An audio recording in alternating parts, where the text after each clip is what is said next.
The committee will come to order. Without objection, the chair is authorized to declare a recess of the committee at any time. I now recognize myself for an opening statement. Today, we're holding our second hearing on the crisis of gun violence in America. 7 weeks ago, this committee heard heartbreaking testimony from witnesses whose lives were forever changed by gun violence, including Mia Cerrillo, a fourth grader who survived the massacre in Uvalde by smearing herself with blood so that they did not recognize her. Gun violence is now the top killer of children in the United States, causing more deaths in children than car accidents. In 2020, more than 45,000 people were killed by gun violence, the highest number ever recorded in our country. And since our first hearing, the evil of gun violence has continued to shatter our communities. On the 4th of July, a gunman rained down bullets on families at a parade in Highland Park, Illinois. He killed 7 people and injured dozens more. That shooter, like the killers in Uvalde, Buffalo, Las Vegas, Parkland, and Newtown, used an AR-15 style rifle.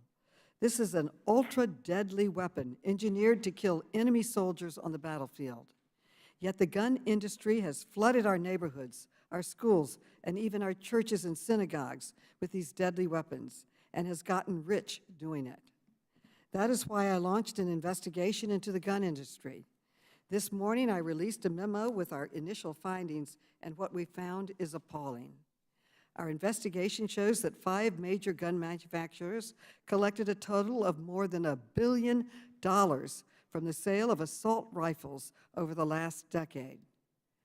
One company, Ruger, made over $100 million through the sale of AR-15 style rifles in 2021, and more than doubling what it made the year before.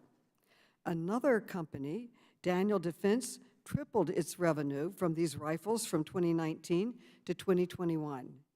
And Smith & Wesson brought in over $125 million from the sale of assault weapons in 2021. Our investigation also found that gun manufacturers use dangerous marketing tactics to sell assault weapons to the public. That includes marketing to children, preying on young men's insecurities, and even appealing to violent white supremacists. Finally, we found that even as guns kill more Americans than ever, none of those companies take even basic steps to monitor the deaths and injuries caused by their products. This is beyond irresponsible. At the end of our last hearing, I vowed that this committee would hold a second hearing so the committee and the American people can hear directly from the gun industry about why they continue to sell the weapons of choice to mass murderers. Today, we will hear from CEOs of 2 gun manufacturers who sold assault rifles used by mass shooters, Daniel Defense and Ruger. Daniel Defense sold the assault weapon that was used in Uvalde to murder 19 children and 2 teachers, and to wound 18 others. And Ruger is the largest rifle manufacturer in the U.S. Their assault weapon was used to murder more than 24 people at a church in Sutherland Springs, Texas. We also invited Mark Smith, the CEO of Smith & Wesson. His company is the second leading rifle manufacturer in the country and is responsible for the weapons used by mass murderers in Highland Park, in Parkland, and in other mass shootings. Mr. Smith promised he would testify, but then he went back on his word, perhaps because he did not want to take responsibility for the death and destruction his company has caused. But the time for dodging accountability is over. Today, I'm announcing my intent to issue a subpoena for documents from Smith & Wesson's CEO and other top executives so that we can finally get answers about why this company is selling assault weapons to mass murderers, answers we were hoping to get at today's hearing. After we announced this hearing, the committee heard from victims, family members, and survivors of gun violence from across our country who wanted to share their stories and their questions for the gun industry. I'd like to play their video now. Let's please play the video.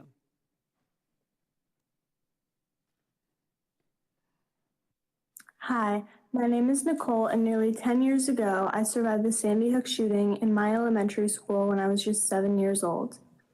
Still to this day, I struggle through the horrible aftermath and PTSD. Our family was at the parade when I saw the shooter emerge above a second-floor roof line and point his long gun at my family and those around us and rapidly fire. I threw my wife and son behind a metal park bench to save our lives. After the shooting stopped, I saw the father of Cooper Roberts stand and scream for help, while my wife saw their son Cooper convulsing on the ground, shot through the abdomen and spine. As we ran, clutching hands, not knowing if someone was going to shoot us and if we were going to live or die, my son lost a huge part of his innocence. He is not the same person. He is broken. And every day, my husband and I are heartbroken as we try to help him get back to the carefree, sweet little boy he was before this happened. Hi, I'm Jasmine Caceres. I'm 17, and I lost my little sister Jackie at the Robb Elementary shooting in Uvalde, Texas. This picture was taken on her first communion on May 10th. 16 days later, she was shot and killed using a Daniel Defense AR-15. Hello, my name is Ana Rodriguez. I lost my daughter, Maite Juliana Rodriguez, on May 24, 2022 at the Robb school shooting. Maite was a sweet 10-year-old girl who dreamed of attending Texas A&M University in Corpus Christi to pursue a career in marine biology. Maite was robbed of her future due to gun violence.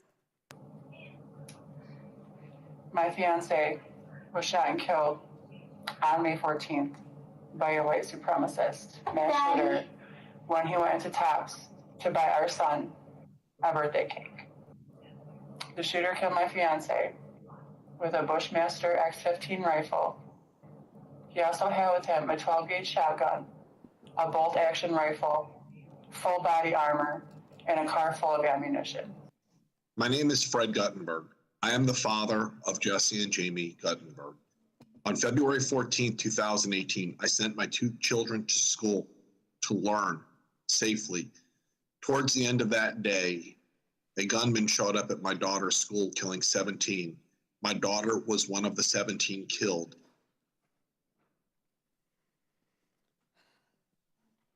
These people. I want to know, what are you doing to stop these shootings? Do you know how many children have been exposed to gun violence in schools since Columbine?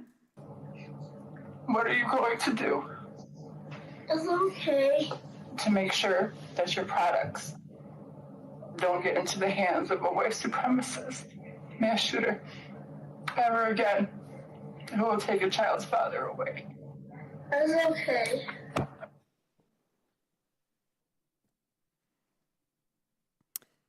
These people are demanding answers and accountability from the gun industry, and I intend to get both today. Following today's hearing, House Democrats will continue to take bold action to stop the bloodshed. Later this week, we hope to vote on the first assault weapon ban in nearly 30 years. The House is also planning to take action to end the outrageous legal immunity that has protected the gun industry from lawsuits for far too long. And in the coming weeks, I intend to introduce additional legislation to hold the gun industry accountable for the damage inflicted by their products, just like the car industry, the pharmaceutical industry, or any other American business. Let me close by addressing my Republican colleagues. I know that you value the rights guaranteed by the Second Amendment, and so do I. But even Justice Scalia recognized that, quote, the right secured by the Second Amendment is not unlimited, end quote. Even as we protect this right, we cannot ignore our fundamental obligation to protect the public, especially our children. I hope all of my colleagues will join me in finally taking action to end this crisis. I now yield to the distinguished ranking member, Mr. Comer, for his opening statement. Thank you, Chairwoman Maloney. As elected representatives in Congress, it's our responsibility to work to ensure the law is enforced to reduce violent crime. The violence that began during the summer of 2020 continues to increase. Murders are up, aggravated assaults are up, and we must reverse this trend. Ironically, cities with the worst crime rates are the hardest place to buy guns. Years of gun control laws in cities like New York and Chicago have failed.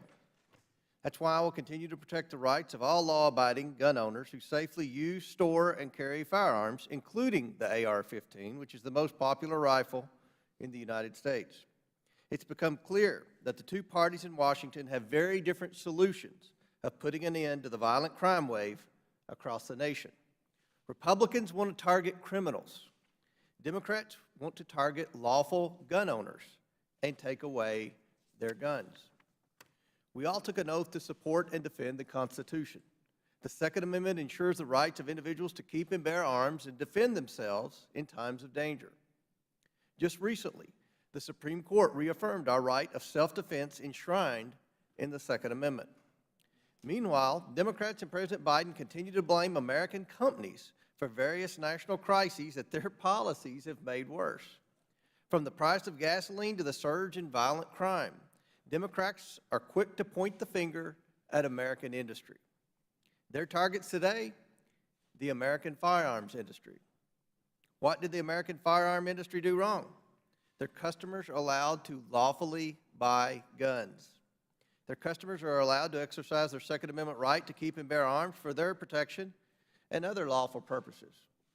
Gun manufacturers do not cause violent crime. Criminals cause violent crime. As the Democrats continue their obsession with vilifying American companies, they refuse to conduct any oversight over the Biden administration and the federal government. It's not surprising that the Lugar Center, a nonpartisan congressional rating group, has given the Democrats on our committee an F for oversight.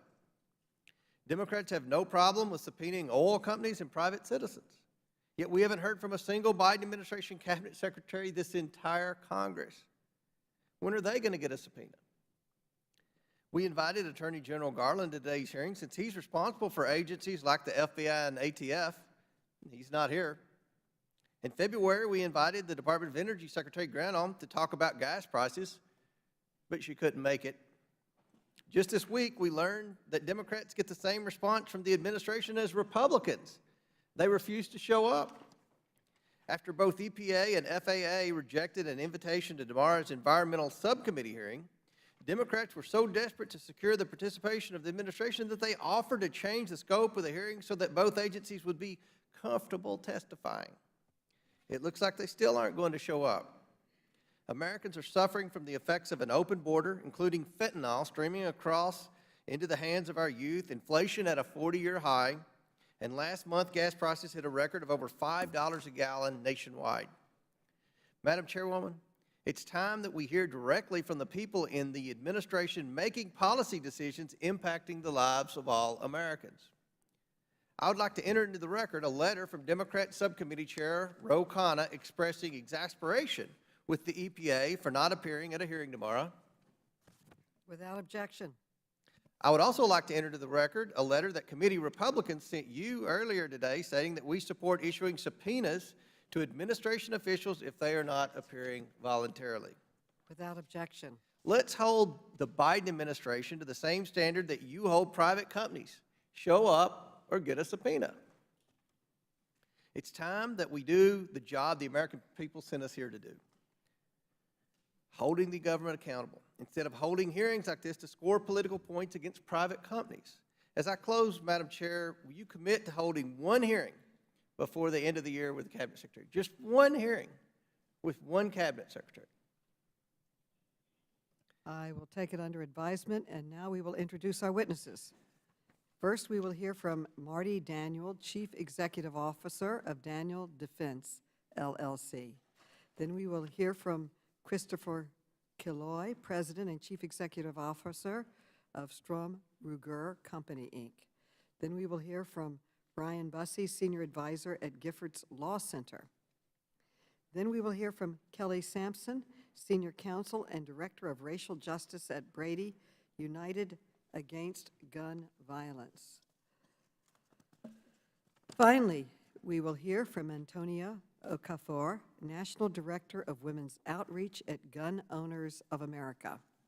In addition to our witnesses, we also have in the hearing room victims and survivors of the mass shooting in Uvalde and Highland Park, who will be observing our hearing. We are honored by their presence of these brave men and women today.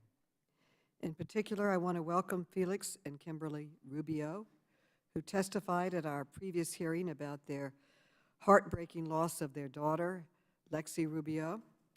The witnesses will be unmuted so we can swear them in. Please raise your right hand. Do you swear or affirm that the testimony you're about to give is the truth, the whole truth, and nothing but the truth, so help you God? I do. Let the record show that the witnesses answered in the affirmative. Thank you. Without objection, your written statements will be made part of the record. And with that, Mr. Daniel, you are now recognized for your testimony. Mr. Daniel.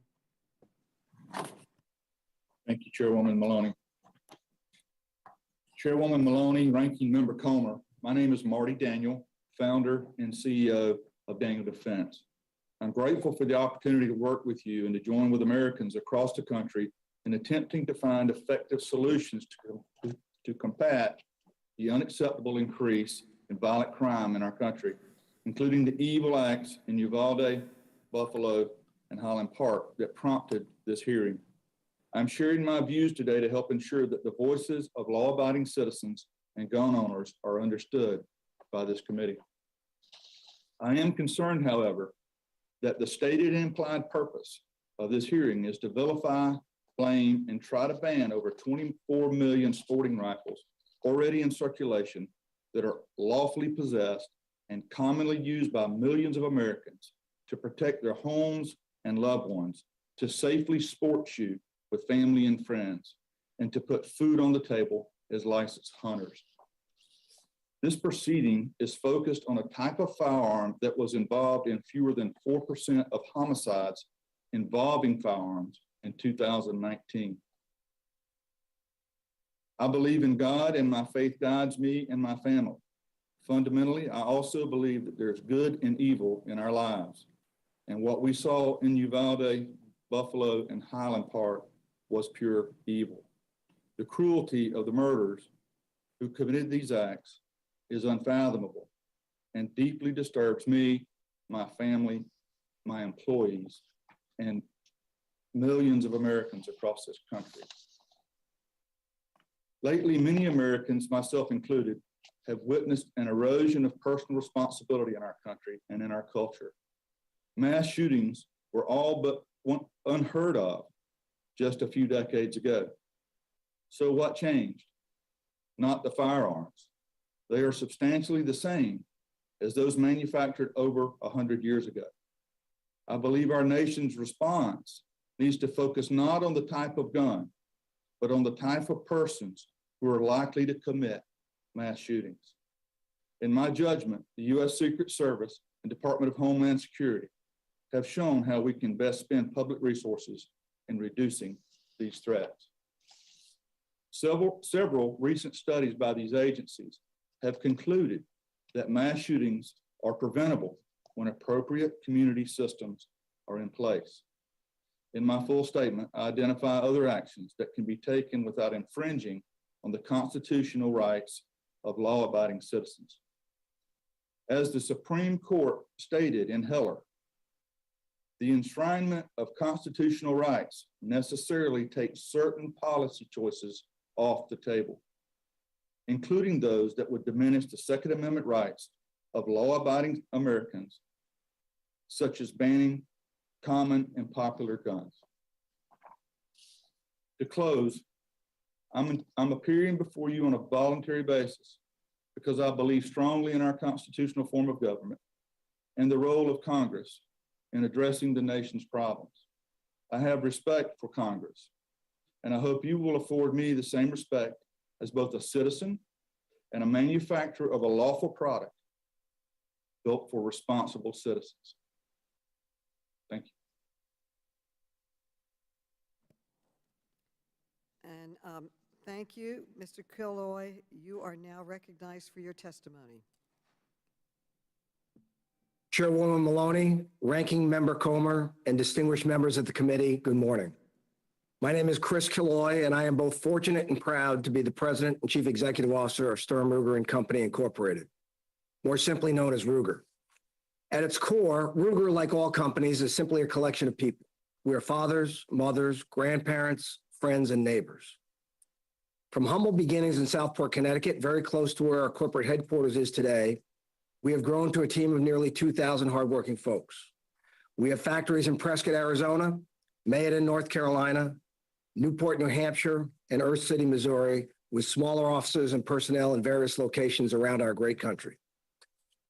We come to work every day with the goal of building rugged, reliable firearms that responsible citizens are proud to own and lawfully use.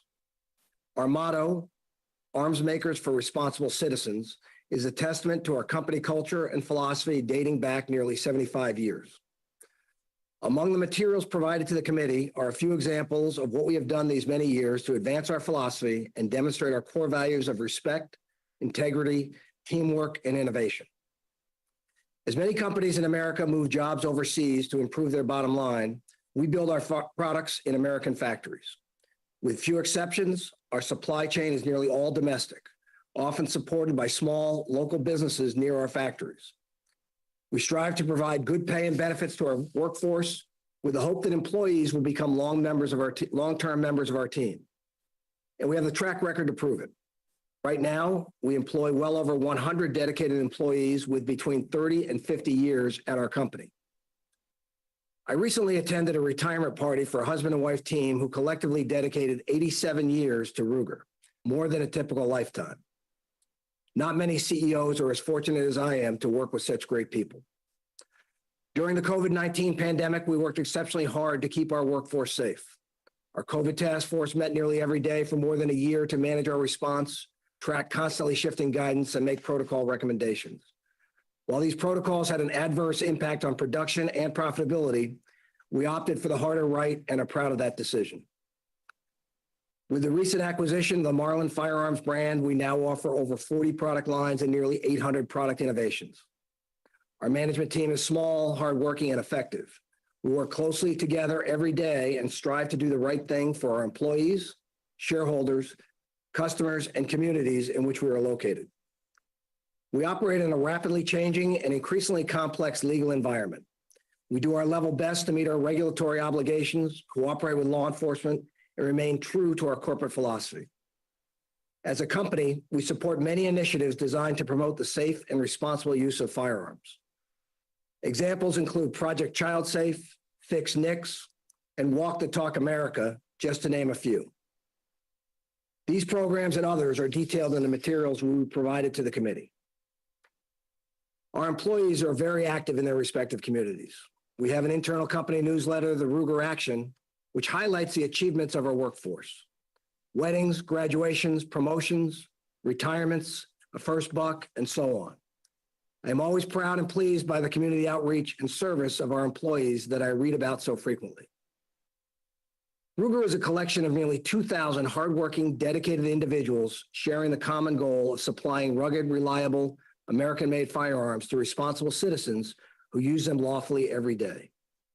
That is who we are. The tension between our constitutional right to own firearms and the harm inflicted by criminals who acquire them is a complex topic that evokes strong emotions, regardless of your position on the issue. At Ruger, we are proud Americans who embrace the Constitution and the blanket of protections it provides, including specifically those guaranteed by the Second Amendment. We firmly believe that it is wrong to deprive citizens of their constitutional right to purchase the lawful firearm they desire because of the criminal acts of wicked people. A firearm, any firearm, can be used for good or for evil. The difference is in the intent of the individual possessing it, which we respectfully submit should be the focus of any investigation into the root causes of criminal violence involving firearms. Thank you. I look forward to your questions. Thank you. Mr. Bousset, you are now recognized for your testimony. Good morning, Chairwoman Maloney. Thank you for inviting me today. My testimony is about decisions, the ones I've made, the ones the firearms industry has made, and ultimately the decisions you must make. Like so many gun owners in America, I grew up with guns and was taught that responsibility and safety are critical components of firearms ownership.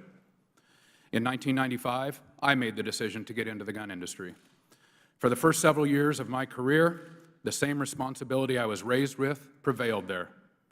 Tactical gear was not allowed in the largest trade shows.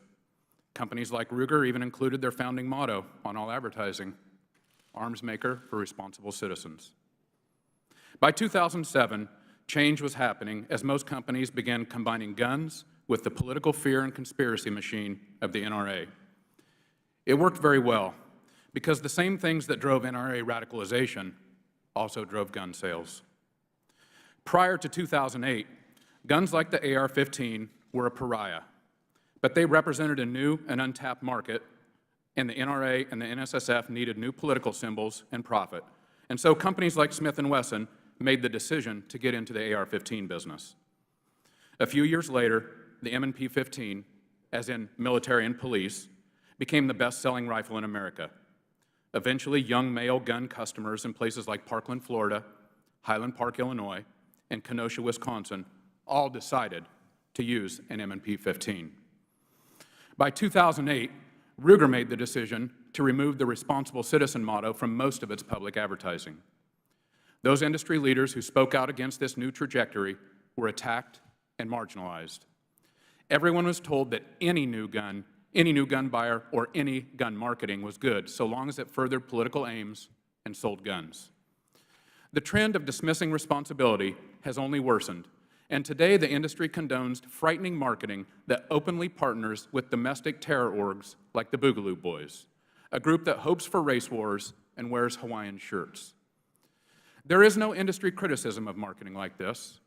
In fact, the maker of this Boogaloo rifle is also one of the nation's largest gun retailers, and they boast of the public support of most of the largest gun companies, including Smith & Wesson. It's not that the industry and the NSSF are shy about aggressively policing the actions of members. In 2018, after the Parkland shooting, Ed Stack, the CEO of Dick's Sporting Goods, removed AR-15s and tactical gear from his stores. Stack still sold plenty of other guns, but within days, the NSSF Board of Governors officially expelled Stack and Dick's to let everyone know that anything short of complete devotion would not be tolerated. I was inside the industry as new companies like Daniel Defense built businesses by advertising AR-15s with slogans encouraging young men to use what the Special Forces guys use. Like many companies, they also sought and celebrated the inclusion of their AR-15s in first-person shooter games and movies. When Daniel Defense tweeted a picture of a toddler blessed by a Proverbs verse while cradling an AR-15 on the same week as the Uvalde shooter was killing kids with one of their rifles, there was no criticism from industry leadership. But there has been a prestigious reward. The same NSSF Board of Governors that expelled Ed Stack elected Marty Daniel to a coveted seat on that board, a position he still holds today. Mr. Killoy is an important voting member of that NSSF board. Sadly for me, there is no place in the industry for anyone who believes in moderation or responsible regulation. If they did exist, they were frightened into submission or forced out. In my last months as an industry executive, I snapped photos like this. It's a tactical advertisement over the entrance of the SHOT Show that weirdly combines Revolutionary War soldiers, a modern AR-15, and the promise of daily gunfights as a business proposition. On January 6, 2021, less than a year after I took this photo, these exact components coalesced into a violent mob just a few hundred yards from here. Despite guns being the center of radicalized domestic terrorists, there is no industry rebuke, not of the come and take it flags on January 6th, not of armed men invading the Michigan Capitol, certainly not of Kyle Rittenhouse owning the libs by shooting and killing people at a protest with his Smith & Wesson military and police rifle. Any rational person can see the direct lines from this marketing to the troubled young men who kill people in places like Buffalo and El Paso and Uvalde. Anyone can see the direct lines to our nation's most dangerous domestic terror orgs. I am here on behalf of responsible gun owners, like me, who harbor a deep fear about what this is doing to our country. I am also here to warn you that there is much more of this on the way. No one from the industry is going to stop it, and it's going to get much worse. Now, as the elected leaders of our country, you have a decision to make. What is to be done about this? Thank you, and I look forward to your questions. Thank you, Mr. Bussey. Mr. Sampson, you are now recognized for your testimony. Ms. Sampson. Chairwoman Maloney, Ranking Member Comer, and committee members. Okay. Chairwoman Maloney, Ranking Member Comer, and committee members, thank you for holding this hearing, because Americans of all walks of life can and do agree that gun violence is a real problem. Gun violence is a leading cause of death for American children, which is a public health issue, not a private evil hearts problem. Indeed, no prevailing philosophy, theology, or world history suggests that evil is unique to the United States. What is unique, however, especially in comparison to peer countries, is the rate at which gun violence kills our people. And that isn't because we're more evil, more prone to mental health diagnoses, or more violent. First, a mental health diagnosis makes someone more likely to be a victim of violence rather than a perpetrator. And in any case, research shows that Americans are no more prone to mental health issues than people around the world. Second, research suggests that America isn't necessarily more violent than our peers, but because guns are so readily available, we are decidedly deadlier. When it comes to gun violence, we're quite literally off the charts. That's why countries like Australia, Canada, and Germany warn their citizens to take extra precautions when traveling here. And that's also why hundreds of families will get the dreaded news that their loved one has been shot today. In the face of such horrific violence, I can understand why people may earnestly believe that the answers lie in the individual private sphere of hearts and morals. But gun violence is a public health problem, and it requires public policy solutions. We have to be honest. We have a gun violence problem unlike any other industrialized country on earth. And guns don't just come from the sky. Those opposed to regulation claim that people who want to get guns to commit crime could circumvent gun laws by going to the black market, as though the black market were a given. But it's not. Loopholes combined with the lack of accountability and unlawful, irresponsible, and negligent gun industry practices feed the black market. I'm going to focus on those business practices. Almost all guns start in licensed manufacturers' factories. Generally, manufacturers sell to distributors who sell to dealers who sell to the public. Dealers are supposed to screen for gun trafficking, and most do. The majority of gun dealers won't sell a single crime gun in a given year. But the most recently available data shows that 5% of licensed dealers sell about 90% of crime guns. And you might be asking what manufacturers have to do with that. A lot. Through trace data from the Bureau of Alcohol, Tobacco, Firearms, and Explosives, or the ATF, manufacturers know which dealers and distributors are routinely selling crime guns. Since the majority of gun dealers don't sell crime guns in a given year, then if a dealer has multiple traces, that should at least trigger the manufacturer to investigate and at most compel the manufacturer to cut business ties. But they don't do that. And you don't have to take my word for it. Several industry insiders have said as much, and I've detailed it in my written testimony. Despite manufacturers' role in supplying the black market, they face little accountability for a couple key reasons. First, they've lobbied to undercut the ATF. Second, they've bought themselves a shield in the Protection of Lawful Commerce in Arms Act, also called PLACA, a law that makes it much harder for those harmed by industry misconduct to get justice. So we've got paltry enforcement and PLACA, and the gun industry sows carnage by flooding communities with guns, then reaps profit by saying the only thing that'll stop the bad guys with guns are good guys with guns. This more guns, less crime frame isn't just wrong, it's dangerous. First, we know that states with looser gun laws have more crime. Secondly, framing guns around good and bad guys isn't neutral. Because of the racial inequities in our society, good guy with a gun is usually code for white, resulting in disparate treatment for black gun owners. For example, police shot and killed Philando Castile, a black licensed concealed carry permit holder during a traffic stop, whereas police were peacefully able to take an armed white man into custody who'd fled after shooting and killing 7 people at a July 4th parade in Highland Park. Further, some manufacturers use militaristic marketing, suggesting that assault-style rifles are the way to protect freedom. But as I've detailed in my written testimony, freedom in the firearms context is linked to a distorted view of the Second Amendment that falsely claims that people have the right to take up arms against the government. This insurrectionist interpretation is particularly seductive to extremists, and it threatened this very body on January 6th. Neither history nor any Supreme Court precedent supports the notion that the Second Amendment is the right to insurrection. As Representative Raskin pointed out just last week, it's absolutely absurd, yet we see manufacturers using it to sell guns all the time. The gun industry's role in fueling our country's gun violence epidemic can't be understated. That cannot stand, and I look forward to your questions. Thank you. Thank you so much. Ms. Okafor, you are now recognized for your testimony. Thank you, Chairwoman Maloney, Ranking Member Comer, and members of the House Oversight Committee. Thank you for inviting me to testify today and for giving me the opportunity to defend the rights of millions of American gun owners to own and maintain AR-15s for self-defense. My name is Antonia Okafor-Cover, and I'm the National Director of Women's Outreach for Gun Owners of America. I'm also a national spokesperson. I'm a certified firearms instructor and range safety officer who specializes in working with women, particularly those with traumatic backgrounds. I'm what you would call an accidental activist. My parents are immigrants from Nigeria, and I grew up primarily with an anti-gun, anti-Second Amendment mindset until I arrived in college in 2009 and was greatly grieved at the epidemic of sexual assaults occurring at universities across the U.S. As a sexual assault survivor myself, I have since become a passionate advocate of empowering women. And in my years as a range safety officer and firearms instructor, I have found that my female students tend to give the AR-15 the best review overall. This year, Gun Owners of America put on free events for women that let new female shooters try out an array of firearms, from handguns to rifles to shotguns. Out of all the firearms, it was always the AR-15 that they raved about. Many of them surprised given the anti-AR-15 rhetoric pushed by organizations spending millions of dollars trying to deter them from owning one.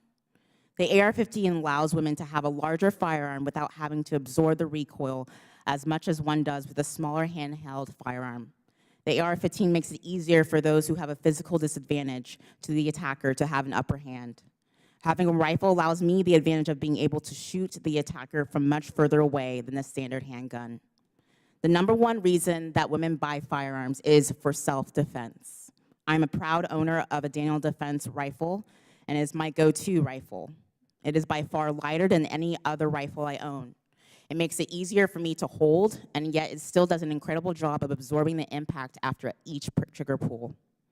Women have been known to use rifles in defense in plenty of instances, but the people who have used Armalite rifles range from older men to young women. For instance, Stephen Williford, a GOA spokesman and senior living in Sutherland Springs, Texas, used an AR-15 to effectively stop a mass shooter at the church in his town a few years ago. In November 2019, a woman in her 9th month of pregnancy used her family's AR-15 to stop 2 armed attackers in her home. After they severely wounded her husband and attempted to grab her 11-year-old daughter, the wife grabbed the AR-15 and drove the attackers away. One of them was found dead from the round she put in him before they fled from the scene. More recently in Atlanta, a Black Army veteran protected his home and family inside, using AR-15 to fend off 2 intruders from his home. His wife was hiding inside the home, and the man used his rifle in defense of his family, home, and property. Banning these firearms will only make it difficult for women like me to protect our families. Gun bans never stop bad guys from getting firearms. As my written testimony shows, the original ban of 1994 did nothing to reduce the crime. Consider all the recent shootings in Buffalo and Uvalde were aided and abetted by gun restrictions. The Buffalo shooter indicated he was comforted that his victims would be limited in their ability to carry firearms by New York's tough gun laws, and Uvalde school was a gun-free zone. It's not surprising that 94% of mass shootings occur in gun-free zones. The Second Amendment guarantees a right that we already have. It pre-exists the Second Amendment. The right is to self-preservation. The Second Amendment's primary focus is not about hunting. The Second Amendment was put into the Constitution as protection of the people against an oppressive government. History has shown countless times that any people group without the means of keeping and bearing arms has remained the oppressed people group. Our history in America has shown oppression correlated with gun control. Even after Black people fought alongside their white counterparts in the military, many came home to racist governments and institutions that systematically took away firearms from Black communities. Communities that relied on firearms to deter attacks from the Ku Klux Klan and other anti-gun organizations. Martin Luther King Jr. applied 2 times for a concealed carry permit. Both times, the racist police in charge of giving Dr. King a permit refused to give him one. In conclusion, because of the many benefits of the AR-15 for women and those with physical disadvantages, including the fact that our Constitution is clear that no government body has the power to determine which firearm I choose to keep in my possession, the Armalite rifle is a platform that is an exceptional, commonly owned firearm and should be protected as such. Thank you. Thank you so much. I thank all the panelists. I now recognize myself for questions. Today's hearing is historic. It's the first time in nearly 2 decades that the CEOs of leading gun manufacturers have testified before Congress about their business practices. Mr. Daniel, the gunman in Uvalde, used an assault weapon from your company to murder 19 children and 2 teachers.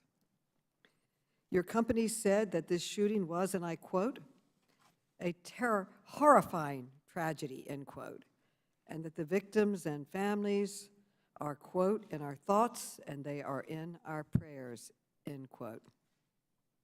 You even canceled your company's appearance at the NRA convention after the shooting. And you testified today that there has been a decline in personal responsibility, using your words. Mr. Daniel, do you agree that the murder of these children and teachers in Uvalde was a tragedy? And do you feel any personal responsibility for that tragedy?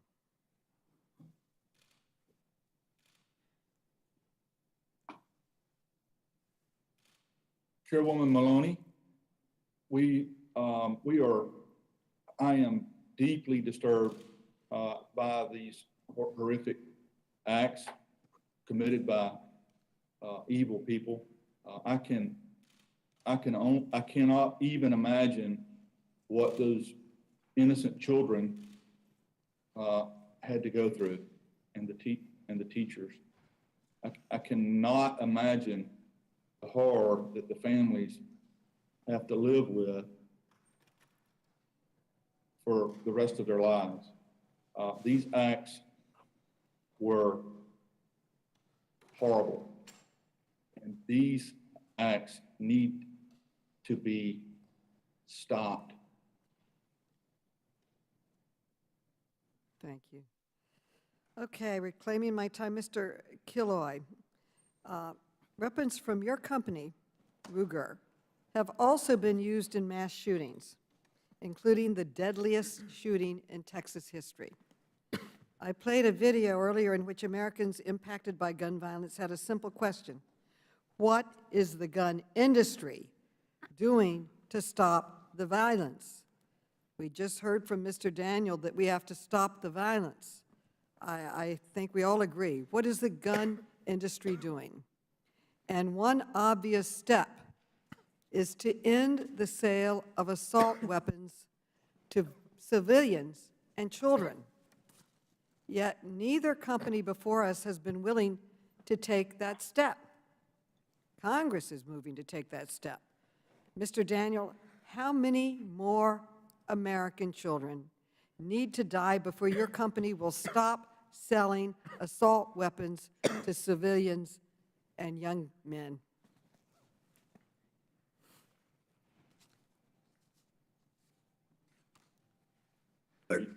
Congressman, was that directed to myself or Mr. Daniel? Okay. Mr. Daniel, yes. Can you respond, Mr. Daniel? Yes. Can you, I thought that question was for Mr. Cloyd. Can you repeat the question, please? How many more American children need to die before your company will stop selling assault weapons to civilians and children, the weapon of choice in most mass murders in our country. Congresswoman Maloney, I believe that these murders are local problems that have to be solved locally. I believe that Okay. the My facts show time is limited, that and I have to go to the next question. Mr. Killoy, how about you? Is there any number of shootings in schools and churches and synagogues that would convince you to stop selling weapons of war to civilians? Respectfully, Congresswoman, I don't consider the modern sporting rifles today that my company produces to be weapons of war. And like all Americans, I grieve, when we read about these tragic incidences. You ask what the industry has done and what our company has done and can do. One of the things you referenced was the Sutherland Springs situation. In that case, the evil person who perpetrated those crimes and committed those murders was allowed to buy a firearm that, frankly, he should not have been allowed to do. Reclaiming my time. And it seems to me that if a company really cared that its products were being used to kill scores of Americans, it would stop selling them. But of course, the gun industry won't do that because they're making lots and lots of money from these weapons. As shown in the chart behind me, over the last 10 years, Daniel Defense collected more than $500 million in revenue selling AR-15 style assault weapons, the weapon of choice in too many mass shootings. Ruger also made over $500 million on these weapons, and Smith & Wesson made more than $600 million. That is the very definition of putting profits over people. Today, the committee room, there are victims and surviving family members from the Highland Park and Uvalde shootings. Mr. Daniel, you have sent thoughts and prayers to the victims of Uvalde, but you have never accepted responsibility for selling the weapons that killed these innocent children. And you testified earlier that there has been a decline in personal responsibility. I want to give you the opportunity now to show personal responsibility. Will you accept personal responsibility for your company's role in this tragedy and apologize to the families of Uvalde? Chairwoman Maloney, these acts are committed by murderers. The murderers are responsible. Reclaiming my time. Mr. Killoy, how about you? Will you apologize to the victims here today and victims around our country and their families in Sutherland Springs, Boulder, and other cities who were harmed by your products? Congresswoman, with all due respect, while as I grieve like all Americans at these tragic incidences, again, to blame the firearm, the particular firearm in use here that we're talking about, modern sporting rifles. Thank you. To blame the firearm as an inanimate object. Reclaiming my time. So let me get this straight, and with all due respect, you market weapons of war to civilians and children. You make millions by selling them, but when someone pulls the trigger, you refuse to accept responsibility. And I would call that a staggering lack of accountability. I hope the American people are paying attention today. It is clear that gun makers are not going to change unless Congress forces them to finally put people over profits. I yield back and recognize the gentleman from Georgia, Mr. Heiss. He is now recognized. Thank you. I want to thank each of our witnesses for being here for your testimonies. I also want to thank Chairwoman Maloney for holding this hearing so that the American people can see the disturbing trend in this committee of going after both private citizens and the constitutional rights of American citizens. Just the other day, this committee went after those in the energy sector and now going after firearm manufacturers, all for political purposes. And just to go with the Chairwoman's comments, I want to know, when are you, Chairwoman Maloney, going to apologize to the American citizens for not dealing with the real issue and showing responsibility and accountability. When are we going to have hearings in this committee holding people responsible in cities, municipalities, states, and right here in our own Congress for being soft on crime? When are we going to have hearings to do away with the ridiculous, outrageous policies of defunding the police? And do we really think that that is a good idea when it comes to dealing with crime? Would anyone in their right mind think that crime would go down when we attack and defund the police, when we're soft on crime? And here we have a southern border that remains open, allowing gang members to come in. We've not had one hearing about that. We've not dealt with one thing of the issue. This is like the old saying that we're going to blame the manufacturers of forks and spoons for obesity. I guess you're going to subpoena some of them as well to deal with obesity in this country. It is absolutely absurd that we're not dealing with the issues, and I want to know, when are you going to apologize for the lack of leadership in this committee of dealing with the issues that this country is facing? This committee should have jurisdiction over government oversight and federal issues, not going after private citizens and private companies like we're doing here today. Yes, violent crime is on the increase. That's a concern for all of us.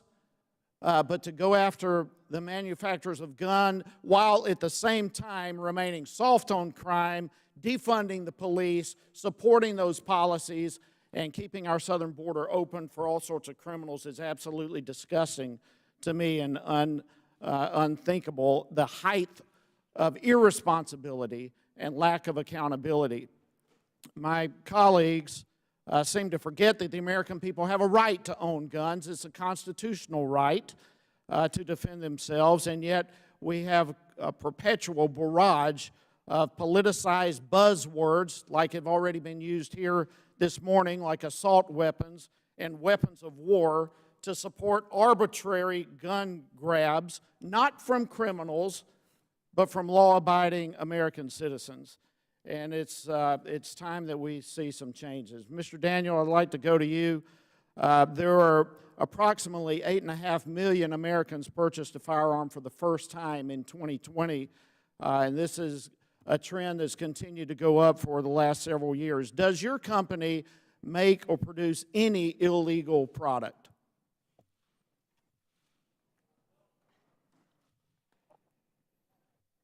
Mr. Daniel. We don't make any illegal products. We abide by all the laws. We have a very professional compliance department. We focus on always doing the right thing. We focus on, we tell our employees every month in our monthly meetings that we need to be 100% compliant 100% of the time. And we are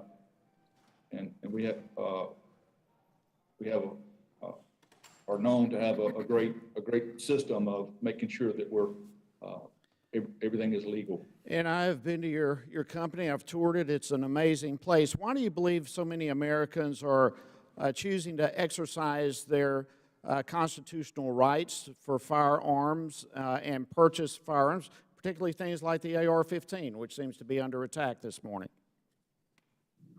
Congressman, I believe our data agrees with what you have stated, that there were 8 million plus new gun owners in 2020. That number has continued. Those types of numbers have continued through today, equaling 16 million plus new gun owners. Our internal data shows us, sir, that less than 20% of those new gun owners who have never owned a gun before are Republicans, and that people who have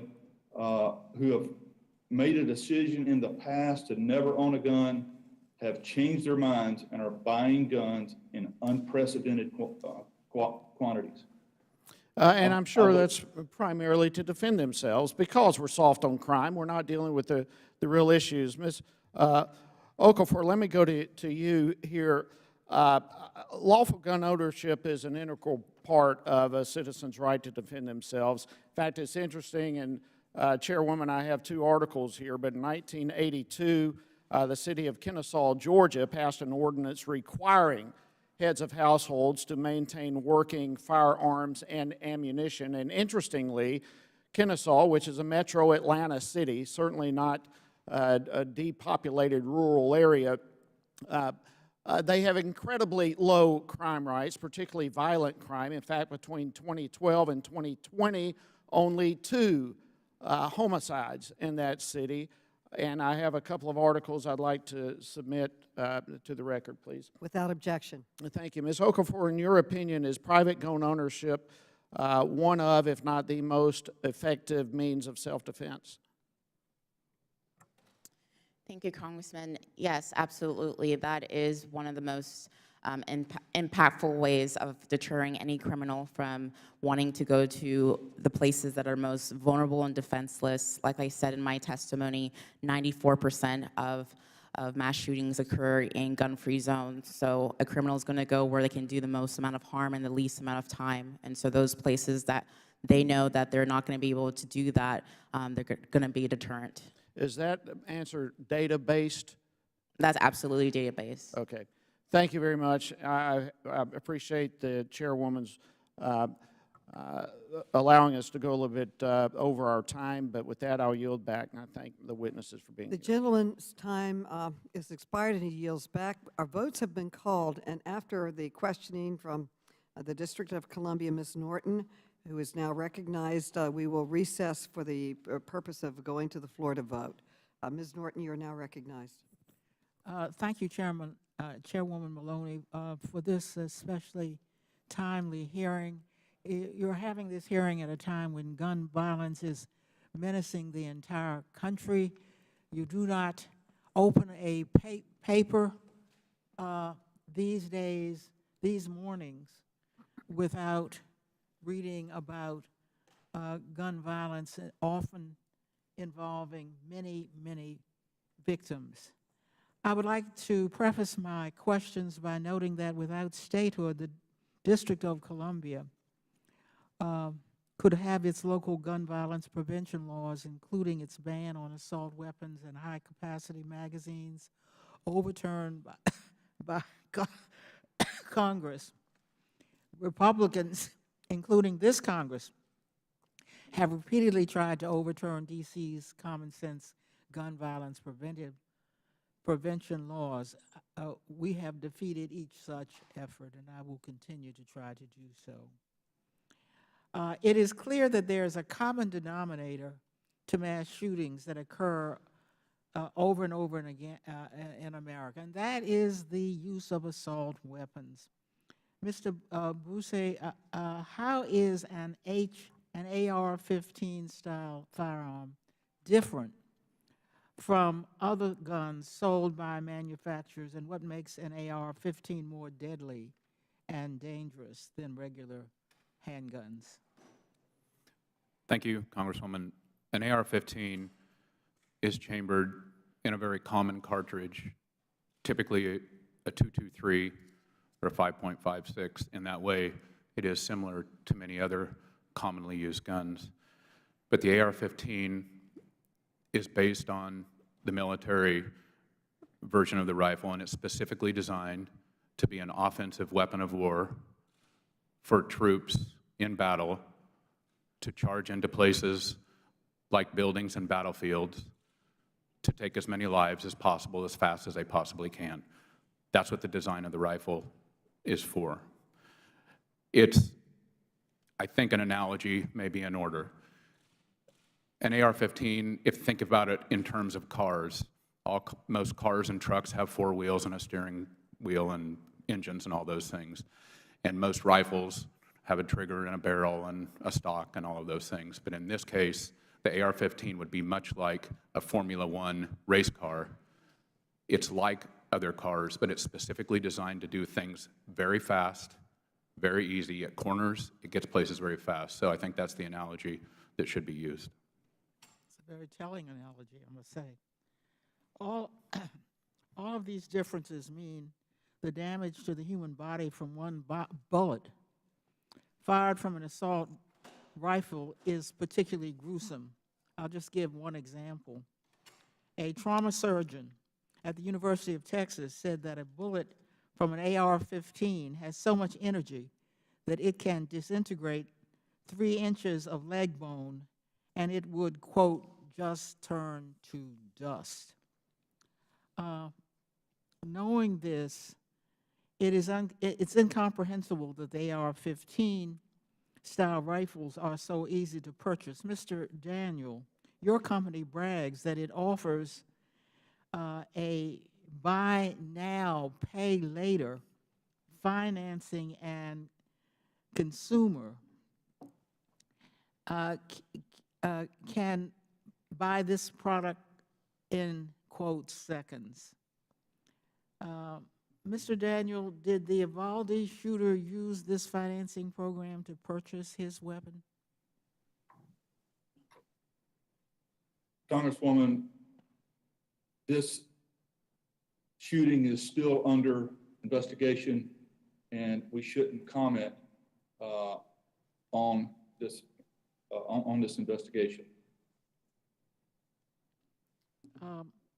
Ms. Sampson, I want to quickly turn to you. How could a new assault weapons ban reduce the number of horrific mass shootings in our country? Put on your microphone. Mike, please. Mike, please. Is it on now? Thank you for the question.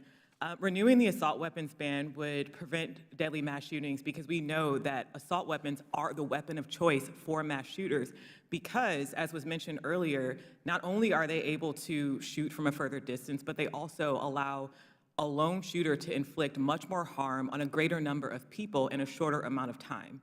So if we renew the assault weapons ban, that would take away a key piece of what allows mass shooters to kill more people in less time without having to stop to reload. The gentlelady's time has expired.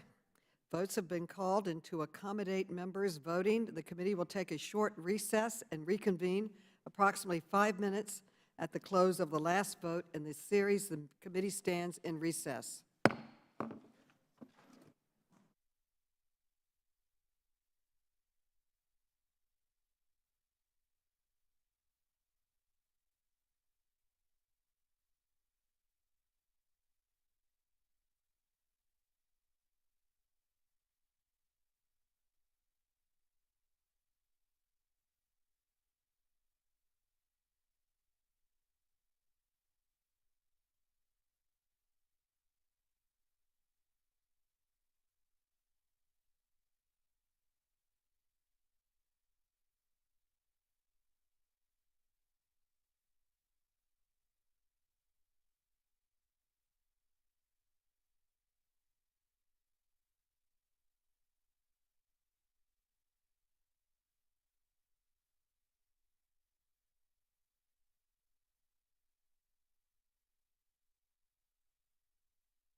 Committee will come to order. The gentleman from Texas, Mr. Cloud, is recognized for 5 minutes. Thank you, Madam Chair.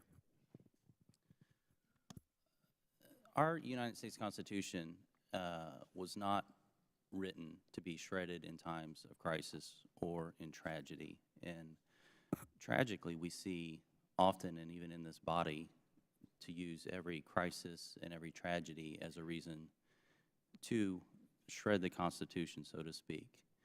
Even today in this hearing, we see once again the attempt to punish society for the acts of an individual. This ideology, this blame shifting that's really rooted in Marxism.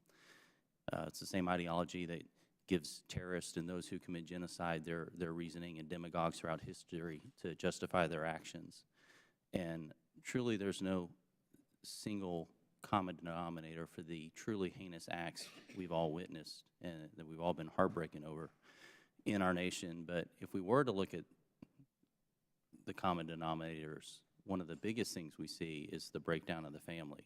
And that's something I certainly think that we should consider as we go forward with this. But Ms. Aquifer, could you speak to what is the fastest growing gun owner demographic currently in our country?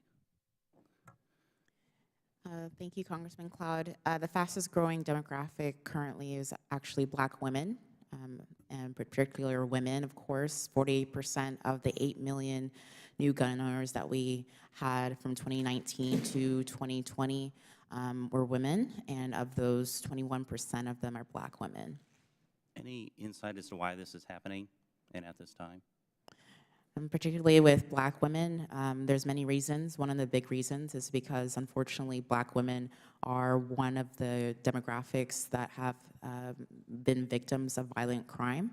And so that is a reaction to that, of women realizing, Black women realizing that they have to take care of themselves and protect themselves. Particularly during the pandemic, we saw an increased awareness of this. And so that is part of the trend, the growing trend of Black women getting firearms. One of the trends we've seen kind of happening concurrently with this is the defund the police movement. Do you think there's any connection there, or is that just? Well, it's actually shown, study by study has shown that in primarily African-American communities, that many African-Americans actually prefer and want to have, of course, a stable police force to protect and serve their communities. And so despite the rhetoric behind the defund the police, et cetera, and even if so, for those who have a distrust of the police, it's come down to their solution is to make sure that they have a way to defend themselves and their families, and that's what Black people across America are going towards, that solution. It's been interesting to me, the chairwoman said at the beginning, she said the time for dodging accountability is over, and yet what we've seen is violence and crime has just increased in major cities across our country, especially in the last couple of years. A lot of it seems to be because of the lack of accountability. We continue to have almost daily stories of criminals who committed heinous acts be released only to commit heinous acts once again. And in that context, we've seen a number of people realizing that they have a need to protect themselves and to protect their families and such. We have leftist DAs in almost all of these cities where this is happening. We have an Attorney General here, or Attorney General Garland, who's really laid the groundwork for an understanding that there aren't consequences for bad actions for the individual, and it's really upended the rule of law in this country, and we've seen the tragic results. I was wondering, too, if you could speak to one of the big concerns with red flag laws is that there's a discriminatory nature to them. Could you speak to that? Yeah, as we've seen, especially with red flag laws that uniquely tend to use no-knock warrants, what we've seen in criminal justice reform, et cetera, that I think those in the Second Amendment community and those in the criminal justice reform community agree on is that these no-knock warrants have been used especially in discriminatory practices, especially in red flag laws instances. So that is just one of the many reasons why GOA, Gun Owners of America, does not want no-knock warrants to exist, as well as red flag laws because of the discriminatory practices used behind them. One of the things we've seen recently, too, is the ATF has amassed a massive database of gun records. It's almost 1 billion, if not that, already. And then recently we've seen that it's a searchable database, basically.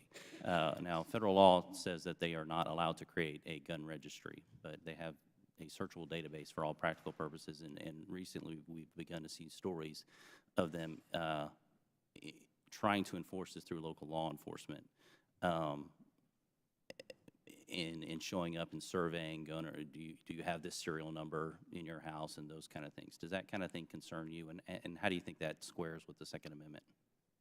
It absolutely concerns us at Gun Owners of America.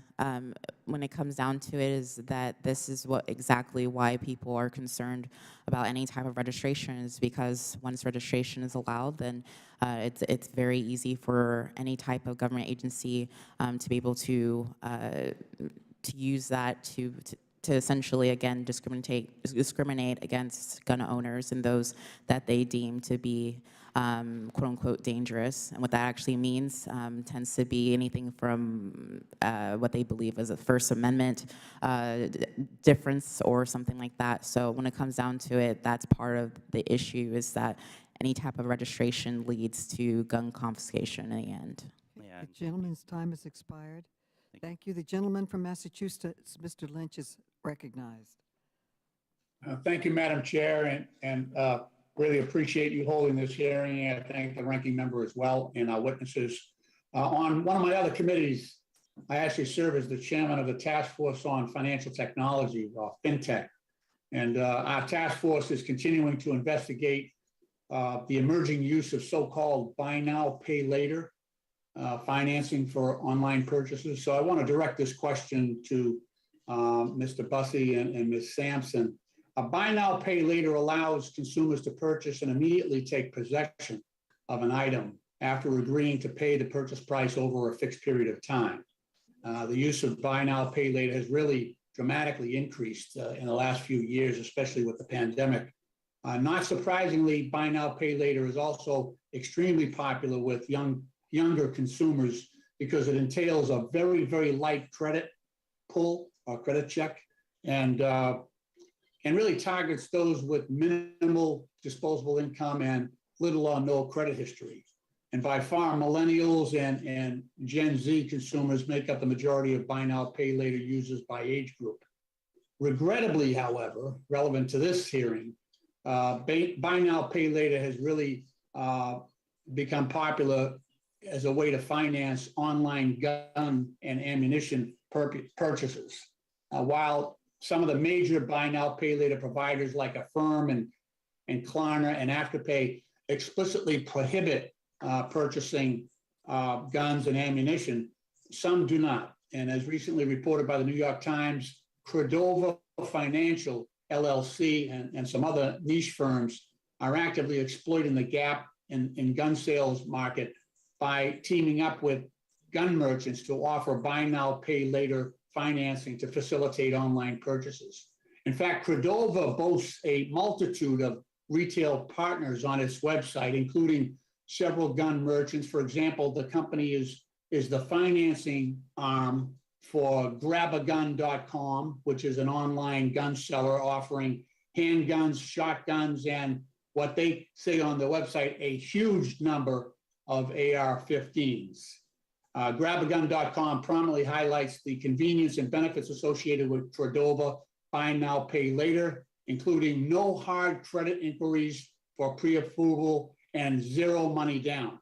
The website also dangerously markets Credova's services as advertised on Grabagun.com. A consumer can select Credova financing in order to what they call shoot now, pay later. So that's running contrary to all the checks that we're asking to be implemented to prevent the wrong people from actually getting access to firearms. So Mr. Bussey and Ms. Sampson, can you offer us your thoughts on how this new mechanism of buy now, pay later in the gun industry could affect and exacerbate the gun violence epidemic? Thank you for the question, Congressman. I believe that this sort of system points out the sort of danger that we're now facing and what I think is a holdover in our firearms laws. We need to do things to make it more difficult for impulsive teenagers to get AR-15s and up to 60 30-round magazines that the Uvalde shooter had. We don't need to make things, I mean, 18-year-old, 19-year-old, 20-year-old kids, especially young men, are impulsive, and buy now, pay later, or buy now, or shoot now, pay later, sort of financing options like this highlight this massive hole we have in our regulation that is a holdover from the time when 18-year-old kids were thought it was okay because they needed to go buy a hunting rifle to go hunting with their dad on some nice October day. That's why this 18-year-old law exists and why handguns are 21. Our country has changed now where many of our long guns, in fact, in some places, the majority of our long guns purchased our AR-15s. And we need, in my opinion, as responsible gun owners, as lawmakers, as responsible citizens, we need to reduce the prevalence of increasing that sort of easy access. Thank you. Ms. Sampson? I would also just add that the reason why this is so compelling, especially for younger consumers, is because AR-15s and the like are rather expensive weapons. And so for individuals who may be younger, this may be another way to allow them to get their hands on them. And it all goes around to the deliberate marketing to some of the most vulnerable and impulsive members of our society. And the gentleman's time has expired. The gentleman Thank you from very much, Louisiana. Madam Chair. I yield back. Thank you. Thank you, thank you. The gentleman from Louisiana, Mr. Higgins, is now recognized. Thank you, Madam Chair. Mr. Bousse, does an American citizen have the right to defend their home from armed, violent home invasion? Just yes or no. It's not a trick question. Yes, sir. I believe that the Supreme Court has established that right. Yeah, it was well defined 240 years ago, reaffirmed by Article 3 and every sovereign state since. Ms. Sampson, you believe an American citizen, a free American, has a right to defend his home from armed, violent invasion? with respect, thank you for the question. The things that we're talking about won't prevent Well, we're Americans moving from having past that you. right. Ms. Okafor, does an American citizen have the right to defend their home from armed and violent invasion? Absolutely. Not only is it a human right, it's also guaranteed by the Constitution. Absolutely. What my colleagues are doing, it's unbelievably beyond the pale of anything reasonable or constitutional. Everything we're leading towards here is the seizure of weapons from the homes of law-abiding American citizens that have purchased those weapons legally. You're setting up gunfights in the homes of Americans between Americans responding in the dead of night. When do you think ATF and the FBI comes to a house? In the dead of night. You're setting up gunfights between American citizens defending their homes from dark shadows, clearly armed, coming into our home, onto our porch, and through our door. You're setting up death. Americans killing Americans over some fantasy that you can define. What is a dangerous weapon in the hands of those Americans just living beyond their true right to exercise their own decisions about what type of firearm they legally purchase and own. It's insane what you're pushing. It's not going to end well. Once again, I clarify. Yeah, you have majority control, and you're most certainly exercising it, and you can push this bill through by party line vote. But Americans are not going to sit and allow, without responding, man, people make decisions like that in the worst possible circumstances, again, in the dead of night. You're setting up some extreme stuff and you're 100% responsible for it. My colleagues in the Democratic Party, when those gunfights happen, that blood will be on your hands over this political charade of pretending to be able to identify weapons that you, from your ivory tower in D.C., you know better. I can define the weapons that Americans shouldn't have the right to own. It's already, we can't buy a tank or howitzer or caliber above 50. We carry light arms and we own them. We own them legally, and we intend to keep them. Ms. Okafor, thank you for being here today, man. Very contentious, this issue in America today, but doesn't have to be. If anyone that would actually read the Constitution that they teach, they would know that this is a rabbit hole there's no escaping from. And ultimately it ends with an American citizen standing to defend his freedom. The only question is, can we have that debate reasonably through Article 1 in the legislative branch? Will we have reasonable regulatory effort out of Article 2 in our executive branch? Will it be argued in court, or will it be settled on the front porch of Americans when the FBI and the ATF shows up to seize legally owned weapons from a law-abiding American citizen? That's what you're setting up.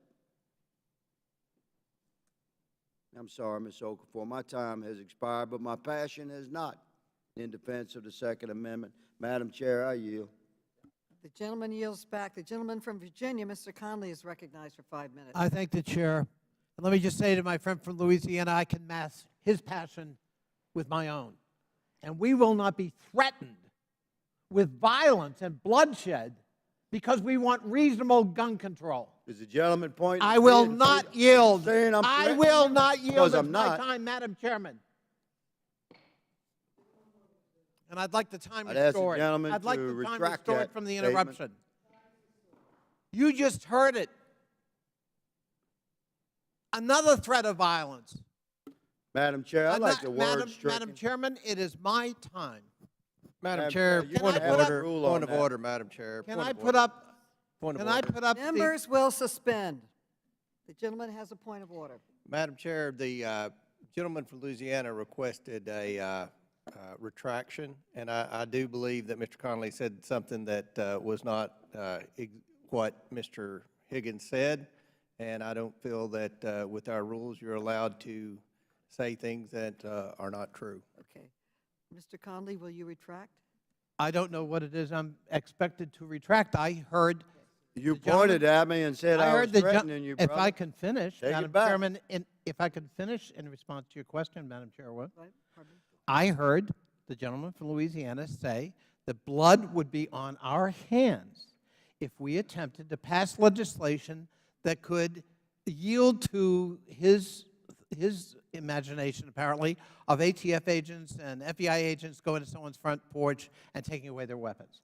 And what I heard in that remark was an implied threat that people would resort to violence. Respectfully, I accept the gentleman's tone. He's my friend and colleague. We disagree from time to time, sometimes passionately, but I accept the tone of your explanations. I thank my friend. I withdraw my request to have the word stricken, Madam Chair. Thank you. The gentleman withdraws. The time is Mr. Conley's. Thank you. And I thank my friend from Louisiana. He is a gentleman. I would ask my visual be put up. Use what they use. Yeah. Mr. Daniel, this is one of your ads. Use what they use, and it shows a military picture using a military weapon, And it would seem to imply that you are encouraging people to purchase military weapons and, quote, use what they use. Is that your intent with this, that in fact people should buy military-style weapons and use them like the military uses them? Mr. Daniel? Congressman, thank you for your question. This ad is an ad for a rail system that can be added to an AR-15. We sell products to the military. We market products to the military, and we market products to civilians based off of our military heritage, that we provide the best products that can be built, that can be bought, and we sell those products. Thank you. Sell those products to the military. Mr. Bussey, Mr. Bussey, excuse me, I've got limited time, Mr. Daniel, but thank you. Mr. Bussey, is that how you see that ad? Thank you, Congressman. This ad is a common practice in the firearms industry to build up the sort of military credentials of a firearm so that, frankly, oftentimes more young men want to purchase the gun as if they are in or still in or wish to be in the military. Would it be fair to say that just looking at the visual, this isn't what Mr. Akafa has talked about, self-protection and protecting my home. This is, in fact, invoking a military image explicitly and inviting you to purchase the same kind of military-style weapon the military has. Is that correct? Yes, sir. These kind of ads are very prevalent in the industry now, and it's changed much in the last 10 or 15 years to this style of advertising. If we could put up visual number 2.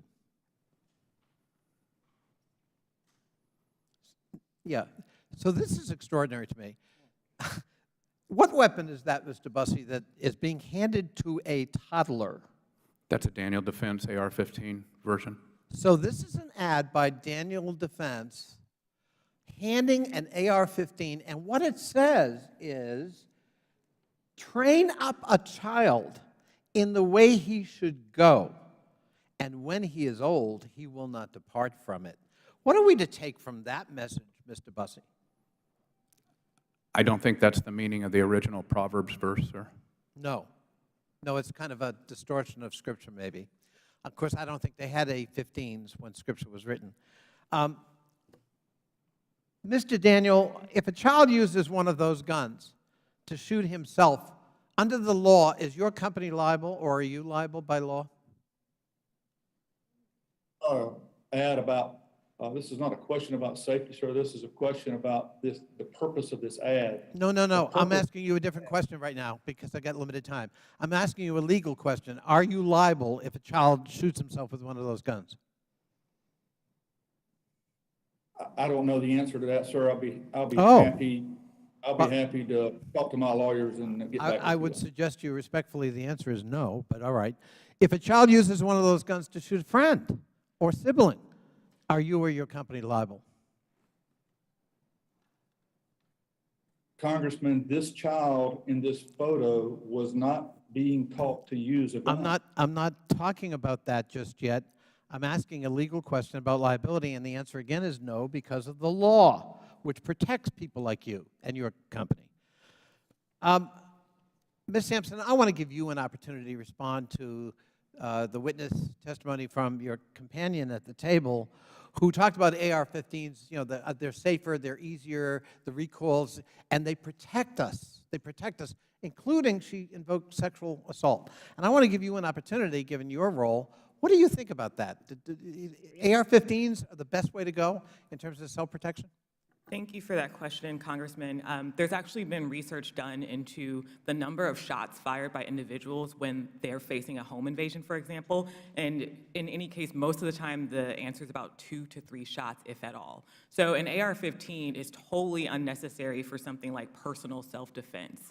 It is, on the other hand, very effective for inflicting mass casualties, as we saw at Uvalde, as we saw at Parkland, as we saw at Highland Park, and as we see over and over again in our country.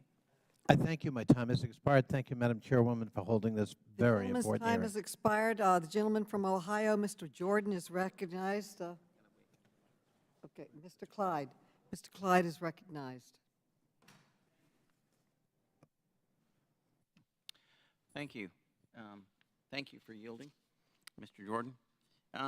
Might I remind my friend, Mr. Conley, of Justice Scalia's words when he says, "It may be objected that if weapons that are most useful in military service, M16 rifles and the like, may be banned, then the Second Amendment right is completely detached from the prefatory clause.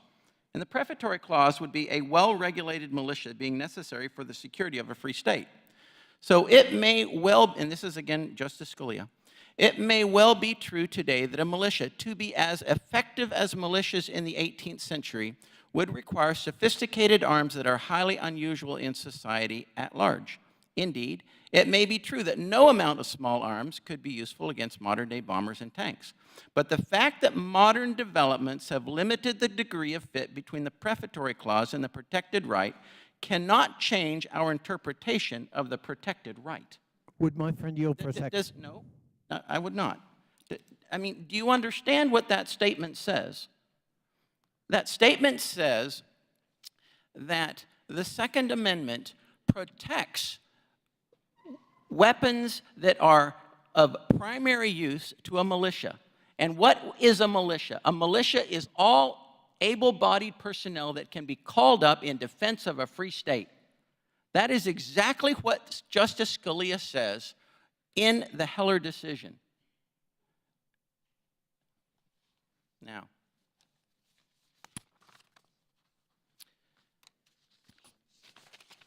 I would ask Mr. Bussey, Busey, I think.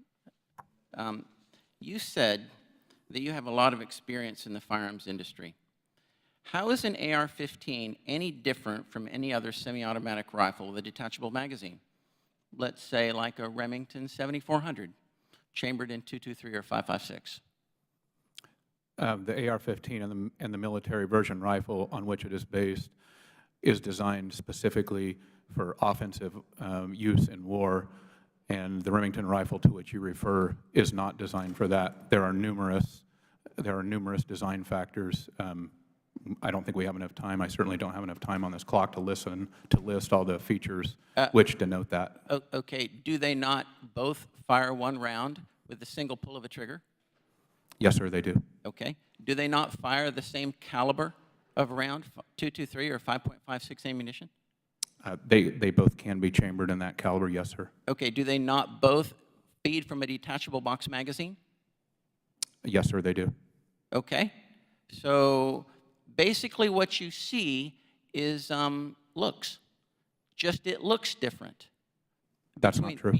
Between a Remington 7400 and an AR-15. It does exactly the same thing. If that was the case, sir, I would expect that we would be soon arming our special forces with the Remington 7400. I'm not aware of any such demands. Well, you know, our special forces, they don't use AR-15s, do they? Some do, yes, sir. They use M4s. No, some use AR-15s.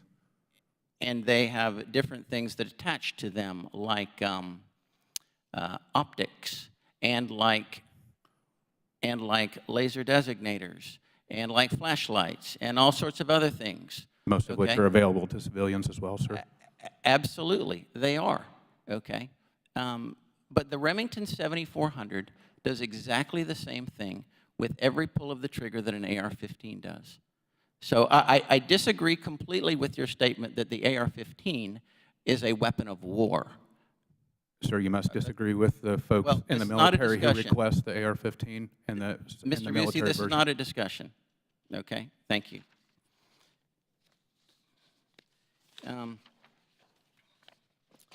Now I would ask Ms. Sampson.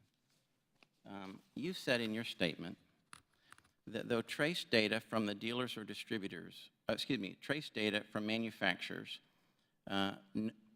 through trace data from the manufacturers, or from ATF rather, manufacturers know which dealers or distributors routinely sell crime guns. Is that correct? Yes. Okay. You use this term crime gun. Can you define that term? A crime gun is a gun where either the possession of the gun itself was a crime or the gun was used in a commission of a crime. Say that again? A crime gun was a gun in which either the possession of the gun itself was a crime or was used in the commission of a crime. Okay, so do you have evidence to show that every trace gun is a crime gun, as you call it? By definition, yes. And we've seen instances where manufacturers have continued to do business with dealers who have an inordinate amount of traces per year. And the majority of dealers don't have a trace in a year, so if a manufacturer sees the same store continuing to sell crime guns, that should raise an alarm bell to that manufacturer. But manufacturers primarily sell to distributors, right? Manufacturers sell to distributors who sell to dealers, but Okay, they have so the manufacturer's never going to actually see the dealer sale, is he? Yes, they will. They will understand which dealer the gun came No, if they sell to a distributor, how would they know that? through the ATF. But the ATF's not going to tell them what dealer. The ATF has actually offered to do that, and manufacturers have refused, and I detail that in my written testimony. All right. Gentleman's time has expired. The gentleman from Illinois, Mr. statement. Christian Muhi, is recognized for 5 minutes. Thank you, Madam Chair. Ms. Aquifer, I have a social media post from your Facebook, Instagram account. The image says you posted it on June 16th, 2020. Here we have the seal of the Bureau of Alcohol, Tobacco, Firearms, and Explosions. And next to it, you said, quote, "We said what we said. Hashtag GOA, Gun Owners of America. Hashtag abolish the ATF." That's what your post says, correct? Correct. Then underneath this ATF seal, your post says, in big letters, defund, correct? Correct. Defund the ATF. So just to be clear, you say defund the ATF and then abolish the ATF. On July 4th in Highland Park, Illinois, just very close to my district in the Chicago suburbs, the shooter shot and killed 7 and injured 30 with an AR-style rifle, AR-15 style rifle. The shooter fled the scene, but despite this, he was identified and caught because ATF agents were able to quickly trace a weapon he left at the scene back to him using the ATF's National Tracing Center. Yet, ma'am, you want to abolish this agency. You want to abolish this National Tracing Center. That is an extreme and radical viewpoint. Unfortunately, some folks on the other side have introduced the extremist bill, quote, eliminate the ATF Act. I respectfully submit we should help keep our law enforcement intact. We should help keep our communities safe, and we should be investing in the ATF and law enforcement, not defunding and abolishing it, as you would suggest, ma'am. Mr. Daniel, I want to turn your attention to a tweet on your account. This tweet says, it's actually from March 2nd, depicting the Delta 5 Pro precision rifle. Your post reads, quote, rooftop ready, even at midnight. Then a smiley face emoji follows that statement. Mr. Daniel, this is what your tweet says, correct?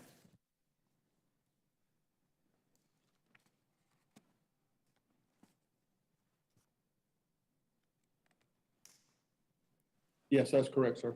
And the tweet shows what appears to be a night vision gun scope trained on a parked car at street level. Mr. Daniel, this tweet is not depicting anyone hunting for wildlife, is it? No, sir. And it's not depicting anyone acting in self-defense against someone attacking them, correct? That remains in the eye of the viewer, sir. I don't see anyone attacking somebody here. Mr. Busey, can you verify that? Nobody appears to be attacking the person who's supposedly operating this AR-15 or this sniper rifle, correct? Yes, sir. That appears to be an ad which in some way glorifies the idea of becoming a sniper with that rifle. Mr. Daniel, this advertisement appears to depict premeditated violence or murder from a rooftop. As you know, the Highland Park shooter in Illinois rained down bullets from a rooftop. 8-year-old Cooper Roberts was paralyzed from the waist down when he was shot from a rooftop, Mr. Daniel. 2-year-old Aiden McCarthy was orphaned when both of his parents were murdered when they were shot from a rooftop. Sir, this tweet appears to suggest a planned murder, and I would respectfully ask authorities and law enforcement to see whether this particular advertisement is even legal.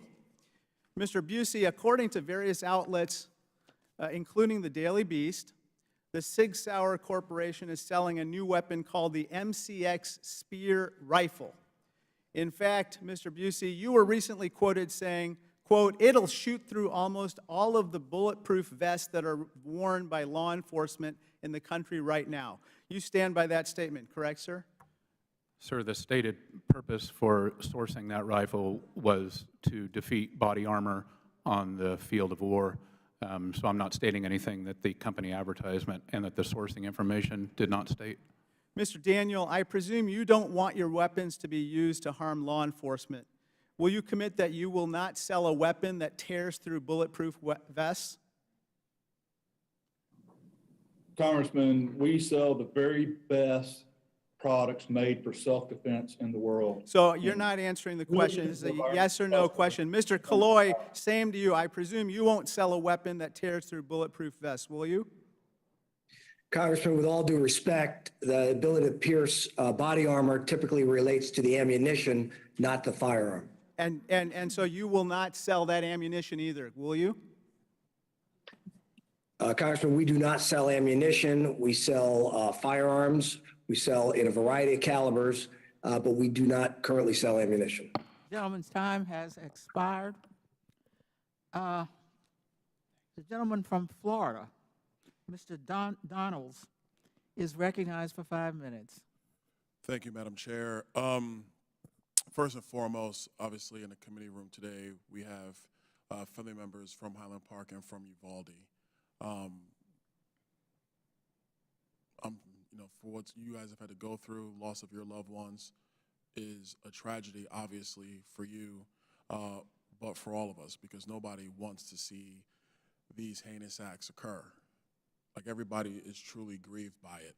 I think that for the families who are here, and for even the families who might be watching this hearing, you might be concerned about what happens here in Congress and not understanding why the tragedy that has been inflicted upon you is part of a debate or a part of a back and forth between members of Congress.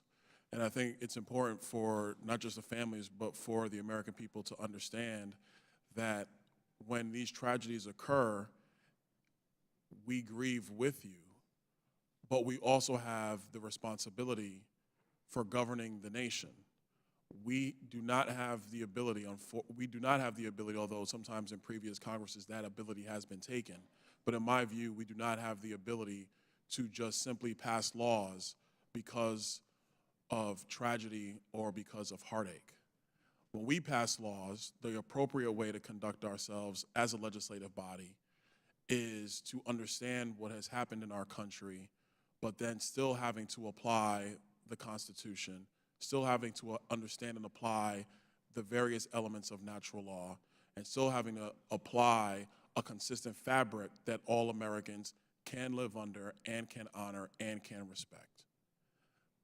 These tragedies are crippling to see, but in and of themselves, those tragedies do not change the Second Amendment to the United States. I had a conversation in the hallway with one of the survivors of the Highland Park shooting. And in our conversation, what was mentioned was, well, what about amending the Constitution? And I would add to any one of my colleagues that if they wanted to go through the political and legislative process of amending the Constitution, that is the way we set policy and law from a governing standpoint in the United States. And so I think it was important to kind of make that up, because we're going back and forth between ads and gun specifications. But for the people here in this hearing, it's important to understand why these deliberations are happening in front of you. And for the people who are watching on C-SPAN or wherever, understand why these deliberations occur. Because we just can't, in my view, just pass something and just do something for the sake of doing something.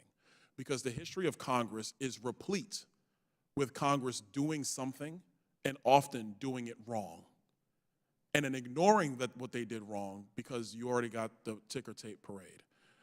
Mr. Busey, quick question for you. You've referred several times in your testimony today that the weapons that we're talking about under a proposed assault weapons ban are quote-unquote weapons of war.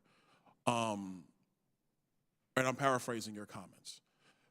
Are these weapons, the ones that are sold, the ones that are manufactured by the companies here today and other companies that are not with us, are these the same weapons that are used by men and women of the United States military?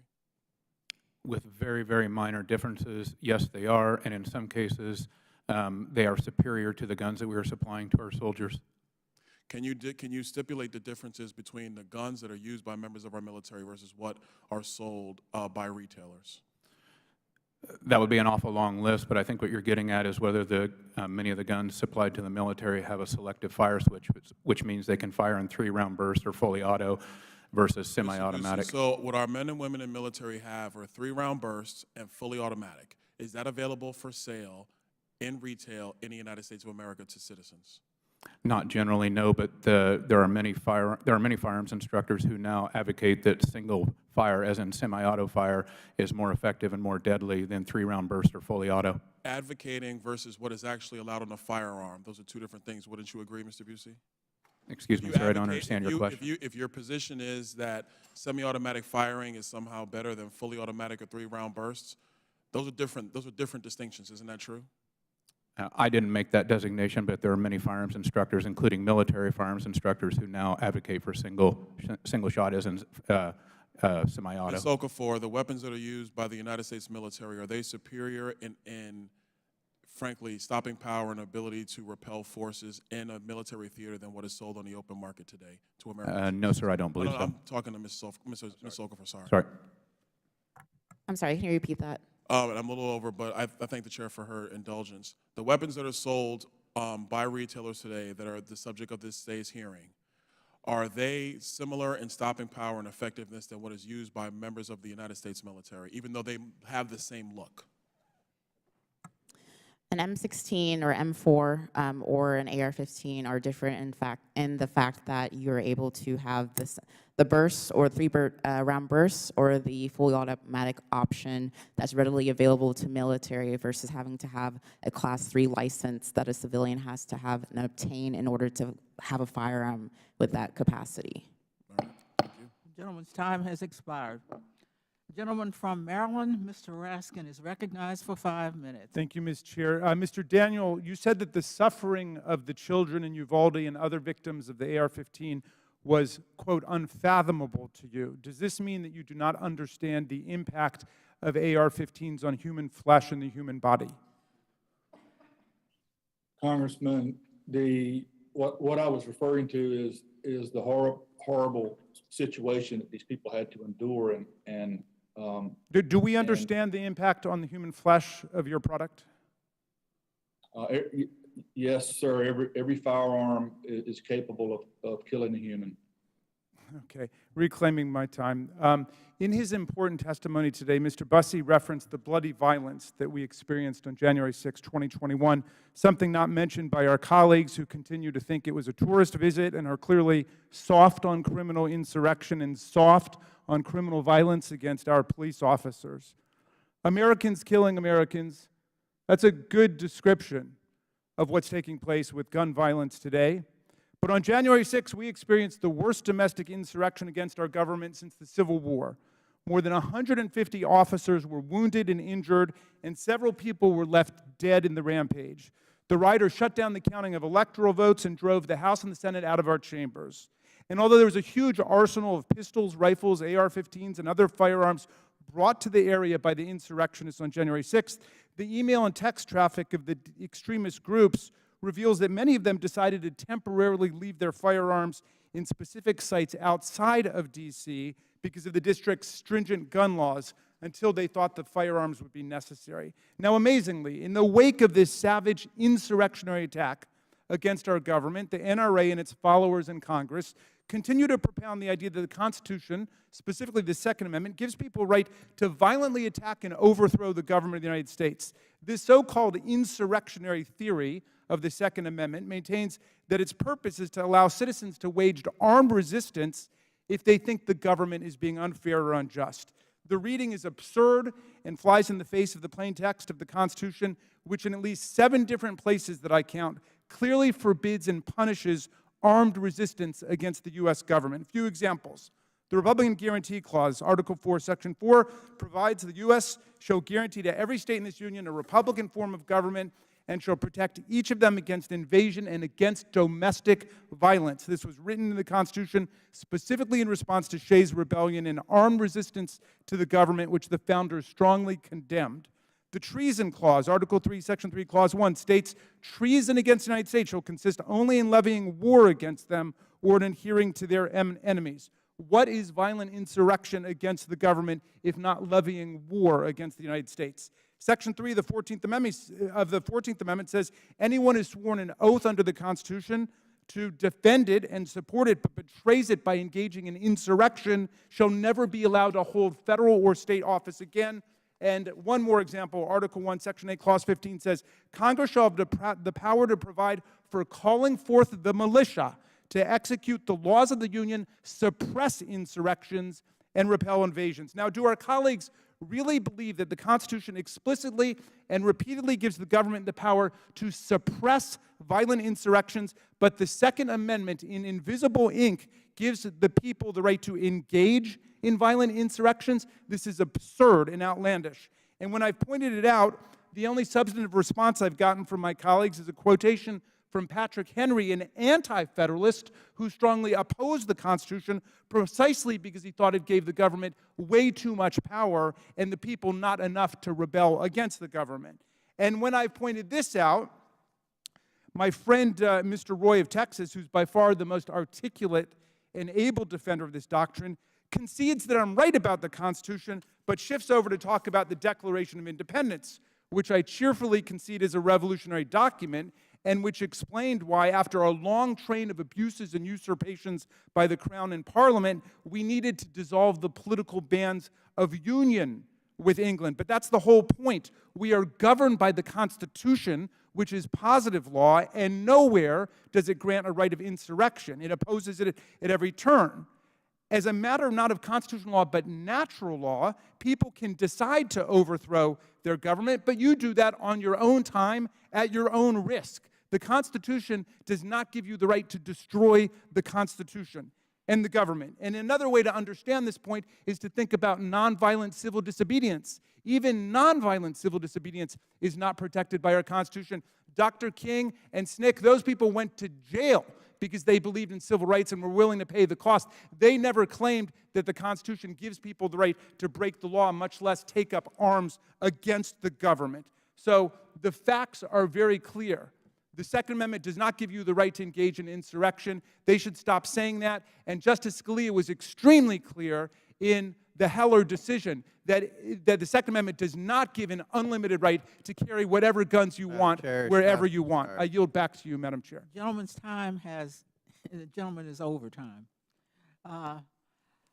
I now recognize the gentleman from Ohio, Mr. Jordan.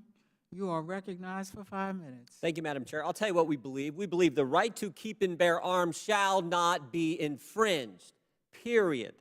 Particularly arms, as the United States Supreme Court has said, particularly arms that are in common use. Ms. Okafor, are handguns in common use? They are, Congressman. How about AR-15s? Are they in common use in the country today? Yes, Millions of people have them. 24.6 million. Are firearms used in self-defense, Ms. Okafor? Yes, 1.6 million every year. Unfortunately, it's probably more and more common in light of the Democrats' ridiculous policies of defunding the police, and no cash bail, not prosecuting criminals when they do crimes, letting people who attack a United States congressman running for governor, letting him out on bail in the state of New York. That probably, unfortunately, leads to the idea that people need guns to protect themselves, their family, their property, right? Right. It's a human right, again, guaranteed by the Constitution. Are AR-15s used in self-defense? Yes, I actually described them in my testimony. And you train You train women to protect themselves, and it's something you know about firsthand. So you actually are out there working with women across the country. You're helping train them so they're ready if some person wants to attack them, why they need a firearm to protect themselves. Is that right? Absolutely, yes. And AR-15s are used to defend others from criminals, right? That's part of your training, what you're helping people understand. Yes. Mr. Daniels, is it fairly common that AR-15s, your product, are used to protect innocent people from criminal attackers? Yes, sir. As Ms. Okafor stated, millions of times, hundreds of thousands, or up to millions of times a year, firearms are used for self-defense. Including the one you make, right? Including AR-15. And that's becoming more and more popular with people when they're thinking about defending themselves, their family, and their property to use the firearm you manufacture. Is that right? That's correct, sir. The Democrats beef, we should just cut to the chase here. The Democrats beefs with the Second Amendment. They don't like the Second Amendment. They want to get rid of the Second Amendment, but they can't because in the Constitution, the American people like the fact that we have the right to keep and bear arms to protect ourselves, our family, our property. They like that fact, and it's a cumbersome process to amend and change the Constitution. So they can't do that. They're going to say, so we're going to ban certain type of weapons. We're going to call them assault weapons. We're going to try to ban them. Or they're going to come after gun manufacturers and try to sue them. A piece of legislation that unfortunately passed out of the Judiciary Committee last week. That's their course of action because their beef is with the Second Amendment. They can't change that, so they're going to go around it. And they go after gun manufacturers with this bill sponsored by our colleague, Democrat colleague, to allow gun manufacturers to be sued for the actions of heinous, evil people who use firearms in the wrong way and in a destructive way. Isn't that right, Ms. Okafor?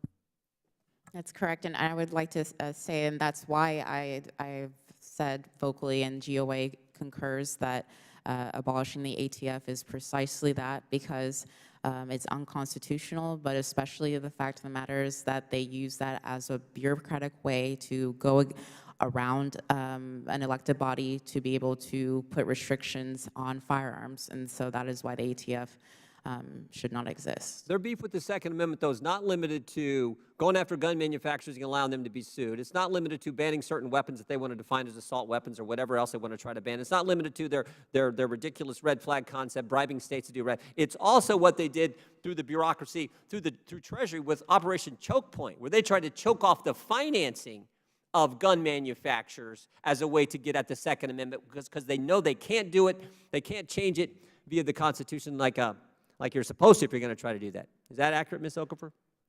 That is correct.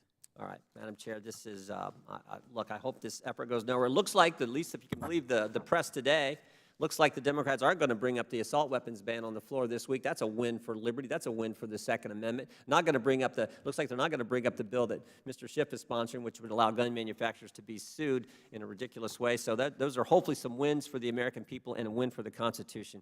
With that, I yield back. The gentleman yields back. The gentleman from California, Mr. Kahana, is recognized for 5 minutes. Thank you.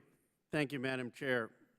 Mr. Daniel, I just have some factual questions. In 2005, what was Daniel Defense's total sales revenue that came from the sale of assault weapons? I don't know, sir. We gave that information to the committee. I just don't know that off the top of my head. Do you have a sense of about what percent it was, the revenue from assault weapons? No, sir. Do you know what percentage of Daniel Defense's sales revenues and profits came from assault weapons in 2020? Sir, would you describe an assault weapon as I'm trying to answer your Well, the question? assault weapon is the term the industry actually created the term, which means semi-automatic weapons based on military designs and features. It's a term that actually the industry coined in 1980. Based on that, do you have a sense of what the sales revenue and profits were in 2020? Sir, I disagree with your characterization of the type of firearm. Assault weapons are fully automatic weapons used in war, and the weapons we sell to Okay, consumers. in the way I'm defining it, do you have a sense of how much the sales revenue was? Sir, we are a rifle company that sells semi-automatic rifles, so most of our business is in semi-automatic rifles. And Is how that the much, the AR-15s, what percentage of your revenue comes from that? I don't know exactly, sir. What, approximately? Most of our, we sell semi-automatic rifles and bolt-action rifles. How do you not know that? I mean, is it 10%? Is it 20%? Is it 50%? I mean, certainly you would know how much basically revenue you're making of something.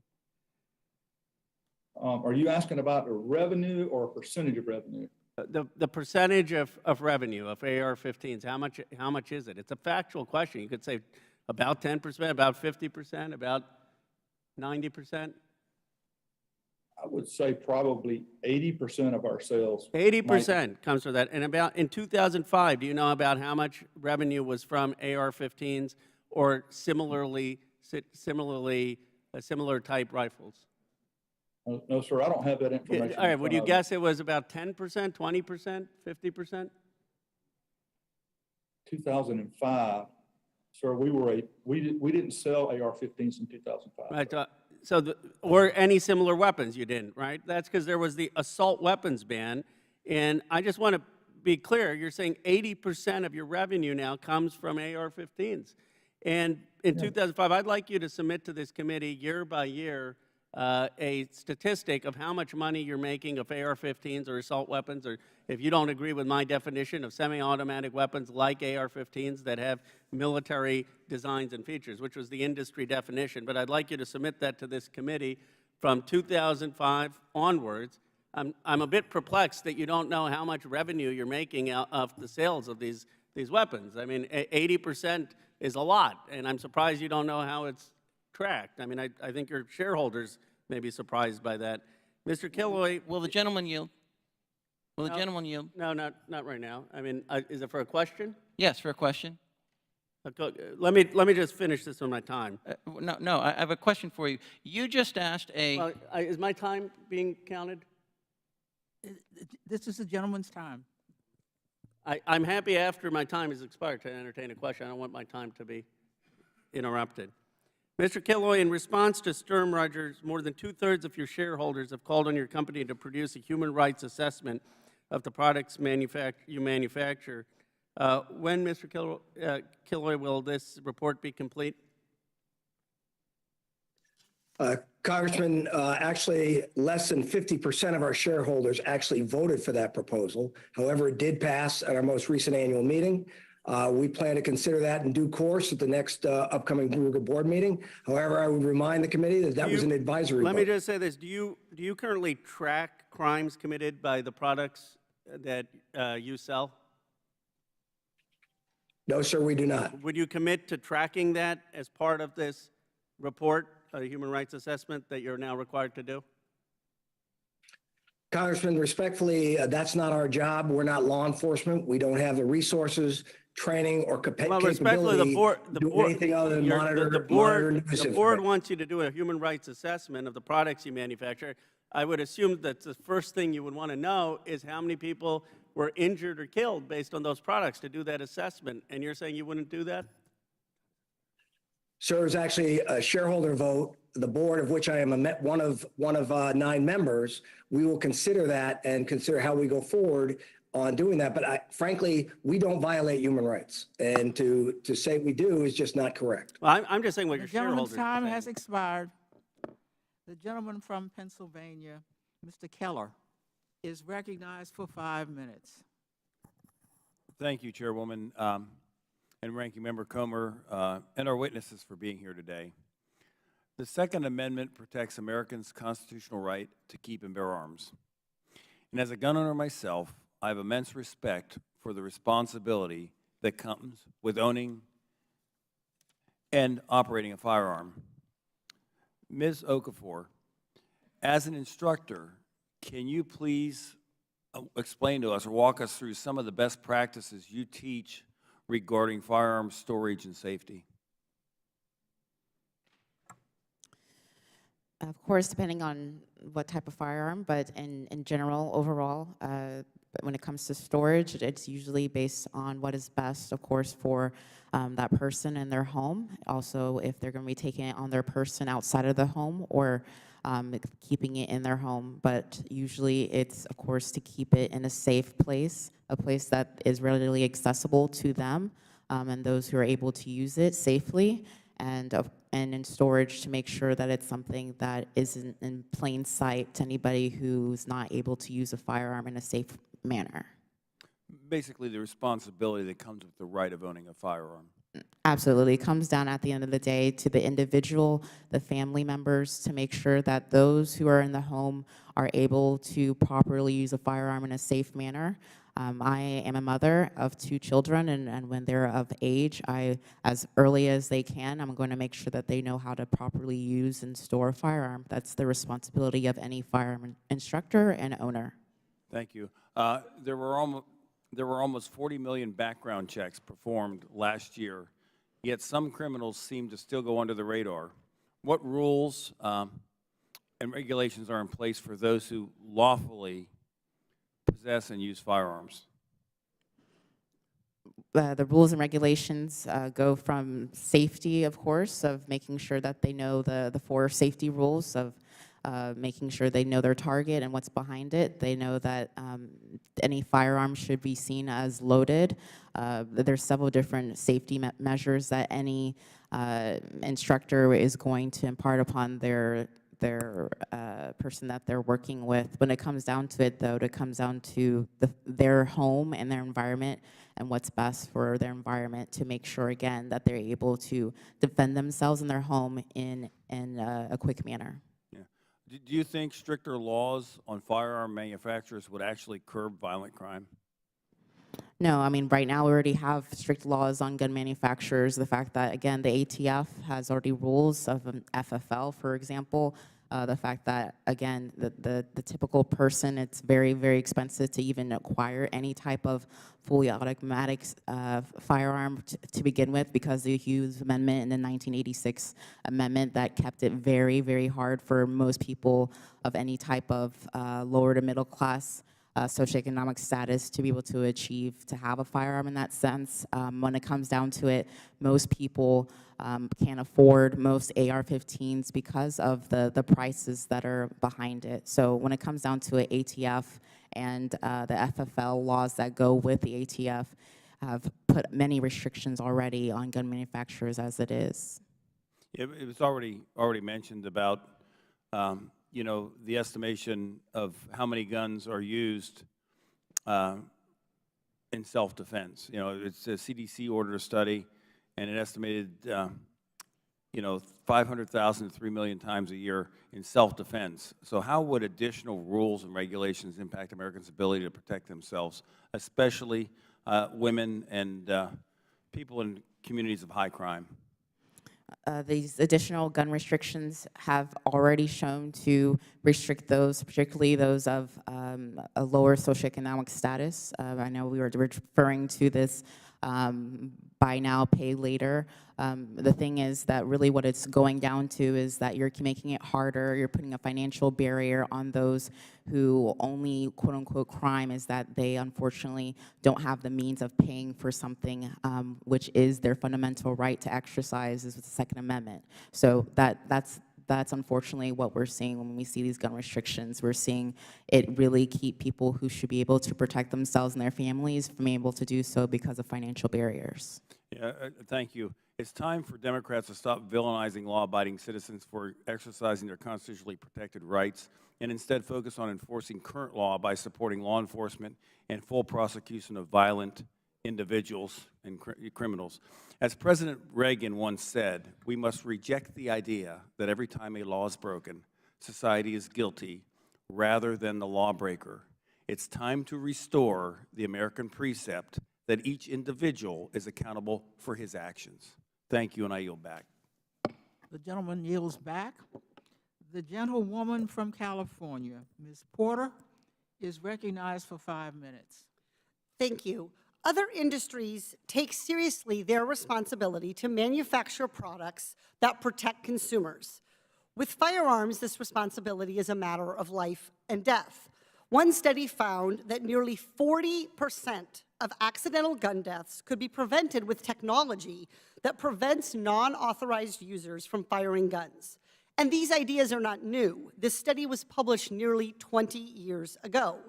Yet technology like fingerprint scanners or bracelets with radio frequency identifiers are nowhere near the standard for firearms.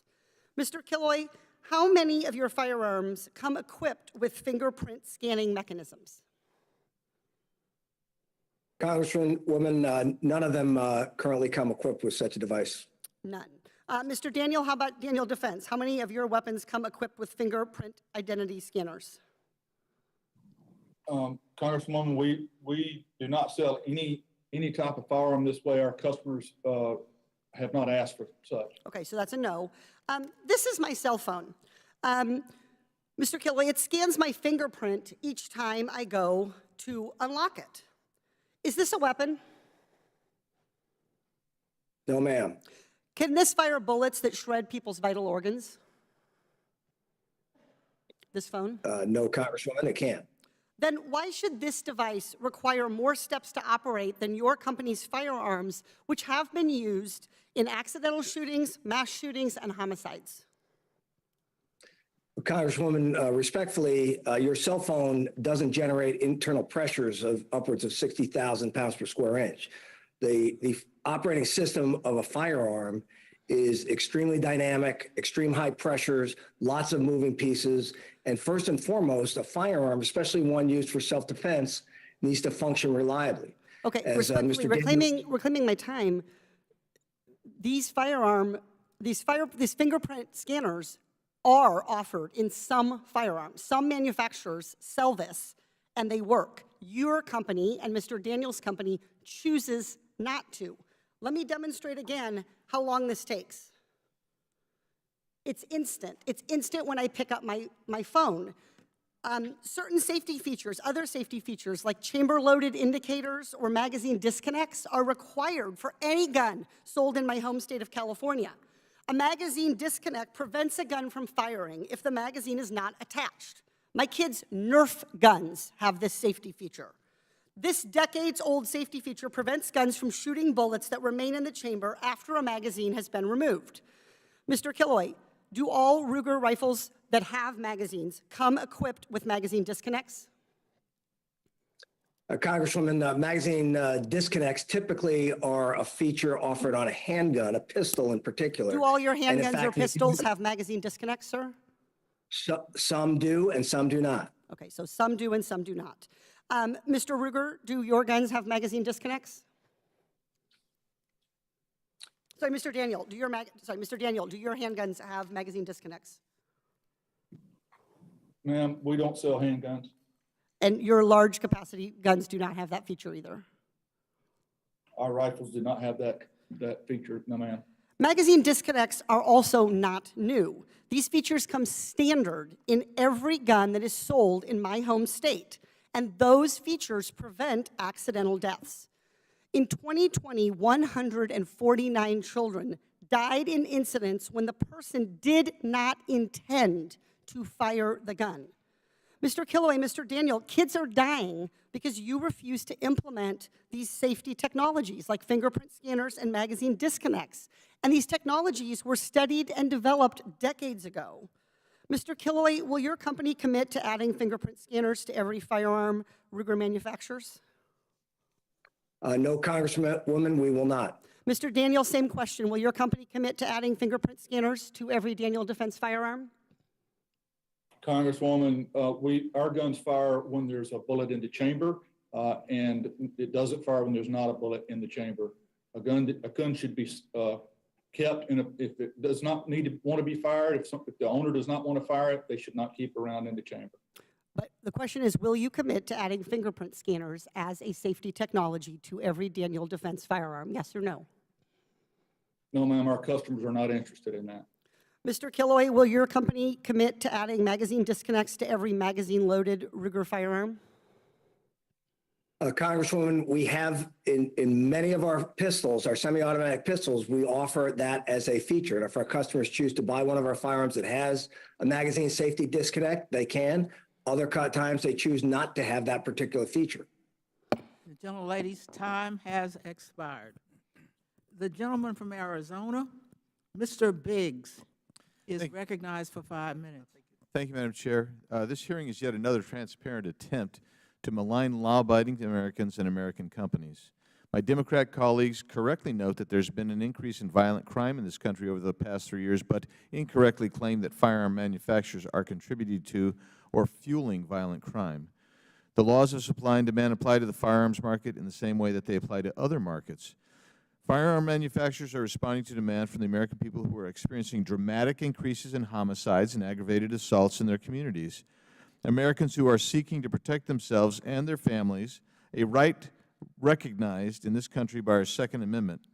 Democrats in Congress continue to infringe on this right and to shame law-abiding companies who ensure that Americans have the means to protect themselves. I thank each of you for your testimony today. Ms. Okafor, thank you for the work that you do to promote safe and responsible firearm ownership. I appreciate your discussion of the relative merits of the AR platform. I discussed in the judiciary markup last week on this topic, which is interesting because these the chairs of this committee, of these two committees, are running against each other, so we have competing. We just do the same hearings back and forth. But I mentioned that my wife actually prefers the AR-15 because it is easier to handle. It's more stable for her. And in a case of defense and the need for stability and be able to respond under a stressful situation, she'd be more comfortable with an AR-15. The features of the AR-15 make it an incredibly viable weapon for defense. In your written testimony, Ms. Okafor, you discussed some of the recent trends in new firearm ownership. And before I ask you to discuss those with us, I'll tell you that I talked to multiple gun dealers, retailers in my district who tell me that the #1 new owner trend in my district are women who are Democrats, which I find interesting. Ms. Okafor, can you discuss the trends with us, please? Absolutely. What I discussed earlier is that the fastest growing demographic of gun owners are African American women. And we've also seen, like as you said, with the fact that a lot of African American women tend to be a part of the Democratic Party. So it's honestly nothing to do with politics when it comes down to transcending politics, because this is a human right. There's nothing to do with you being a Republican or a Democrat or a Libertarian. It has to do with the fact that you understand your right to defend yourself, and you want to be able to do so. So many people in America are doing just that. And you kind of discussed it, but what are you hearing is the rationale for these new demographics who are coming out and buying guns?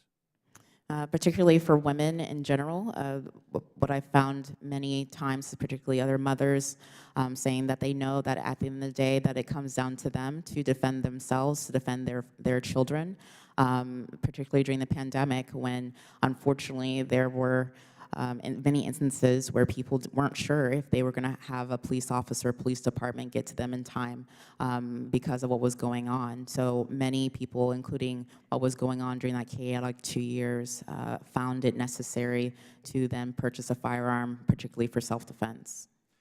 Mr. Daniel, Mr. Smith, what's your understanding about the motivations of Americans who are purchasing a firearm for the first time? Mr. Daniel, you first. Mr. Congressman, I believe that people are buying, new gun owners who have never owned a gun before are buying firearms by the millions because they're afraid.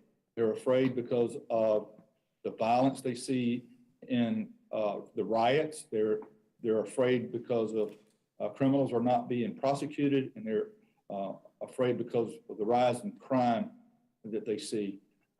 And they are making a life decision to change from being a non-gun owner to a gun owner. And I suspect, sir, that they will also be making a decision, a life-changing decision in the way they vote.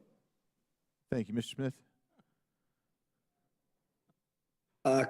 Congressman, I agree with what we've heard from Ms. Okafor and Mr. Daniel. We are seeing a much greater increase of people purchasing firearms, particularly their first firearm, for the purchase of defending their homes and their person. Again, we saw that increase from the beginning of 2020 on as related to things going on in our communities and our society, the COVID pandemic, defund the police movement and civil unrest, as well as the fact that we were entering an election cycle where the Second Amendment was on the ballot, and a lot of people felt that that was also a critical factor in a decision to purchase a firearm. Thank you. Madam Chair, before you take my time away, I do have an article I would like to submit into the record. So ordered. Thank you. The gentleman's time has expired. The gentlewoman from Michigan, Ms. Tlaib, is recognized for 5 minutes. Thank you so much. Mr. Bussey, why are Americans afraid? I think that's a complex question. They're afraid for many reasons. We've had much societal turmoil in the last 5.5, 6 years for sure. Yeah, well, let's get to this. You know, gun manufacturers have sought to boost their sales by promoting their ties to the military and law enforcement. Smith & Wesson referred to this as, quote, halo effect. In 2016 earnings call with their investors, the CEO at the time said, I quote, it certainly gives your product a lot of credibility if it's used, adopted, and well regarded by that professional community because the consumer does pay attention to that. You know, Ms. Sampson, could you explain what the so-called halo effect, how it is and how deceptive it is? Yes, thank you for the question. The halo effect is basically when the company, Smith & Wesson in this case, puts itself under the proverbial halo of the military because they are so esteemed in society, and basically says, if you want to have the firepower that they have, you should get our weapon. And in the case of Smith & Wesson, it was especially absurd for them to do that because they don't actually supply the military at all. Yeah. You know, Mr. Daniel, the committee obtained advertisement by your company uses, to sell your weapons, which include images of individuals in fully geared military tactical gear, body armor, and your rifles. Are those as advertisements intended to increase sales to armed forces or law enforcement, yes or no? Yes or no? Yes is the answer. Oh, yes. No, the answer is no. These weapons are intended to be sold to civilians. So the advertisement inherently wouldn't target anyone other than civilians, just like the killer in Uvalde. Another one of the gun manufacturers that this committee has also investigated was Sing Sauer, often employs these tactics as well. And I'd like to put one of their ads on the screen, if I may. Do you all see this? This is an ad for Sing Sauer's MCX assault rifle. It depicts troops in combat zone with modified assault weapons, including one with a grenade launcher. The text of the ad emphasizes the rifle's, quote, modularity, or makes it, quote, ready for every possible mission, in a not so subtle reference to their military style and use. These are not pictures and themes that suggest that the assault rifle is used to be used for hunting or sport shooting. So, Mr. Bussey, how is this kind of imagery and rhetoric dangerous when the primary advertising target is civilians with little, if any, military firearms training? Well, these are very serious weapons, and it's a very common practice now in the firearms industry. Did not used to be, but it is a very common firearms industry marketing practice now to market to or using special operators or trained military officers or military weaponry, but focus the marketing at consumers because that's where the larger and profitable marketing segment is. You know, Sing Sauer sold the AR-15 style rifle used by the mass shooter to kill 49 people in Pulse nightclub in Orlando, Florida. In 2016, 3 of those weapons were used by shooter in Las Vegas, Nevada. In 2017, to kill 60 people. The company recently, literally, are selling the version of its new rifle that they have contracted out, their M14 or whatever, for the U.S. Army. They're selling the same configuration that is near match to what American soldiers will soon be using in battle. We shouldn't be surprised when young men purchase these weapons to be more like soldiers in the picture. And we shouldn't be surprised when they try to act like them either. These dangerous ads must stop. Yet they're breeding domestic extremists and putting communities of color, communities that are incredibly vulnerable, especially like children in our schools and minority groups, at grave risk. And so it's incredibly important that we call this out what it is. They are targeting folks to do what they to basically target the most vulnerable by selling it that way. This imagery is not towards soldiers, to the lay people, civilians. They're advertising it in a way again, that depicts it to endanger people's lives.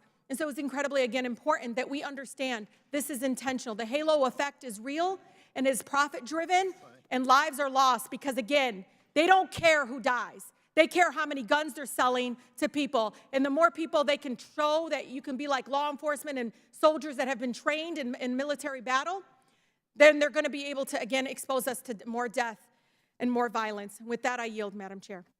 The gentlelady has yielded. I recognize the gentleman from South Carolina.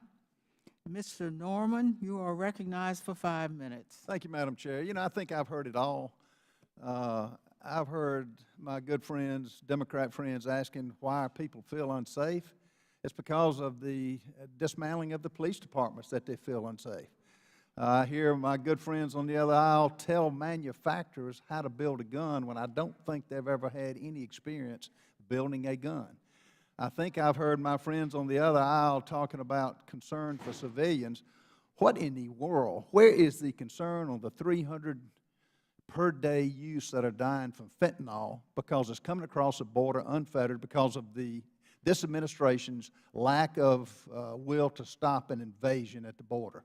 Where are the hearings about the supply shortage that people can't unload a plane? We put a man on the moon, but we cannot unload a ship.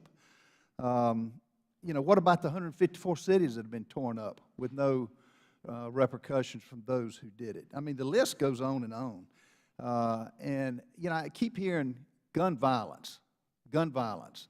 I was talking to my good friend, Mr. Clyde, and we both agreed that we've all had a lot of guns. I have, he has. He has far more than me. I've never had a gun get violent with me.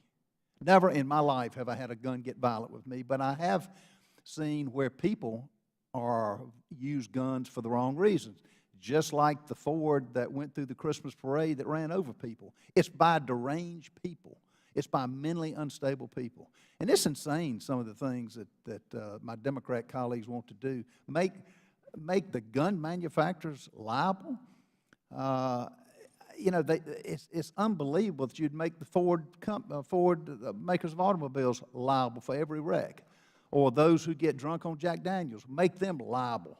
I mean, make the Jack Daniels company liable. It doesn't make sense, but that's just usual with what's going on today in this country, and particularly with this administration. Mr. Smith, President Biden has said that gun manufacturers are completely immune from liability of any kind. Is this a correct statement? Congressman, I'm curious, you directed that to me, Chris Killoy from Ruger? Yes, sir, you can take it. Take the question. Yeah. All right. Yes, sir. You know, we are not immune from prosecution. If we make a defective product, you know, certainly we are subject to normal product liability like everyone else. You know, the Protection of Lawful Commerce in Arms Act, which is typically what we're talking about here, really codifies existing common law. If you know, and the average time to crime that the ATF has recently reported is over 7 years from when a firearm is first legally sold. On average, if that gun is recovered in a crime and used in a crime, 7 years time to crime. And again, to try to hold a firearms manufacturer liable for that crime or that criminal activity just does not make sense, does not comport with our jurisprudence in this country. And I respectfully would suggest that that's not the right way to approach this problem. Okay, and I heard my Democrat friends asking about what kind of profit are you making? What kind of, you know, what is your company making as far as dollars earned every year?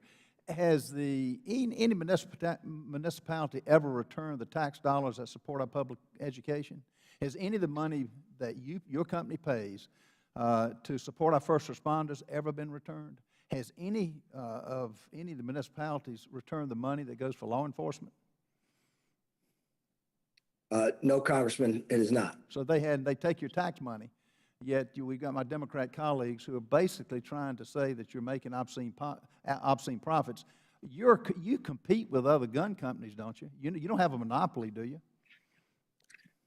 No, sir. We're one of right now about 17,000 federally licensed firearms manufacturers licenses that have been granted.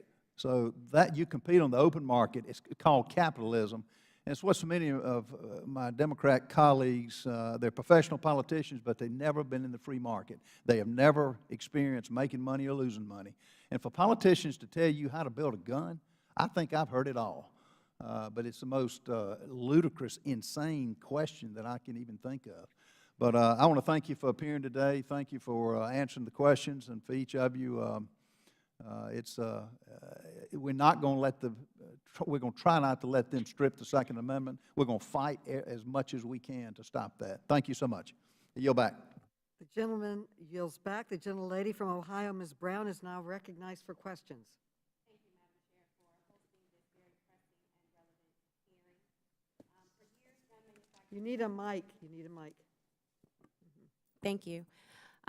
For years, gun manufacturers have operated with little to no oversight and have been shielded from accountability by NRA-backed members of Congress and a conservative Supreme Court. Their irresponsible advertising and sales practices have flooded communities like mine with weapons of war, resulting in loss of life and generational trauma. This history mirrors the unchecked greed of pharmaceutical companies who are only now facing the consequences of the harm caused by their own irresponsible advertising and the role they've played in the opioid crisis. It is far past time for gun manufacturers to face some accountability. So, in an effort to maximize the use of my time, Mr. Daniels, I'll be asking you a series of yes or no questions. So, Mr. Daniel, are you familiar with the ongoing opioid crisis and the role that irresponsible advertising played in getting millions of Americans, including many Ohioans, addicted to drugs?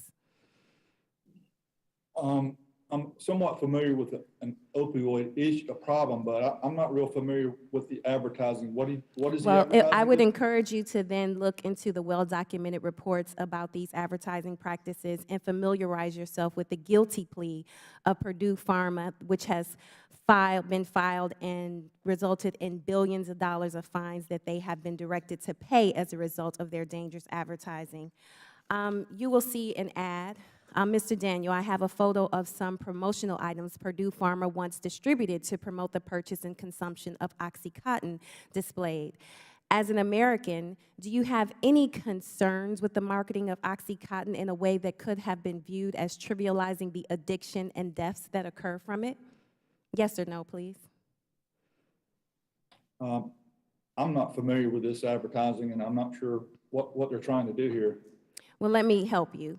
These irresponsible advertisements are not exclusive to the pharmaceutical industry. Your companies have also continued to make irresponsible advertisements for these dangerous weapons. Mr. Daniel, do you understand that firearms your company produces, markets, and sells are deadly and dangerous weapons? Yes or no?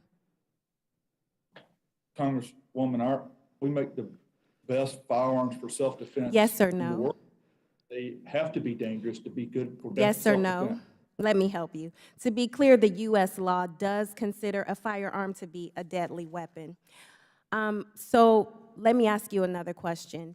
Do you believe it is appropriate to market guns in such a manner, and you should see an ad that your company produced, when gun deaths are now the leading cause of child deaths in the country, and a teenager used one of your weapons to kill 19 children just a month ago? Ma'am, you've said a lot. What was the question there? Do you believe it is appropriate to market guns in such a manner, as your advertising has done, when gun deaths are now the leading cause of child deaths in the country, and a teenager used one of your weapons to kill 19 children just a month ago? It's a yes or no question. This advertisement you're showing is a safety advertisement. Is it appropriate? It's a yes or no question. This is an appropriate ad for safety, teaching To advertise, children. it's a yes or no. Is that a yes? This advertisement Reclaiming is about my safety. time.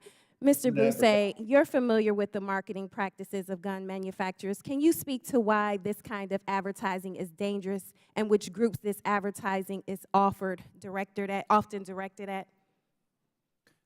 I can testify to the fact that advertising practices in the firearms industry have changed radically in the last 10 or 15 years, and I am very concerned about the degree to which there is now irresponsible advertising encouraging or marketing to irresponsible activities.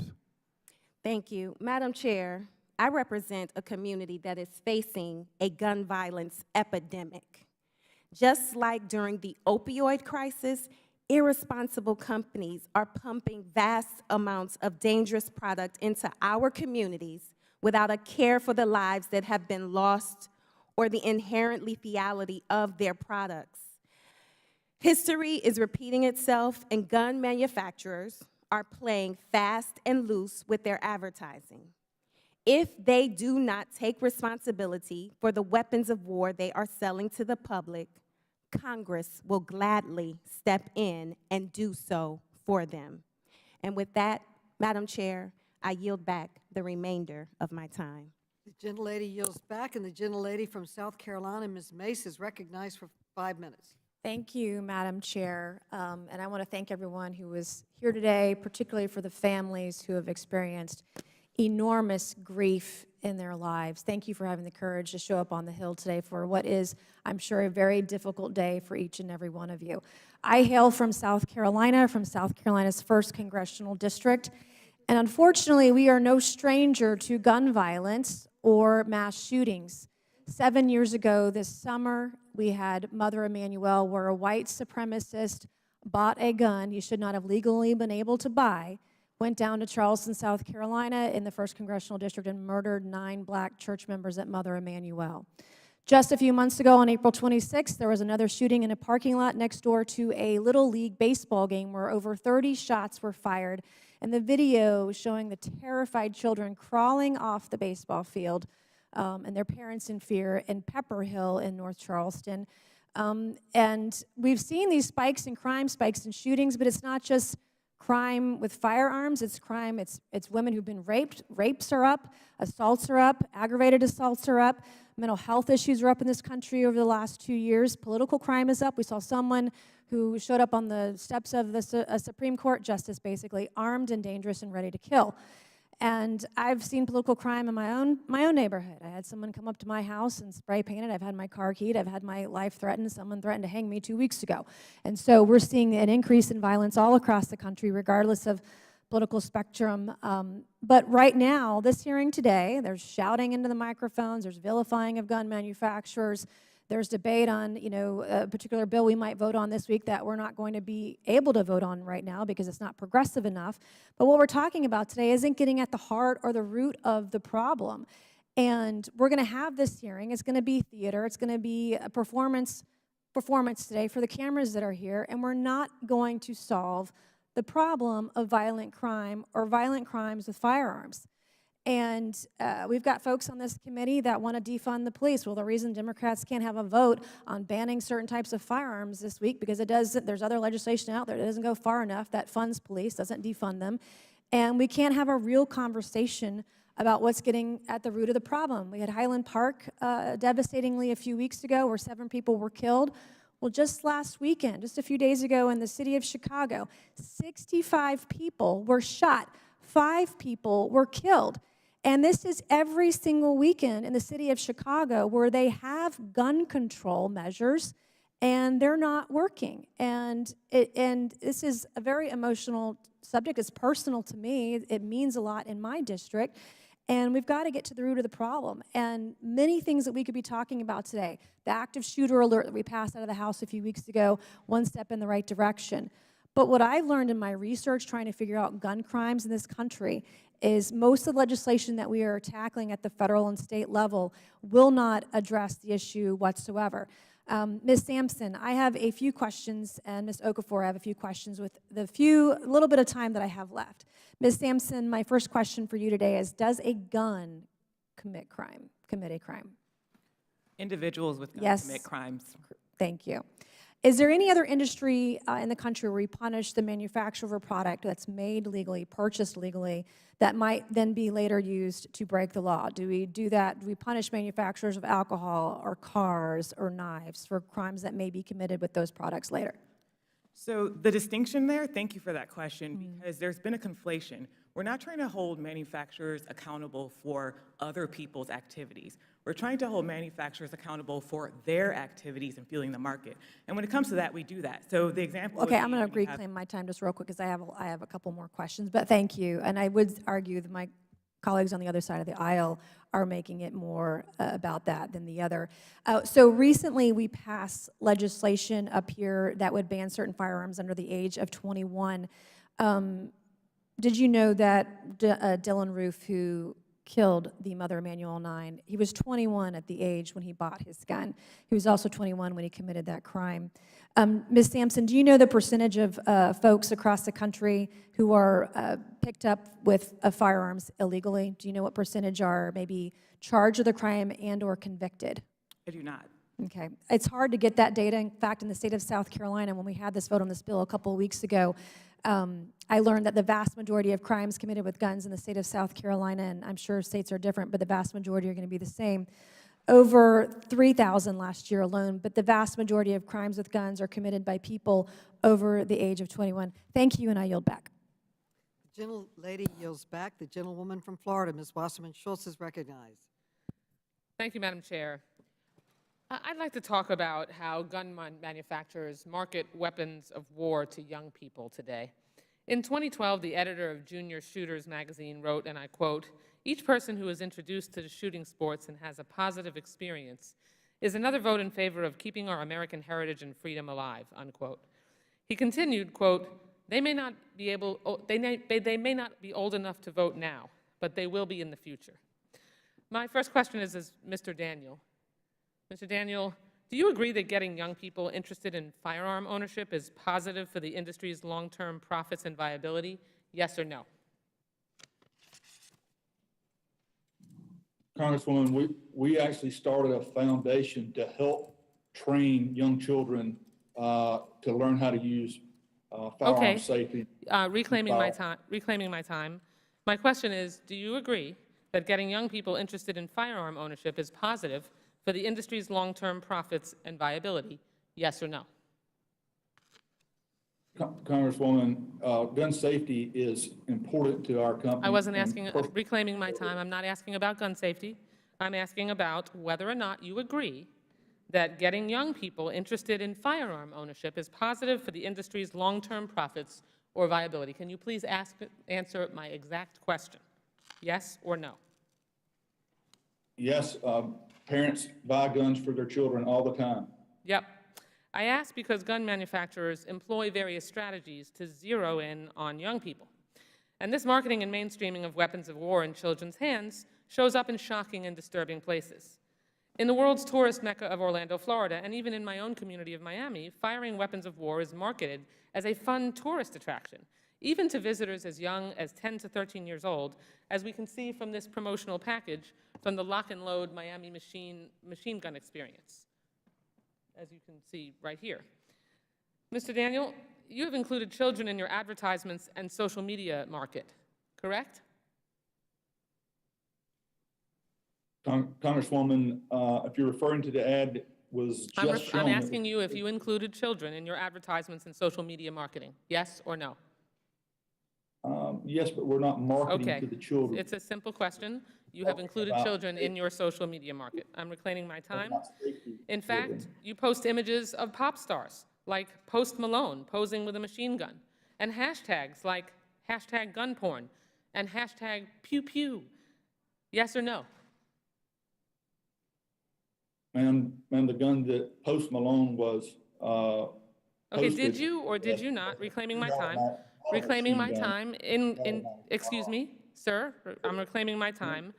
Did you post, Mr. Daniel, I'm trying to ask you a question. Did you post a social media post with Post Malone posing with a machine gun and the hashtags gun porn and pew pew? Yes or no? Did you do that? No, ma'am. No, ma'am, we did not. I can produce the social media post if you'd like. That's fine if you'd like to, but the gun was not a machine gun. It was a semi-automatic firearm. We're splitting hairs. We're splitting hairs. Clearly, Clearly, the gentleman is acknowledging that they posted something and we're splitting hairs over whether you called the weapon a machine gun. This strategy basically turns killing machines into social media thirst traps for young people who will see these weapons as sexy, hip, and alluring. The gentleman acknowledged that they have children in their social media. They had a social media star that is appealing to children, post with a machine gun, and hashtags gun porn and pew pew. I mean, it really boggles the mind. Mr. Daniel, are you even remotely worried that these youth-focused marketing tactics appeal to impulsive teens who we've recognized can't even be trusted to buy cigarettes or a beer when they are under 21?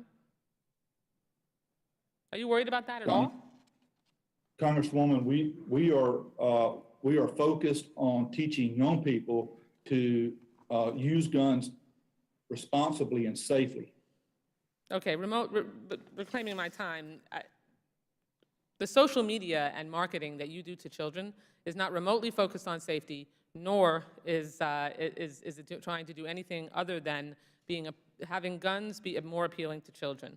And just as I lose my time, Ms. Sampson, have there been any studies that correlate how the marketing tactics used by Mr. Daniel and other companies are related to incidents of gun violence among kids and adolescents? Yes, and they're in my written testimony. I'm sorry? Yes, and they're in my written testimony. But basically it has to do with the fact that young people are susceptible, especially susceptible to messages from advertisers. And so when you tell children that these guns will give them more adrenaline, or you use first-person shooter games to promote firearms, things of that nature, it draws in young people who are more vulnerable and maybe not able to sort out reality from fiction. The gentlelady's time has expired. Thank you, Madam Chair. I appreciate the opportunity. I yield back. Okay, I just want to remind members that the chair has been even-handed while allowing members on both sides of the aisle latitude with respect to their 5 minutes today, and would ask that recognized members not be interrupted except by the chair. So now, Mr. Fallon, you are now recognized from Texas. Thank you, Madam Chair, witnesses and colleagues.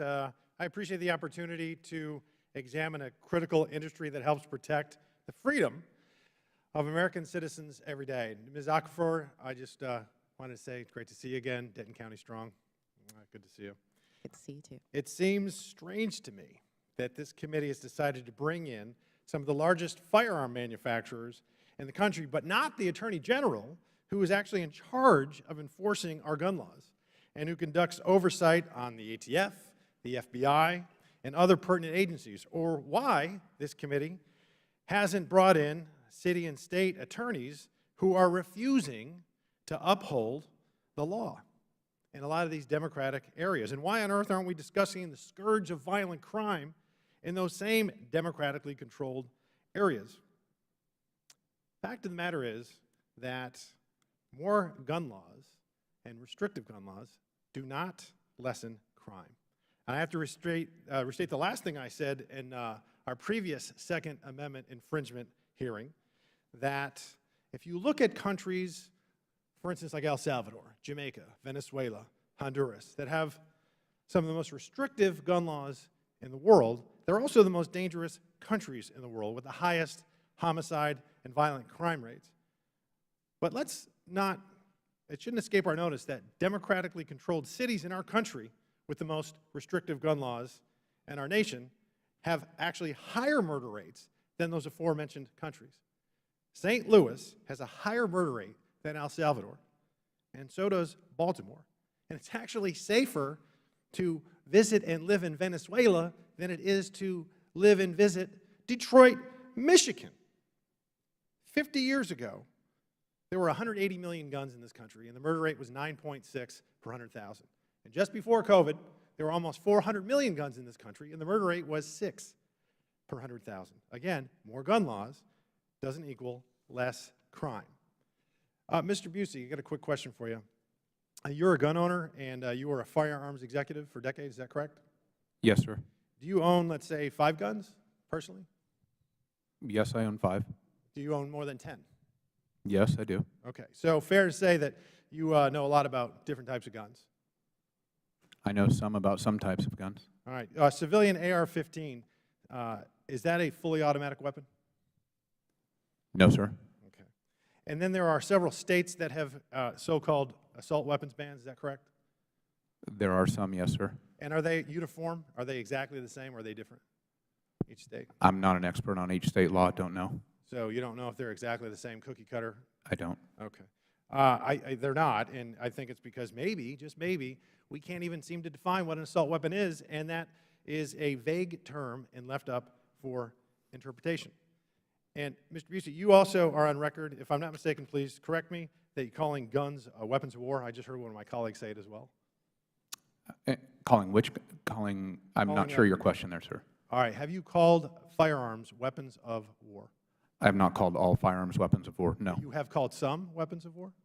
Yes, some firearms are weapons of war, yes, sir. So when you were a firearms executive, did you market the Browning 1911?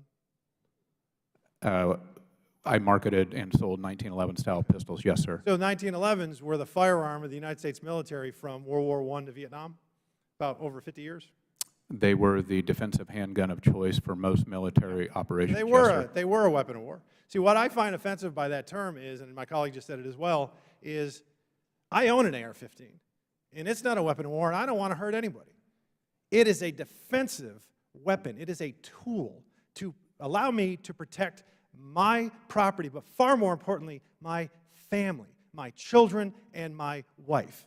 And I'm glad I'm not giving it up no matter what. And some of these laws that we're talking about, whether they're grandfathered or not, are going to make good law-abiding citizens criminals. And by definition, criminals don't follow the laws anyway. That's why I own one. So we have a bill, and from our colleague from Rhode Island, Mr. Cicilline. It's H.R. 1808. It's an assault weapons ban, which it makes it a crime to import, sell, manufacture, or possess semi-automatic weapons. To put plainly, this is an outright ban on all semi-automatic weapons. And this bill is political theater, and it's a complete farce. The American people don't support it. I'm sure there's many Democrats across the country and rank and file that don't support it. And it's an actual joke, and it's a disservice to our Constitution. Thank you very much, Madam Chair. I yield back. The gentleman yields back. The gentleman from Vermont, Mr. Welsh, is now recognized for 5 minutes. Thank you. Madam Chair, Vermont is a rural state, and we've had a tradition of responsible gun use. But things have changed. Things have changed deeply in Vermont. The day after the Parkland shootings, we came within an eyelash of having a mass shooting at a school in Fairhaven, Vermont, where a young man who had purchased weapons bragged that he was going to have a higher body count than anyone else before him. And it was only because of the extraordinary work of our local and state police and our school officials that that was stopped.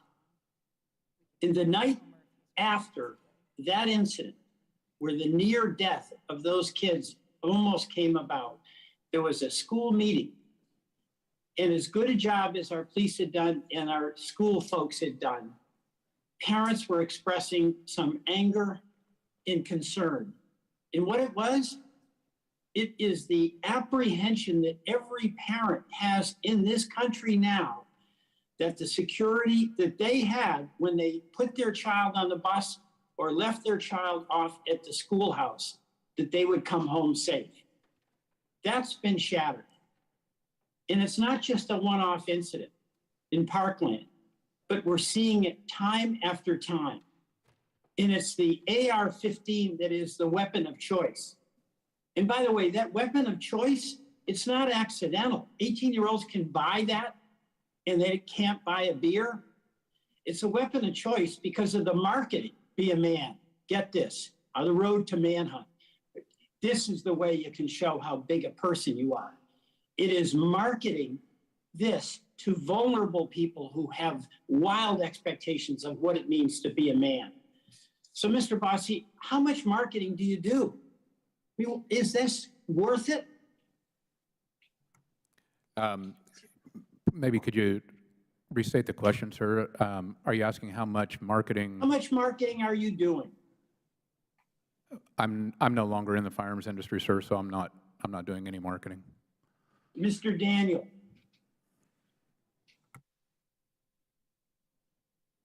Yes, sir. Repeat the question, please. How much marketing are you doing? We're marketing very much like we have been for the past 15 Well, years. you know, I'm interrupting. I apologize. But the marketing that is being done is much like Joe Camel, where the cigarette companies were marketing cancer and disguising it as how to be a man, how to be a big shot. I mean, is it worth it? Do you have any thoughts about what your weapons are being used to do, that is kill children? Do you have any expectation that people should look to you to address this? Thank you for your question, sir. I believe we should address this. I think the way to address it is just as you said, local law enforcement working with the schools and working at a local level to figure out how to stop murder. So you're saying, but you're saying there's no gun manufacturers. I mean, I listen to Mr. Gun manufacturers don't have anything to do with it, just like cigarette manufacturers had nothing to do with people dying of cancer because it was a voluntary choice. But let me ask you about Mr. Fallon's line of questioning. He needs the AR-15s to protect his family, and obviously he means that. But don't we need a society where we can expect our law enforcement folks to be reliable enforcers, or is it every man, woman, and child for himself and herself, and each one of us needs an AR-15 to settle our disputes and defend ourselves against insults? Congressman, as I understand it, many of your constituents are over an hour away from the police.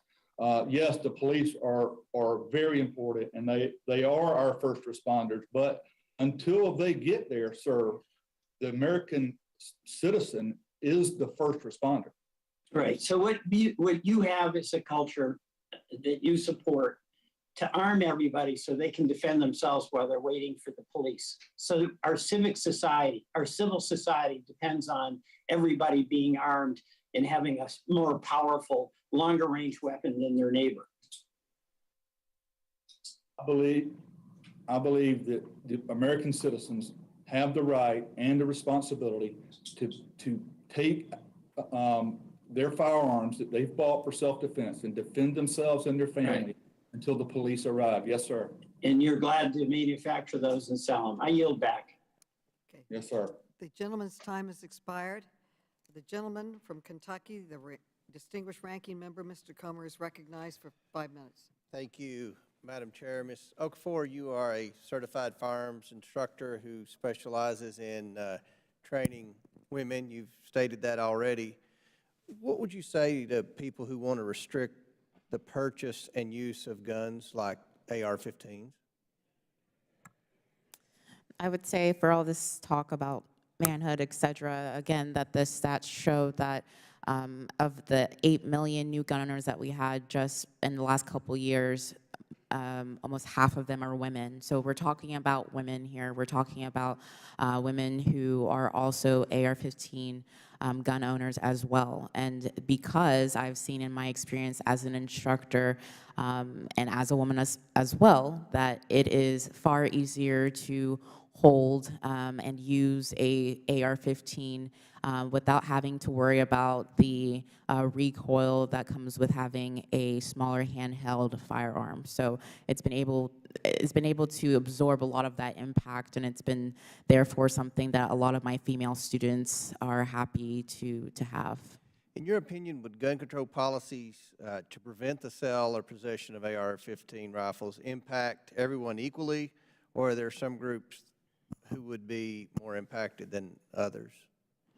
As we found in history over and over again, whether it's legitimately because they're trying to put forth laws that are explicitly against, for example, African Americans. We can look at history from slave codes to black codes that restricted African Americans from even having a firearm, to, in just the last couple of decades even, or rather the last century rather, from the civil rights era, Jim Crow laws, that we found that whether it's explicitly African Americans or explicitly minority groups or explicitly those who are unable to afford a firearm and the restrictions that come with it, that it primarily impacts those communities that are the most vulnerable and defenseless for a number of reasons and need some type of firearm but are unable to because of the financial restrictions and training barriers that come with gun restrictions. Thank you very much. Madam Chair, I yield the balance of my time to Representative Clyde. Thank you, Ranking Member. We are here today because Democrats on this committee are bound and determined to politicize the horrible, tragic events that occurred in Uvalde, Texas. Immediately following the shooting, Democrats demanded information on the, quote, manufacture, marketing, and sale of deadly weapons used in mass shootings, end quote. Since this request on May 26 by Democrats, all of the companies which these letters were sent have been very responsive to the chair's requests, and as I understand, producing over 3,500 pages of documents. So we're here today because Democrats want to somehow blame gun manufacturers for violent crime. While Democrats did not see fit to drag auto manufacturers before this committee to blame the Waukesha Christmas Parade massacre, citing car violence or SU vehicle violence for the murder of 6 people and the injury of 62 others in a violent criminal act, Democrats have coined the term gun violence and determined that guns, which are inanimate objects and unable to commit any crime or act of violence, should be banned. I take issue with that term, as I have never known a gun to be violent. I've known people to be violent, but never an inanimate object like a firearm. I have owned thousands of firearms in my lifetime and have never met, owned, or handled a violent gun. People are the origin of violence, and they use all sorts of tools to perpetuate their violence. We should be holding the criminals accountable. Firearms are simply tools and can be used for good or evil by the person behind the tool. But Democrats want to blame the existence of the Second Amendment, which the Founding Fathers enshrined in the Constitution because they understood the first step toward tyranny is disarming the citizenry. They want to blame the Second Amendment for all the violence that occurs in this country. Let me be clear, gun manufacturers do not cause violence, and the Second Amendment is not to blame for violence in this country. Criminals are the ones who engage in violence and who commit crime. I've been a federal firearms licensee for 30 years. And I realized early on that every firearms business, whether a manufacturer, an importer, or a dealer, is a true constitutional business. Because without them, most citizens would not be able to exercise their Second Amendment rights, which have been so vital in achieving and maintaining our freedoms for now 246 years. I believe a good motto for our nation's firearms industry would be, we enable individual participation in the preservation of liberty. And that, as we know, is what the Second Amendment does. It helps preserve our liberty because it allows individuals to defend themselves against unlawful aggression, whether it is defending against someone committing a crime or against the government bent on tyranny and eliminating our liberty. Since federal firearms licensees are constitutional businesses, it makes it even more imperative that the government use every tool at our disposal to protect these types of businesses so they can continue to serve law-abiding and free citizens. Governments are instituted among men, as our Declaration of Independence says, that to secure these rights, governments are instituted among men, deriving their just powers from the consent of the governed. Thank you, and I yield back. Okay, the gentleman's time has expired. The gentleman from Illinois, Mr. Davis, is recognized for 5 minutes. Thank you, Madam Chairman, and I also want to thank all of our witnesses and especially the families who have come who've been impacted negatively by gun violence. Gun manufacturers would have us to believe that they are helpless to stop mass shootings. They want us to forget the assault rifles that are designed to kill people quickly and efficiently.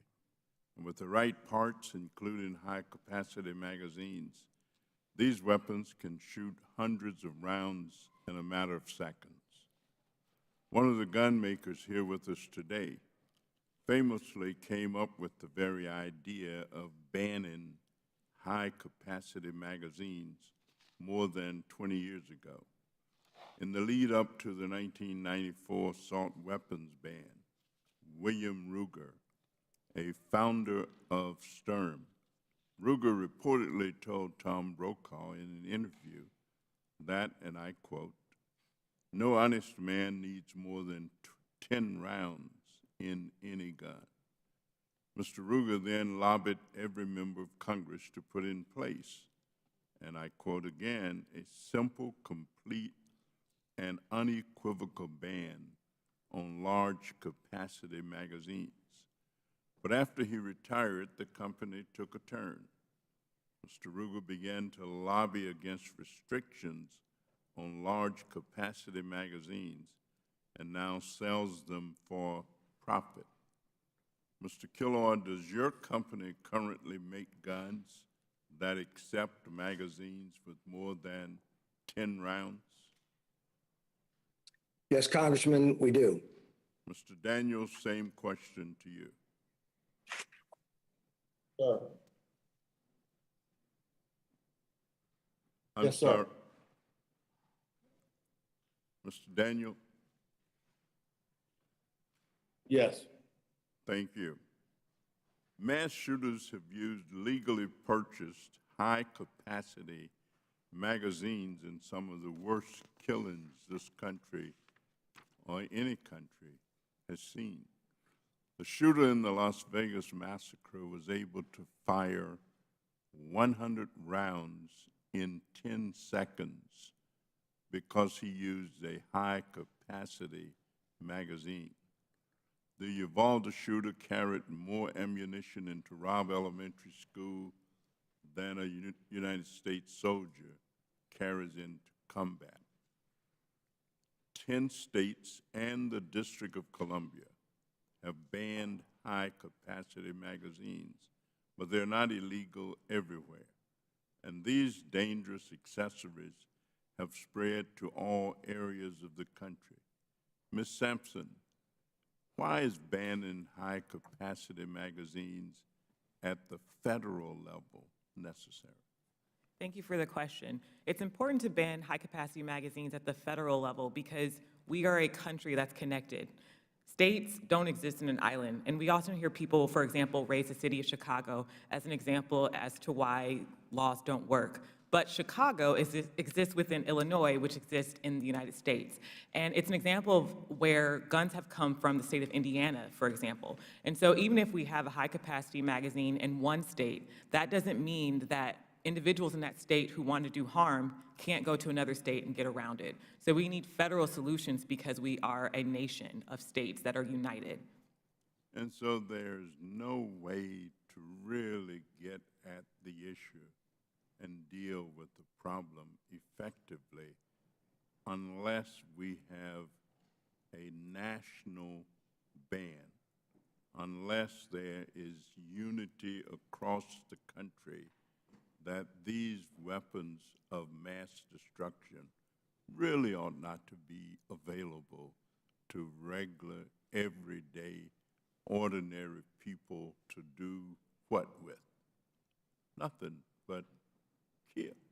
I mean, it's amazing that an individual can walk around with a weapon that you can fire off 30 rounds in 30 seconds, 100 rounds before you even know what's happening.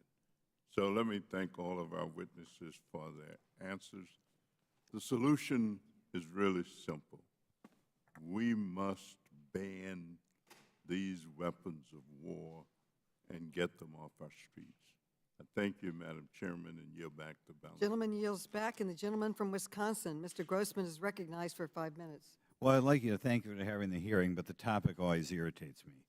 First of all, I'm old enough to remember when I was a child, all they did was talk about pistols. It was all about handguns. We don't worry about long guns. You know, whatever, 98% of the murders in the country or whatever are committed by handguns, and we don't care about long guns. Now, if long guns are in the news, it's we don't care about handguns, we only care about law guns, which shows what I think we're really trying to get at.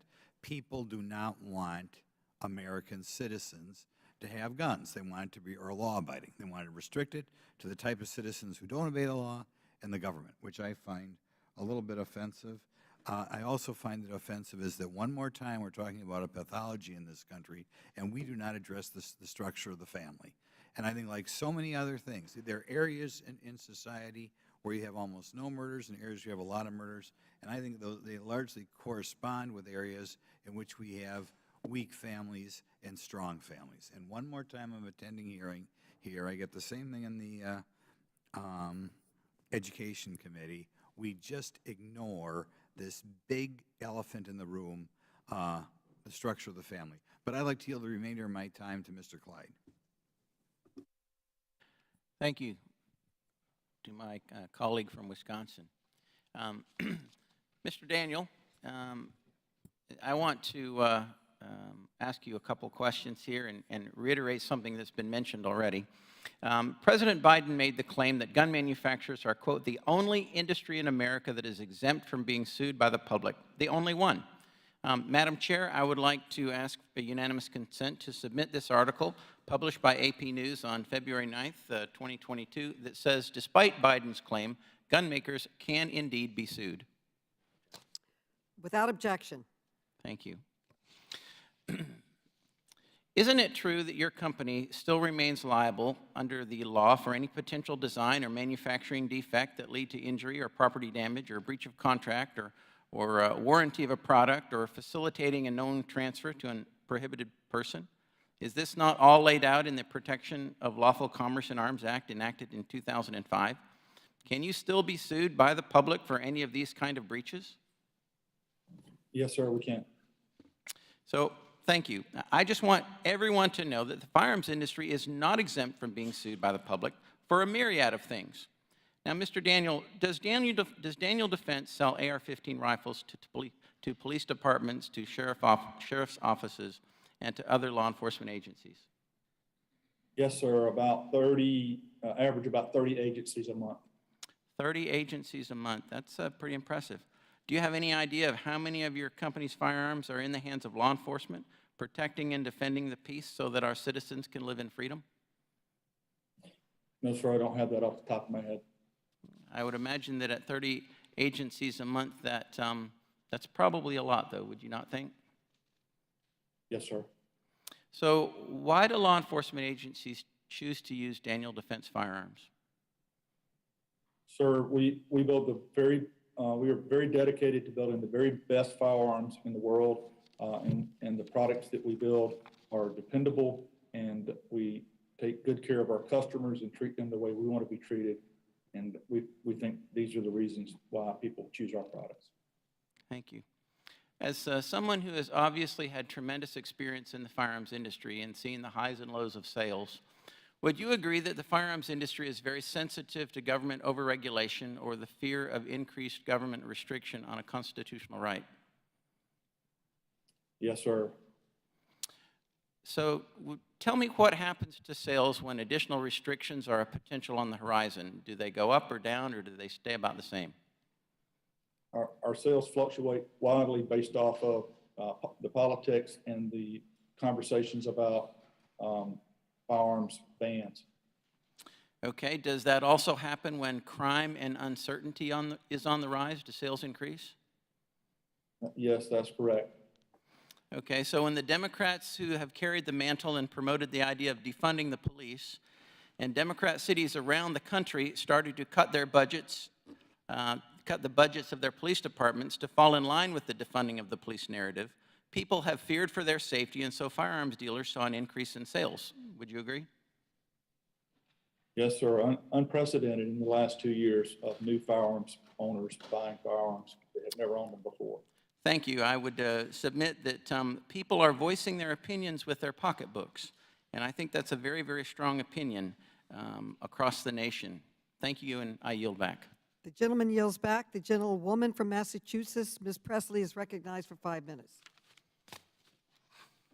Thank you, Chairwoman Maloney, for convening today's hearing. Now, while the gun industry rakes in hundreds of millions of dollars, choosing profit over people, selling weapons of war to anyone who wants them, impacting communities across the country who are forced to deal with the consequences of their greed. Bloodshed, pain, the trauma of a loved one being seriously injured or killed due to gun violence. Certainly communities disproportionately impacted Black, Brown, AAPI, the LGBTQ community, from Buffalo to Orlando to El Paso and Atlanta. This, of course, is both a devastating and expected result when companies employ marketing tactics that spread white supremacy and embolden far-right extremist groups. For example, shortly after the 2017 white supremacist march and attack in Charlottesville, Virginia, the National Shooting Sports Foundation promoted an advertisement encouraging people to buy assault weapons to use against unnamed protesters, unarmed protesters. Mr. Boussy, you referenced this advertisement in your remarks. Can you please explain why advertisements like these are dangerous?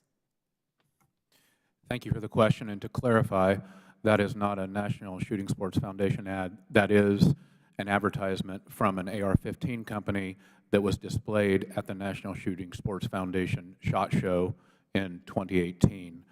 That is an ad, in my opinion, that is encouraging and celebrating the idea that civil unrest and attacking protesters is a potential business model of profit for firearms companies, and I believe that to be a very distressing and irresponsible path of advertising. Thank you. And although the slide has moved, we could bring it back for a moment. It's hard to see, but they also named Boston, a city that I represent, right in the upper left-hand corner there. Recently, my community has experienced firsthand the far-right white supremacist organization Patriot Front in action. They have held multiple demonstrations of intimidation and fear in Boston to spread their racist bigotry and attack folks on the street. Let me be clear, as Congresswoman for the Massachusetts 7th, I am going to do everything in my power to keep my constituents safe and stand up against white supremacy whenever and wherever it shows up. This should also be a baseline commitment of the NSSF, but instead the organization promoted this malicious advertisement. Mr. Daniel, as a board member of NSSF, will you use your position to stop them from allowing ads like this one, naming Boston and promoting assault weapons, yes or no? Mr. Daniel? Ma'am, this was not an NSSF ad. Will you use your position as a board member in any way to stop these sort of advertisements promoting assault weapons, yes or no then? I don't understand the question. Okay, that's okay. Mr. Kaloy, same question to you since you are also on the board. Will you commit to ending the practice of allowing harmful ads like this at events, yes or no? Congresswoman, respectfully, the NSSF does not advertise firearms for any of its member companies. They host a trade show annually in January, and that's where I believe that ad was seen by a company who may have been displaying there. I'll reclaim my time because I think the point still remains. As long as gun manufacturers have immunity to sell their weapons of war using harmful marketing tactics, Black and brown communities will continue to be targeted, and that has got to change. In the face of white supremacy, my neighbors and I are undeterred in the pursuit of healing and the true justice, and we will not let gun makers incite violence against us with impunity. And I yield back. Gentlelady yields back. Mr. Flood, a new member of our committee from Nebraska, welcome. You are now recognized for 5 minutes. Thank you, Madam Chair, and thank you all for your testimony today. I want to turn the attention to exactly why we have seen a rise in gun sales in America.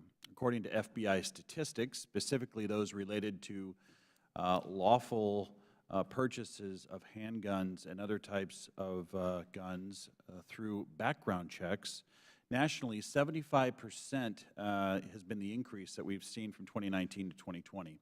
In Nebraska, we've seen a 78% increase in background checks related to gun purchases just in my home state. National research has also shown roughly 70% of gun owners are citing personal protection as their major reason for purchasing a firearm. Unfortunately, over the last 2 years, violent crime across America has dramatically increased. That crime wave has affected my district. In Lincoln, Nebraska, for example, violent crime is increasing and citizens are concerned. Ms. Okafor, I appreciate your prior testimony today where you called yourself an accidental activist. I know you train gun owners on proper etiquette. I'm really interested in knowing from those who you work with, particularly women, what reasons do they cite for purchasing a gun, and what does having ownership of a gun do for them personally, and is it related to what we've seen as an increase in violent crime? Studies have shown nationally that for women, the #1 reason they buy a firearm is for self-defense. And in my time, my personal time with my female students, most of them are, like me, survivors of crime. They are survivors of domestic violence, survivors of sexual assault, et cetera. So they essentially come to me because they want to make sure they're never a victim again. And that's why they want to be able to learn how to use a firearm and use it safely. Some would have you believe that banning AR-15s is going to make America a safer place. Talk about what your students are saying about using the AR-15 and what is their opinion as to whether or not, if you can testify to this, a ban would do. Well, it really comes down practically of what an AR-15 does, particularly a rifle, for a woman especially, or those who have any type of physical disability. They give you the upper hand in that situation, in the fact that most people, probably a criminal, might have a handgun, but if you're working with an assailant that has multiple assailants in that situation, then an AR-15 is necessary, obviously, as a way to have the upper hand in that situation, particularly for a female. Like I said before in my testimony about AR-15s, you're able to mitigate the recoil much better than you would with a handgun. And so that's why a lot of people prefer to have that upper hand by having an AR-15. Was it your prior testimony today that of all the weapons that your female students have sampled, that the AR-15 was routinely one of their most, favorite? Yes, that's what I routinely get, is that other women tend to already have this preconceived idea what an AR-15 is or what an AR is, and because of a lot of advertising and rhetoric saying that they shouldn't have a firearm of that capacity, that they think it'd be something that they wouldn't enjoy until they actually shoot one, and they realize it's actually a benefit to them, and it's easier for them to hold and to actually enjoy shooting, so they can train and defend themselves if they ever have to use that in an unfortunate circumstance. We don't have much time left, but could you just briefly speak to the peace of mind that owning a weapon like this would give to one of those female students that you have instructed with firearms? Yeah, the peace of mind is, I believe, similar to anybody, but again, particularly in America. I know there's been a lot of talk about weapons of war, et cetera, and the difference, as if the Constitution is not explicit in that we have a right to keep and bear arms, and that includes all arms. Yes, even quote-unquote weapons of war. At the end of the day, it's to make sure that we have the ability to defend against an oppressive, tyrannical government, and there is no restriction, particularly with the Second Amendment, that says that there's a distinction between a civilian and someone in the military. So it comes down to an individual's right to defend themselves and to figure out what is best for them to defend themselves in that situation, and that's it. Thank you for your testimony. I yield back. The gentleman yields back. The gentleman from Maryland, Mr. Sarbanes, is recognized for 5 minutes. Thank you, Madam Chair. Before I proceed to my line of question, I just wanted to clarify, Ms. Sampson, can you, again, just for the record, clarify whether gun manufacturers enjoy legal immunity? Thank you. Gun manufacturers do not necessarily enjoy complete immunity, but what they do have is an unnecessary level of protection from PLACA that makes it much more difficult for victims of their misconduct to hold them accountable in court. And what that means is that for most other industries, if an individual is harmed by their misconduct, they can file a claim, and then in a court of law, they can decide whether or not that claim has merit. With PLACA, what gun manufacturers are able to do is get in front of the courthouse doors and say, you have to get over a hurdle before you can even get to the merits. And that's not asking for anything that would be especially punishing to gun manufacturers. All we're asking is that gun manufacturers be held to the same standards as everyone else. And that's especially important because they don't even face consumer oversight. So they receive special treatment when it comes to the way manufacturers generally have to face legal liability for their products. Thank you for that. Let me get to why I think they might have some special treatment here. We know that it's been very hard to get legislation passed in Congress that would address gun violence. We finally last month were able to achieve some bipartisan legislation to help stem the tide of gun violence in our country. The reason it's been so difficult is because for decades, there's been this powerful grasp of special interests which has stymied progress on even the most common sense gun reforms. I'm going to put some numbers out here. According to lobbying data, gun rights groups spent a staggering $190 million, nearly $200 million on lobbying between 1998 and 2022. According to public records, the NRA itself spent $5.3 million on lobbying from 2021 to 2022, while the National Shooting Sports Foundation, a lobbying organization representing gun makers, distributors, and retailers, and by the way, upon whose board of governors Mr. Daniel sits, spent over $1 million on federal lobbying just in the first 3 months of 2022. We also know that in 2015 and 2016, Ruger gave the NRA over $12 million in cash payments, which is a staggering sum. And these sums of money have their effect. They have a very pernicious effect on our democracy. Mr. Bussey, you are a gun owner and a former firearms executive. Do you agree that the views of the NRA as an organization where they put their lobbying dollars, not necessarily every rank and file member of the NRA, because they're very responsible gun owners among that group, but the NRA as an organization, their views do not represent the views of the majority of Americans, including the majority of responsible gun owners like yourself. Would you agree with that? Yes, sir, I certainly agree with that. Thank you. 60% of gun owners actually support raising the age for Americans to purchase AR-15s from 18 to 21. The NRA clearly doesn't speak for the majority of Americans. They don't even speak for a majority of ordinary gun owners.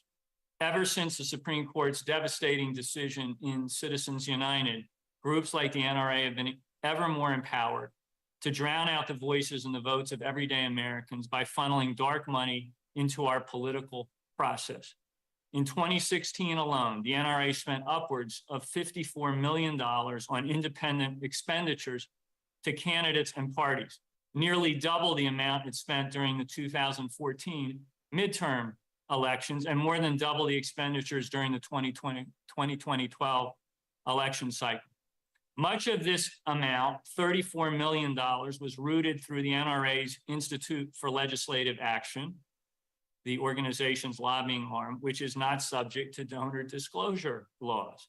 These funds were used to support the election of pro-gun politicians and systematically block legislative action to crack down on gun trafficking and straw purchasing, or strengthening background checks and enacting red flag laws.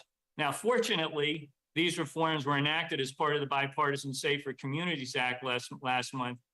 But even now, the grip of the gun lobby and the dark money that funds its efforts continues to threaten the progress of further efforts to address America's gun violence epidemic. If we are able to comprehensively address this crisis, it will depend on getting dark money out of our political system and make democracy responsive to everyday Americans. Those are the steps we must take to address these insidious factors of big money, special interest, and these particular industries like the gun lobby. With that, I yield back my Gentleman time. yields back. Madam The Chair, gentleman from Ohio. Madam Chair, I request unanimous consent to waive on Representative Buddy Carter from Georgia for today's hearing. Without objection. Now, the gentleman from Ohio, Mr. Gibbs, is recognized. For 5 minutes. Thank you, Madam Chair. You know, I'm really amazed how the other side of the aisle keeps going after the gun manufacturers and the guns. like the guns have brains. It just amazes me. I look what happens in Chicago every weekend around our cities where we have murders and shootings, and that it's. And Ms. Okar, would you concur that the people that are committing these crimes in Chicago and elsewhere are criminals? They're illegal guns ownership. Is that the typical? Is that why some of your people that you've trained want to get arms to defend themselves because they're fearful of that, or those type of people? That's the shootings in Chicago and elsewhere.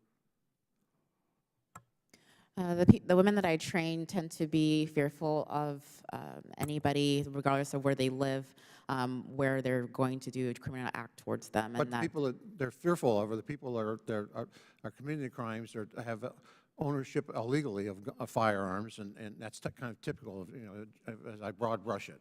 That's kind of typical, right? Yeah, so whether it's illegal or legally, the fact of the matter is that they're doing something illegal. So the real answer here is let's prosecute these people and lock them up. And, I know it was, unfortunately for our colleague from New York, Lee Zeldin, it wasn't a firearm when he was assaulted last Friday, but he was assaulted with a deadly weapon. And what did the state of New York do? They released that person. Unfortunately, the federal government arrested that person, but they released that person. What kind of message does that send?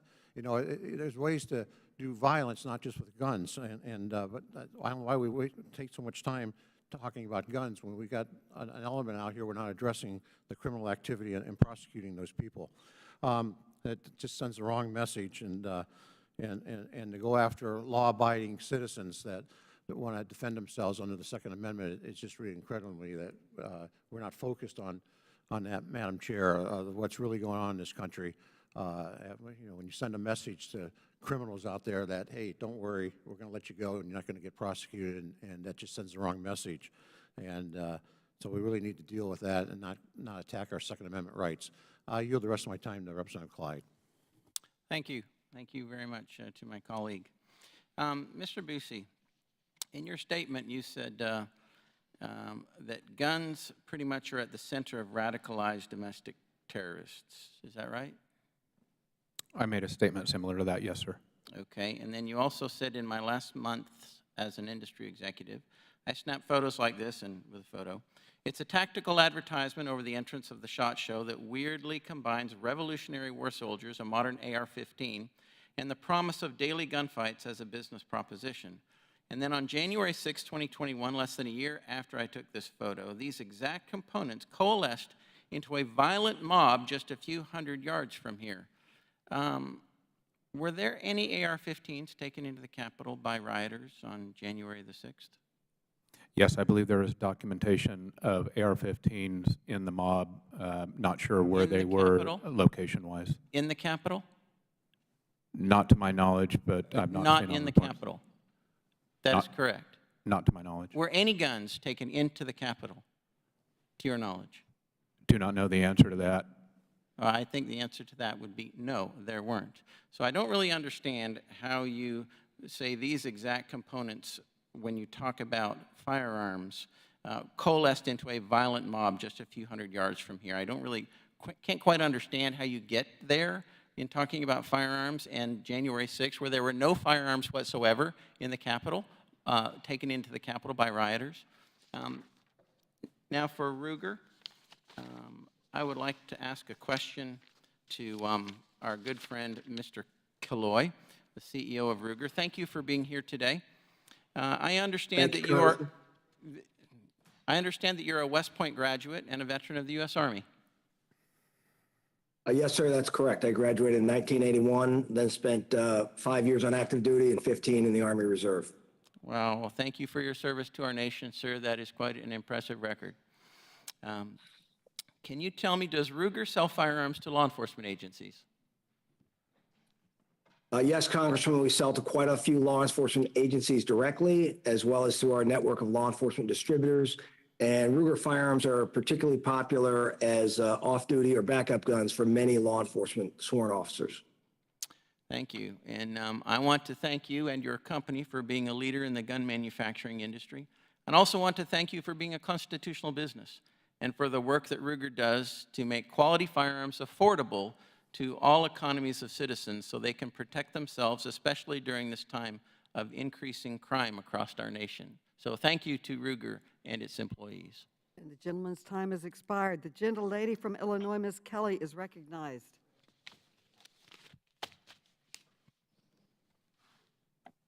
Thank you, Madam Chair, and the witnesses.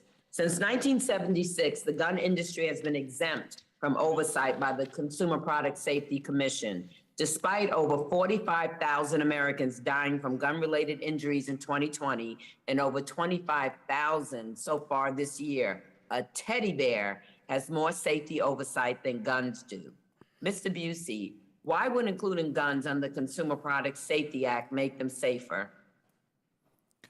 I'm not an expert on the Consumer Product Safety Act. I'm sorry, Congresswoman. But do you think they should be included, like teddy bears and cribs and almost everything else you can name, and guns are exempt? I believe that all freedoms, especially the freedom to own guns and the freedom to manufacture and sell guns, must be balanced with a commensurate amount of regulation and responsibility. And I think it's up to legislators like you and the other folks on this committee to decide that. Well, I have a bill that would do just that, just this. The Firearms Safety Act will remove the gun industry's exemption under the Consumer Product Safety Act. Having strong safety standards on firearms is critical, and there's no good reason for firearms to be the only consumer product not under the supervision of the CPSC. I want to shift our focus to gun trafficking. The city of Chicago is often highlighted as an example of why strict gun laws don't work. But what people fail to realize time and time again is that over 60% of crime guns come from out of state. This happens in other cities as well. New York City's Mayor Eric Adams testified before this committee that the NYPD has taken over 3,000 illegal guns off the street in 2022 alone, many which were trafficked through the so-called iron pipeline. Gun manufacturers are often contacted by the ATF to aid in their tracing investigations following the path of a gun from the manufacturer to the crime scene.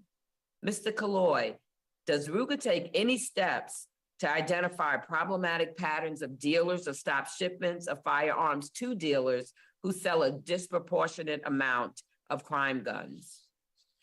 Congresswoman, in the case of Ruger, we distribute our firearms in what we call a two-step distribution process. We sell through a network of 15 fairly large wholesalers, who in turn, they are all federally licensed firearms licensees. They then sell to the individual retailers who are also licensees. So we don't have visibility into those individual dealers. We sell to that much smaller network of our 15 wholesalers. Thank you. Mr. Daniel, does Daniel Defense take any steps to identify problematic patterns of dealers or stop shipments of firearms to dealers who sell a disproportionate number of crime guns? Congresswoman, we are a federally licensed by the ATF to manufacture firearms, and we sell our products through federally licensed dealers. And we are very good at our ability to make sure that our firearms are transferred legally through legal dealers. If there is a pipeline of guns coming into your district, the people who bring those in illegally, that's a crime, and those people should be prosecuted. I don't disagree. Mr. Sampson, in your view, could these companies do more to stop illegal gun trafficking? And if so, what could they do? Yes, they could. For starters, manufacturers could be much more vigilant around the distributors and dealers that they sell to. So even if they don't necessarily go directly to a dealer, if they go to a distributor and they realize that that distributor is working with dealers who are selling crime guns over and over again, that should trigger an investigation and perhaps a change to their business practices. Another thing that manufacturers could do is change the way that they design their guns. And you mentioned consumer product safety. That's a large part of what manufacturers have control over that dealers and distributors do not have control over. They could do things like chamber load indicators or some of the procedures that would make it harder for someone to use a weapon that doesn't belong to them. And that would also go a long way to stopping gun crime.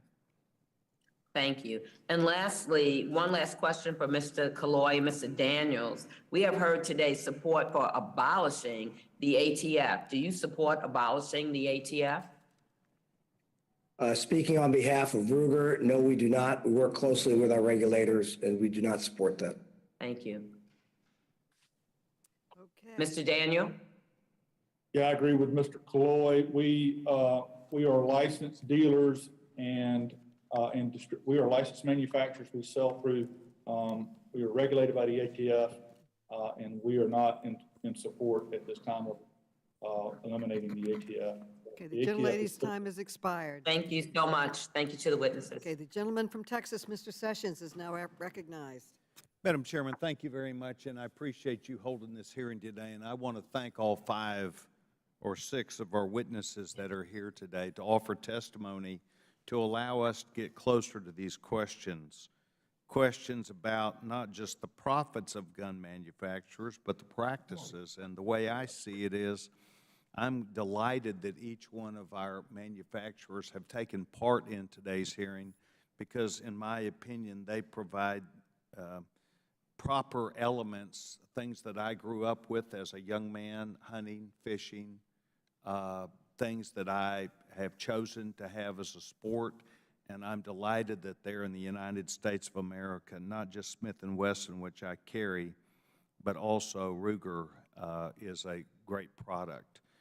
Mr. Busey, you have presented yourself as tried to be, and I believe that there's truth to this, you're looking for reasonable opportunities for people to use a gun, as you had stated, but to be consistent with values of not just the law, but also of common sense. I want to thank you for pointing that out. What I want to ask you is, if in your analysis of this as an expert before us today, why are so many people buying guns? I think there's a myriad of reasons, sir. I think the spike in firearms ownership, if that's what you're referring to in the last couple of years, has been driven by an uptick in fear, worry in society about conspiracy theory that is driving much of the firearm sales. And my particular place of expertise or concern is the degree to which firearms companies and the political entities that firearms companies are very entwined with are constructing that conspiracy theory and driving it through political messaging. Okay, so there's no reality basis for people seeing or hearing or seeing in their neighborhood children who are killed by others, people who are robbed, raped, murdered by criminals? No, sir, I do not believe that. I think that there are certainly justifiable reasons to purchase a handgun and to defend, or a gun and defend yourself. I believe as Yes, sir, we're talking about the spike. I was talking about much of the spike, yes, and I believe, as with all rights, we're talking about policymaking in the gray area. There is a balance between responsible gun ownership and what becomes irresponsible, and I believe that some of the actions encouraging the things that have driven gun sales have crossed over that line in the last few years. Okay, all right, that's a great place to start, and what I would say to you is I believe that the vast number of people who carry, including myself, do so because we believe that we have a God-given right to protect ourselves, which is one of the reasons why I became a life member of the National Rifle Association. And I try and conduct myself with training. I try and conduct myself with proper licensing, as I have held that concealed permit license for a number of years and had to be responsible about that. So do you think we're talking about criminals or well-balanced people that are improperly, perhaps, as you suggest, maybe not using these weapons that properly? Oh, I think it's a combination, and I think you bring up a very good point about your concealed carry license. I think I salute you for adhering to the regulation for that concealed carry license, and I regret the fact that that's no longer necessary for you to obtain? Well, perhaps. I think it's in everybody's best interest to make sure that they are responsible, as you and I both agree here. But I will tell you that I have been driven, and hundreds of my friends, including mostly women, who have been driven to, and perhaps even here as the National Director of Women's Outreach, they would recognize that they don't want to be even victims in their own home, and that their ability to protect themselves is important. So, Mrs. Okafor, can you please discuss with me why your members purchase firearms? Speaking directly to women, women buy firearms because of self-defense. That's an overwhelming study that's the reason why most women, particularly women in the last couple of years, buy firearms. It's for self-defense. And talking more so in regards to the constitutional carry, which is what you were talking about, permitless carry in Texas, women have found that actually even a better of a policy, because now they know that if they decide to get a permit and they want to go through the training involved in that they can, but that actually keeps them from having to do so when time permits, when you can't wait the 60 to 90 days to get a permit from the state to tell you you're able to have time has expired. concealed carry. And I appreciate the gentlewoman helping, but I would say this to the The gentleman's time young has chairman. expired. I want to thank you for having this, what seemingly is a balanced opportunity, and I yield back my time. Thank you. I now ask unanimous consent that Representative Schneider be allowed to participate in today's hearing, so ordered. The gentleman from California, Vice Chair Gomez, is recognized for 5 minutes. Thank you, Madam Chair. My Republican colleagues say that they're pro-life, yet for nearly 3 decades, they've obstructed any kind of meaningful action to save lives. And where were these so-called pro-life politicians when children were being shot and killed at school? Where were they after Sandy Hook? Where were they after Stoneman Douglas High School? Where were they after Uvalde? They were oftentimes not siding with the children and the victims, they were siding with the killers, and they were siding with the gun manufacturers, often voting to try to give blanket immunity to these manufacturers and block renewal of any assault weapons ban. And as a result, deaths by gun violence nearly tripled. Let that sink in. And my Republican colleagues claim to be the party of individual freedom and the protectors of individual freedom when it comes to gun rights, yet not when it comes to abortion, same-sex marriage, contraception, or other individual rights. All of a sudden, it becomes a state rights issue. And even when you look at when they claim to be about states' rights, they don't live up to that when it comes to guns. You know, they oppose any kind of regulation at the state level or at the local level. And when they say we can't impose any kind of restrictions on background checks, on requiring individuals to lock up their guns, to have trigger locks, then they say we can't do anything to hold gun manufacturers accountable. Pretty much giving us no way to reduce gun deaths in this country, except by their idea of everybody should have a gun, and that's how you reduce gun violence in this country. We have done it before. When it came to automobiles, when it came to cars, when all of a sudden you see car accidents soared, Congress and states enacted life-saving safety measures requiring seatbelts, airbags, anti-lock brakes in new vehicles. And what did you see? Car accident deaths decreased dramatically while gun deaths soared. These gun makers before us today and Republicans have done worse than nothing in response. They actually help add fuel to the fire by advertising guns, AR-15s, and other weapons to white supremacists and children.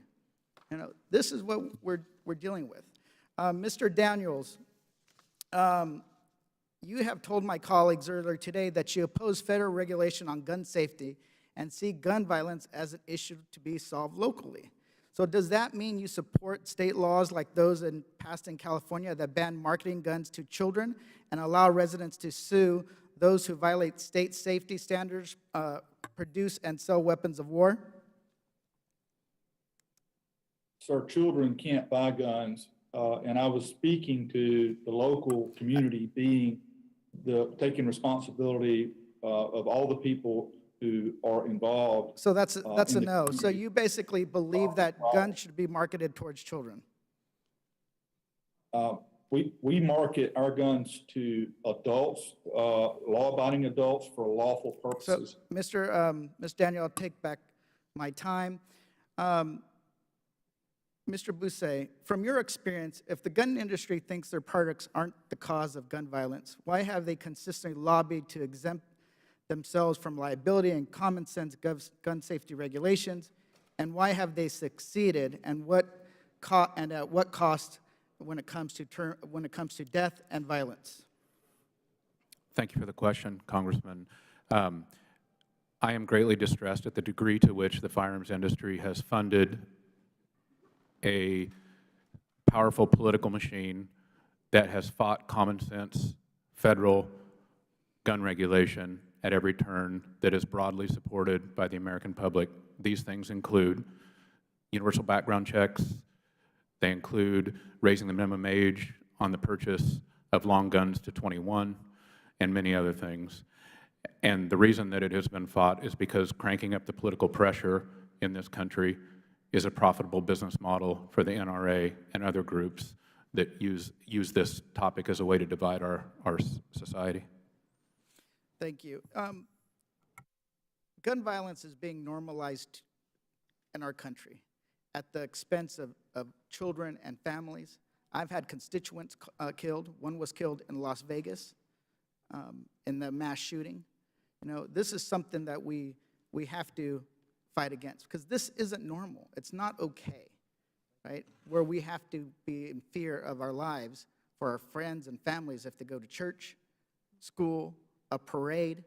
This is something that is not reasonable, and we must The gentleman's time is take steps expired. to lessen gun violence. Thank you so much. I yield back. Okay, the gentle lady from New York, Ms. Ocasio-Cortez, is recognized for. Thank you, Madam Chair. I'd like us to just dive right into it. I have a photo that I'd like to pull up for the committee and our witnesses to be able to see.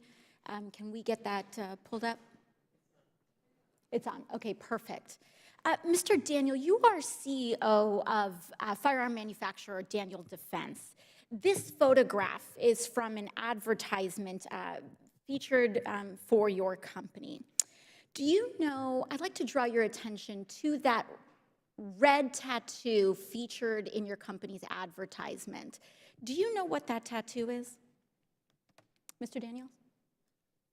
Madam Congresswoman, I'm not sure this is our ad. Can you show the whole ad? Is this our ad or someone else's? Yes, this is your ad, Mr. Daniel. This is an advertisement for your company, Daniel Defense. Why is the brand name not in the photo? No worries, no worries. So this is featured prominently in your advertisement, that tattoo. You've indicated that you don't know what it is, but Ms. Sampson, as an expert in this area, can you briefly tell us what that tattoo is? That's a fall knot, and it's a symbol that has been increasingly embraced by white supremacists. So, Mr. Daniel, you may or may not know, but your company's advertisement prominently displays iconography associated with white supremacist movements. You can also find it in this other photo that I will be pulling up right now. Right there from January 6th, you can see the fall knot right there on this gentleman's chest. Mr. Daniel, yes or no, are you aware that your advertising department uses imagery affiliated with white supremacist movements in its marketing materials? No, ma'am, I don't Okay, think no, we do. reclaiming my time, thank you. I apologize, I just have to move a bit quickly to fit these questions in. Mr. Bussey, you are a former firearm, reclaiming my time. Mr. Bussey, you are a former firearms executive. Do you think that the use of this kind of imagery is welcomed and encouraged in marketing for the firearms industry as a former executive yourself? I don't think it's welcomed and encouraged, but I think it's looked away from. And I think that there is a aura and an approach in the industry where any single gun customer is good, no matter how detestable their views or their actions may be. And I saw dozens of examples through my career of the acceptance of or looking away from racist things. I think that's different than seeking it out, but I don't think it's properly controlled or addressed. So in your experience, you believe that a lot of gun manufacturers may turn a blind eye to these kinds of instances?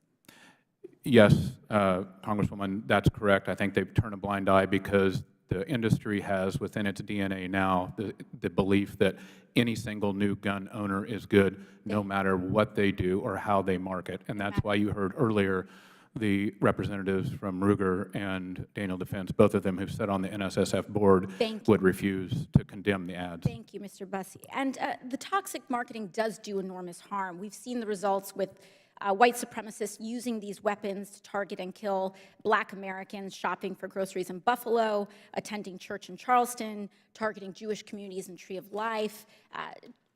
And Mr. Daniel, once again, as the CEO of Daniel Defense, yes or no, do you believe that members of identified extremist hate groups, such as the Proud Boys or Oath Keepers, should be able to purchase the AR-15 style rifles that your company sells? Congresswoman, we're regulated by the ATF through laws which you pass. We are very good at only. Thank you. I apologize. I just have a limited amount of time. Thank you. Turning it to you, Mr. Killoy, you are a board member, a CEO of Sturm, Ruger and Company. You're a board member of the National Shooting Sports Foundation. Mr. Daniel, you are also a board member of the NSSF. Mr. Killoy, Palmetto State Armory is a firearms company that's a member of the NSSF. Now, I'd like to pull up another photo.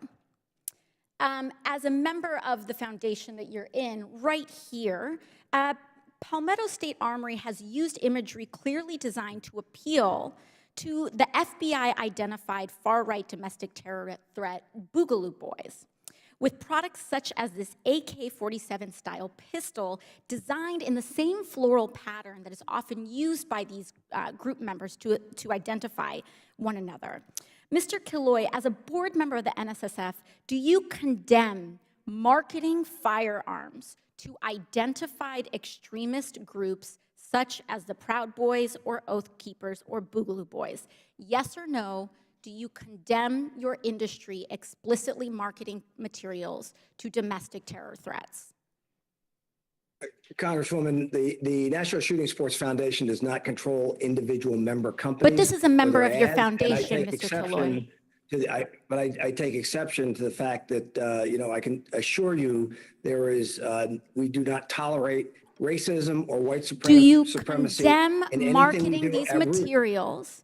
Do you condemn marketing these materials to Proud Boys, Oath Keepers, or Boogaloo Boys? That's all, Madam Chair. It's just a yes or no. Madam Congresswoman, answer the question. I didn't know that was, I'd never seen that ad before, and I didn't realize that's what it was tied to, and I'm not an expert in that field. So you don't have an answer here. The lady's time has expired. Thank you. The gentleman from California, Mr. Desailly, is recognized for 5 minutes. Thank you, Madam Chair, and thank you for your leadership on this. Starting with Ms. Sampson and then Mr. Bussey, if you could comment on the extraordinary cost to Americans for gun violence in this country.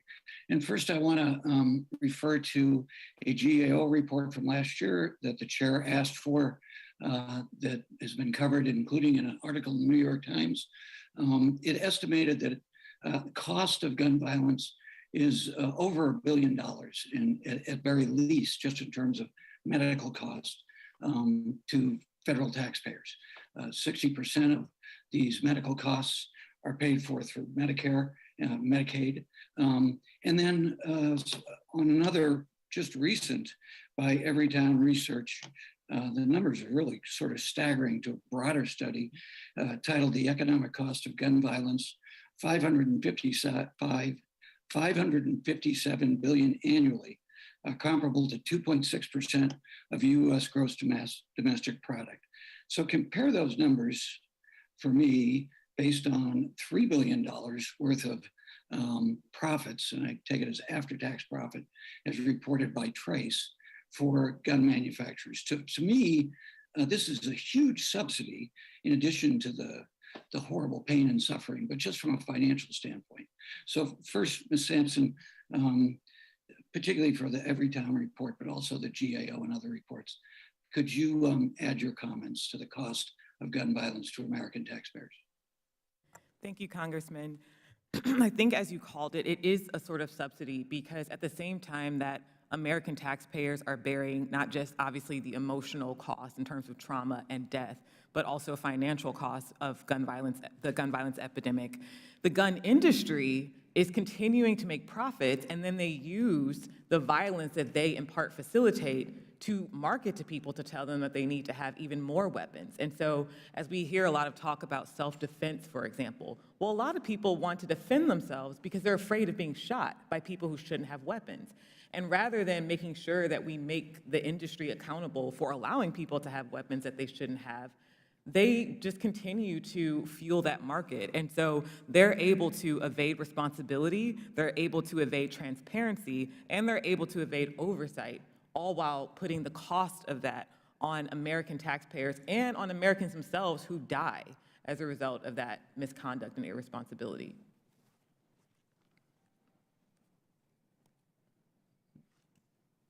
Thanks, Ms. Sampson. Mr. Bussey? I think that most responsible gun owners want to be a part of the solution and don't want to be a part of the problem. And we need to rebalance those scales.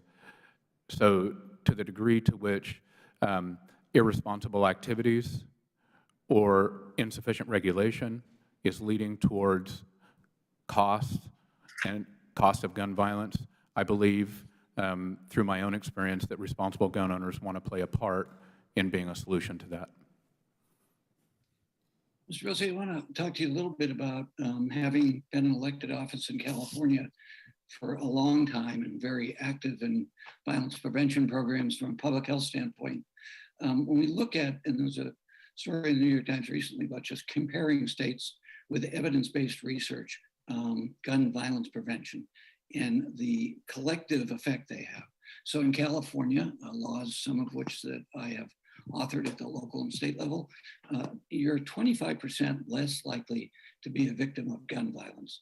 If you're a young person, you're 35% less likely to be involved in a school shooting.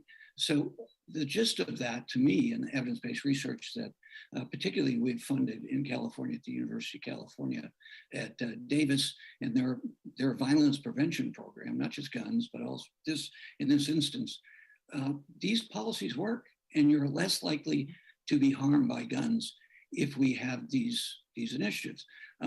Giffords has done a wonderful job, I think, of comparing that internationally. Could you speak to that and anything you would like to add in the time I've got left, Ms. Sampson?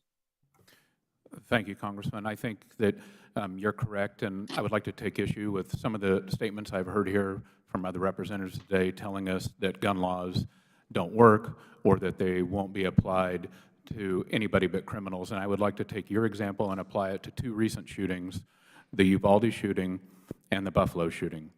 In both of those cases, the shooters waited until they were 18 to purchase the guns. They didn't purchase them when they were 16 and a half. They didn't purchase them when they were 17 3/4. They waited until they were 18.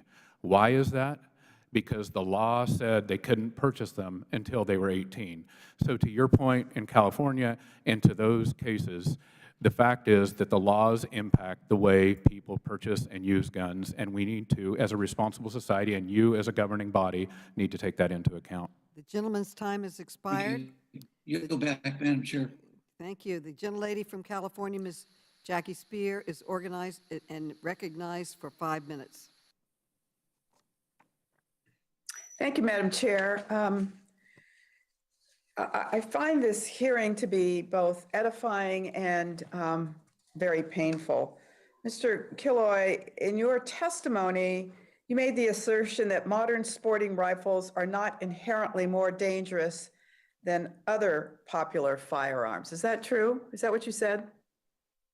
I think that's paraphrasing, but yes, Congresswoman. So I don't know if you took the time to listen to the hearing we had on Uvalde and the families that appeared, and the pediatrician who went to school at Robb Elementary and is very committed to the community. He went into that morgue, not the morgue, he went into that emergency room, and one of the children was decapitated.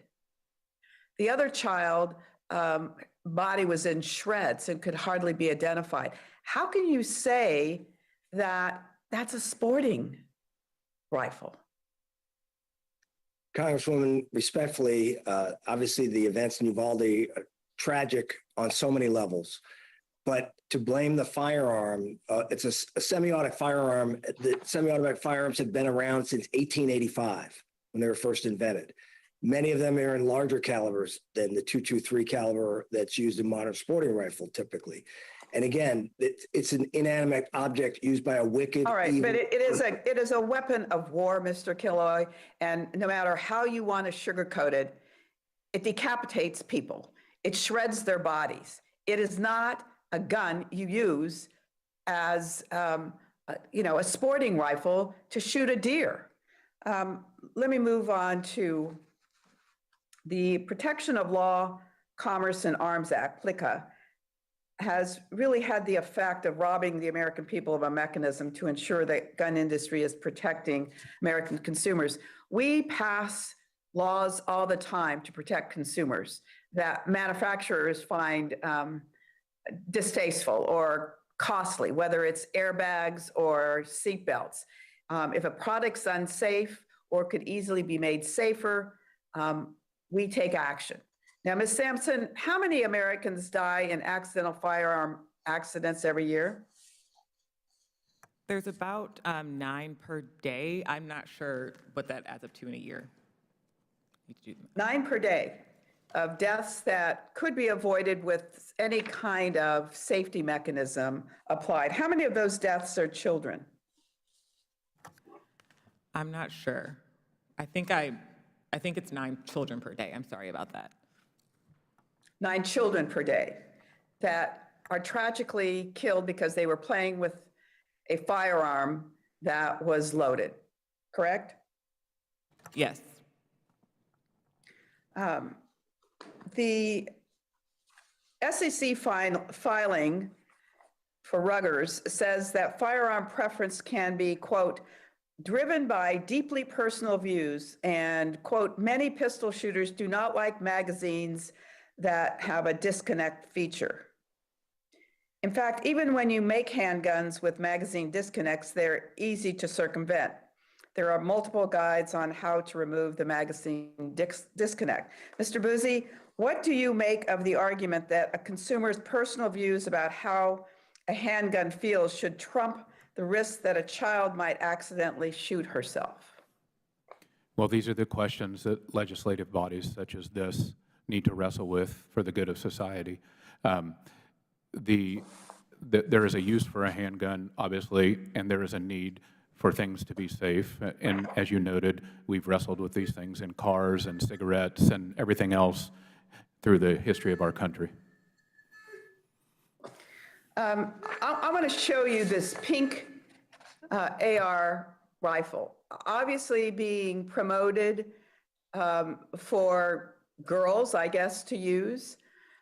There appears to be a systematic effort underway by many of you as manufacturers to promote having children get engaged in wanting to have guns.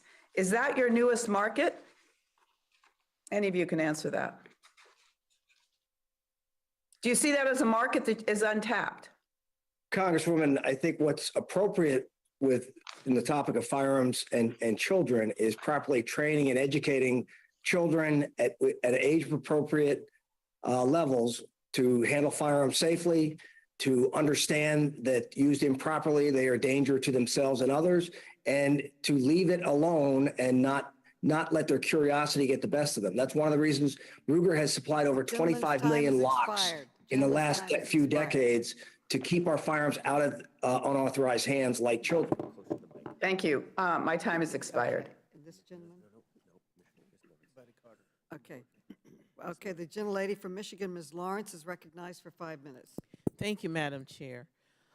My colleague on the other side used a term that I hear frequently when we start talking about gun violence in America. And he said, my God-given right. I was raised in the church, I attend church, and I read my Bible personally. I would welcome any person to find the scripture where God said, you shall own a gun. I would welcome anyone to show me where God declared that owning a gun is your right. I do pray for my colleagues. To own a gun in America is a constitutional right. But just like any other situation that arises in America, when we get to the point of it being a pandemic, an epidemic, where the death of children in America, the #1 cause is a gun. My goodness, aren't we intelligent enough in America to embrace this challenge? If I hear another hypocrite stand up and say my thoughts and prayers while parents are grieving and standing and burying children, we care, and we have this debate about abortion. Oh, I care about the children. But you embrace, promote, and make money off of guns that are killing our children. Can you at least have a conversation about your right to own a gun and gun violence in America? Mr. Boosty, gun manufacturers can they buy advertisement on social media platforms like Twitter or Facebook, yes or no? I believe there are varying rules from those social media platforms, but gun companies do advertise aggressively through social media platforms through their normal posting accounts. The answer is no, they're not supposed to, but you're correct. The gun manufacturers use social media to sell their product. And so even though these companies are not allowed to advertise directly on the platform, they have social media accounts that they can use to promote their products. The now infamous Daniel Defense ad depicting a child holding a semi-automatic weapon was posted on Twitter. The company has since deleted the picture after an uproar after the Uvalde massacre. And the picture I post here, they use this, a gun manufacturer, and since then, I want to ask Mr. Daniel, why did your company remove this post from Twitter? Sir? Congresswoman, this ad is about parents teaching children gun safety. Why did you take it down, sir? Teaching them what a gun is. Why did you take it down, sir? Answer the question, please. Yes, ma'am. We took this ad down, although it had a good message. We took it down because children had just been killed, and we didn't think it was appropriate. It wasn't appropriate. Isn't that ironic that you, who used this picture on social media, personally as a company, decided it was inappropriate? The next thing I want to ask you, Mr. Daniel, there is never a right time to post a photo like this, and the fact that the photo should have never been taken. This is not a traditional advertisement, but in 2022, social media posts are indeed advertisements. Mr. Simanson, why is gun makers' use of social media concerning to you? Ms., I'm sorry. The reason those posts are important because the firearms are a consumer product. And so consumers are going to be susceptible to advertising, and the messages impact them. And one of the biggest messages that we haven't talked about yet is gun manufacturers' claims that guns will make people safer. We've heard a lot about self-defense, for example, when in reality, bringing a gun into your home makes it more likely that you or someone in your home will be harmed by that gun rather than using it to defend yourselves. And so Americans are looking for answers as to how to keep themselves safe, and these social media posts that suggest, for example, that if you want safety, you should bring a firearm into your home, or if you want safety, you should walk around the streets armed with an AR-15, can mislead the public, and that's why it's important. Thank you. We at a time, we had the Wild Wild West, where every American walked around with a gun. And supposedly, through education, through compassion, and experience, we learned that this was not. And in our Constitution, it says, it's clear that we did not have a police department. We did not have an organized, funded body that is in place to protect us. So again, I want to give a Bible to every one of my colleagues and have a prayer session with all of them. Thank you. I yield back. The gentlelady yields back. The gentleman from Georgia, Mr. Carter, is now recognized. Thank you, Madam Chair, for allowing me to wave onto this committee, and thank all the witnesses here. You know, it's real easy to profile and just say, oh, you're a gun manufacturer, you're an awful person, a terrible person. But that's not always the case. In fact, that's never the case.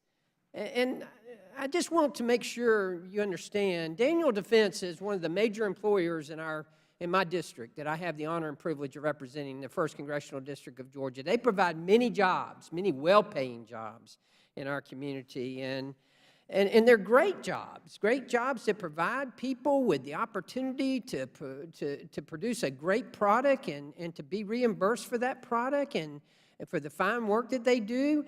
Mr. Daniel, before I get into a couple of questions, I noticed that you've been asked time and time again during this hearing about some ads involving children, and you haven't really had the opportunity to respond to them about the intent of what. And I want to just give you that opportunity if you wanted to comment on some of those ads and what exactly you had in mind when you were doing that. Thank you, Congressman. This photo was taken by a parent who was teaching their child what a gun was. And as you notice in the photo, the parent's hand was right in the photo. The gun was unloaded. This child was being taught that you can't touch a gun without an adult. This is personal responsibility that I've been trying to talk about.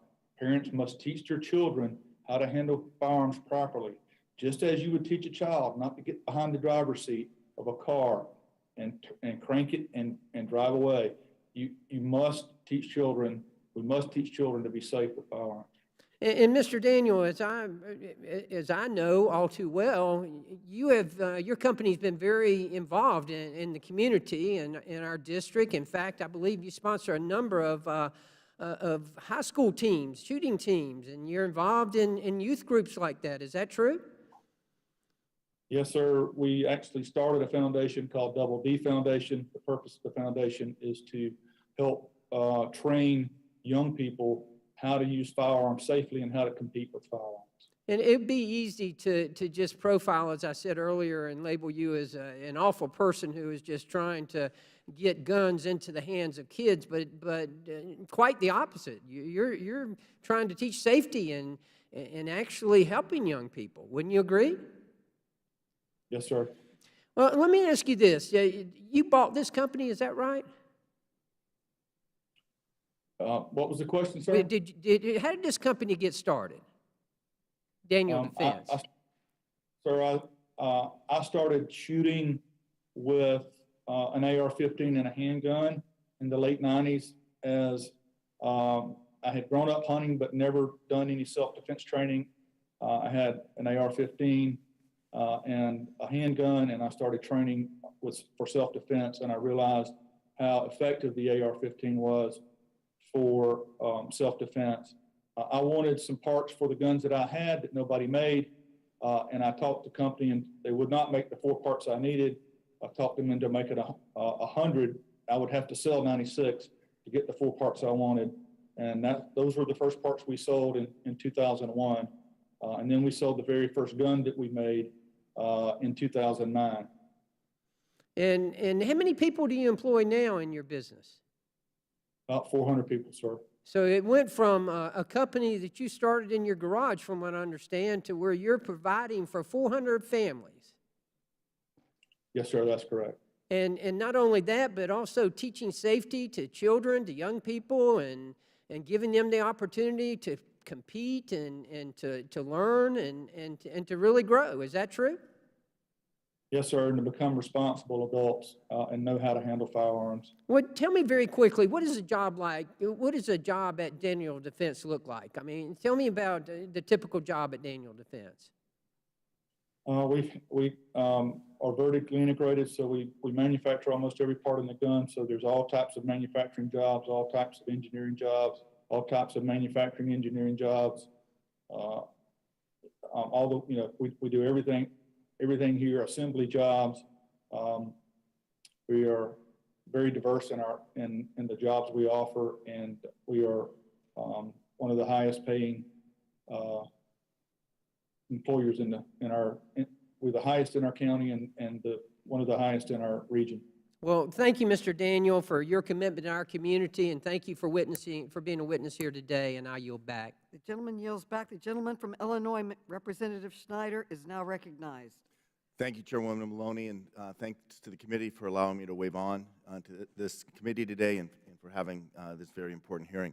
Before I start, let me just ask a couple of questions. And maybe I'll start, Mr. Daniel, real quickly. What's M&P stand for?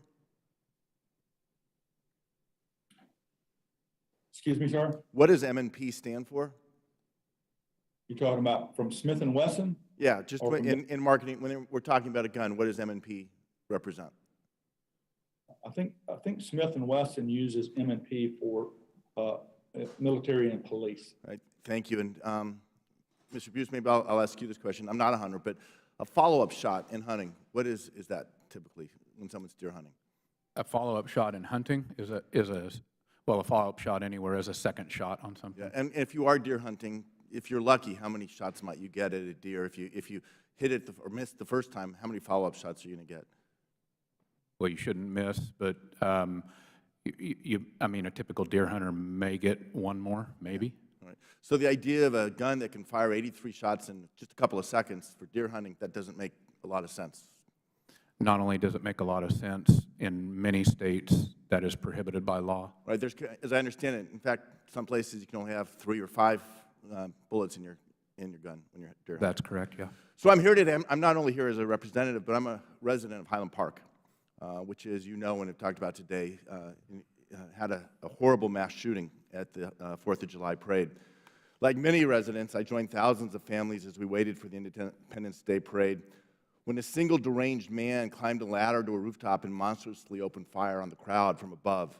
In less than a minute, he fired 83 shots from an AR-style Smith & Wesson M&P 15 semi-automatic rifle, military and police, not hunting, military and police rifle, murdering 7 and wounding dozens more, which should have been a joyful celebration ended in tragedy and trauma for an entire community.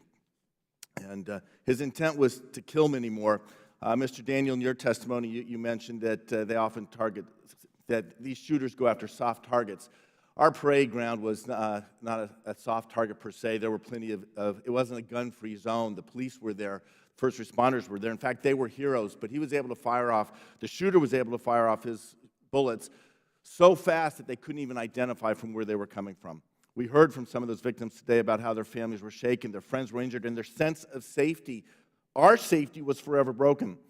I want to thank the many victims who shared their story, and I commend their bravery for speaking out. Without an assault weapon, the shooter in Highland Park would likely not have afflicted the carnage, the extreme carnage we experienced. The M&P stands for, as you said, military and police, and yet Smith & Wesson markets and sell these weapons of war to civilians like the monster who murdered 7 people. His intent was to kill many more. These weapons were designed to massacre. For that reason, I've been talking to my colleagues about the importance of voting for H.R. 1808, a bill that would reinstate the federal ban on selling these assault weapons. Well, I'd like to address Smith & Wesson brands on their role in Highland Park shooting today. Unfortunately, they're not here. Mr. Daniel, let me turn to you. Your company, Daniel Defense, as you mentioned, has grown. It's one of the leading voices in marketing assault weapons to civilians.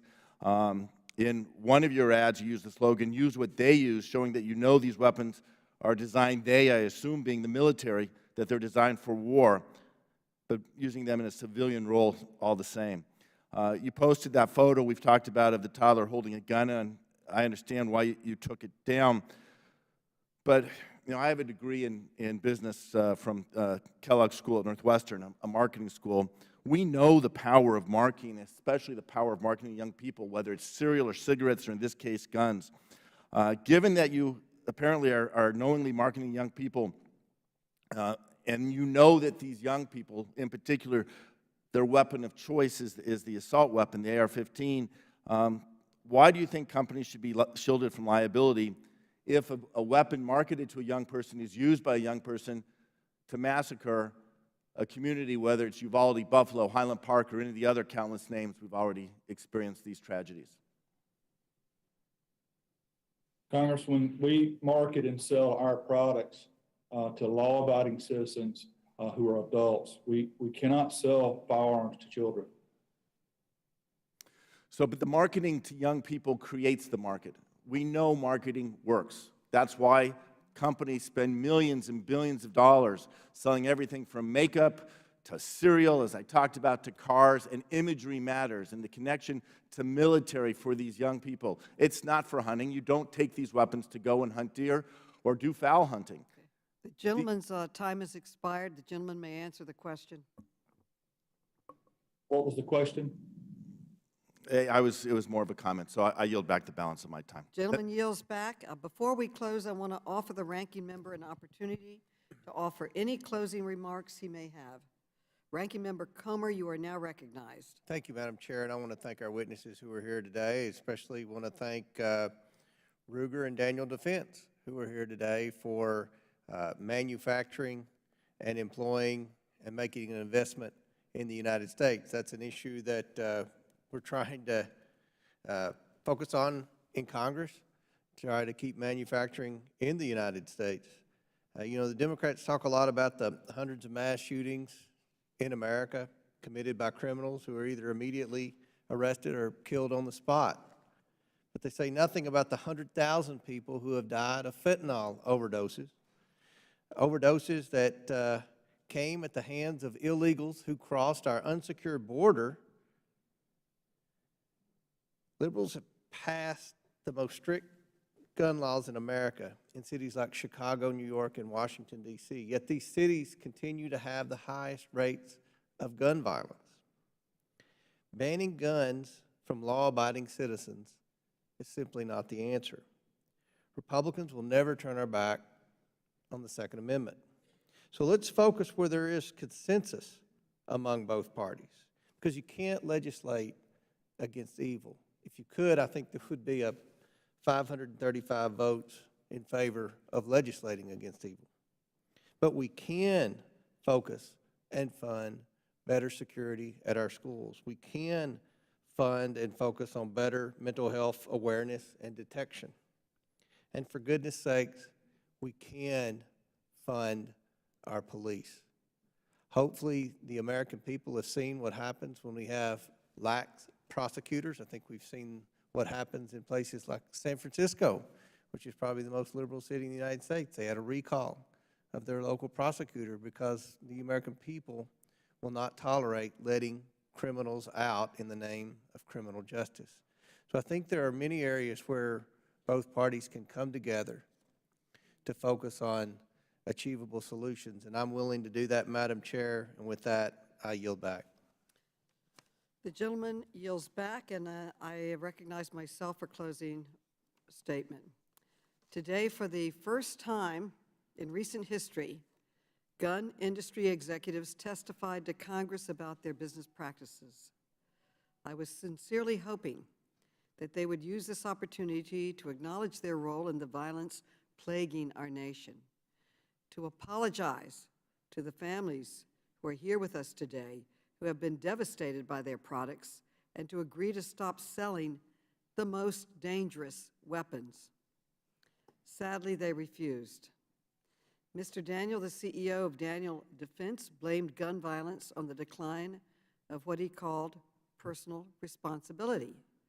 But when I asked about his own responsibility for selling guns to mass murderers, he claimed that these shootings are just a local problem. The CEO of Ruger, Mr. Kilroy, was asked if his company would take the basic step of tracking the crimes that are committed with the guns he sells, like other manufacturers. His answer was, "That's not my job."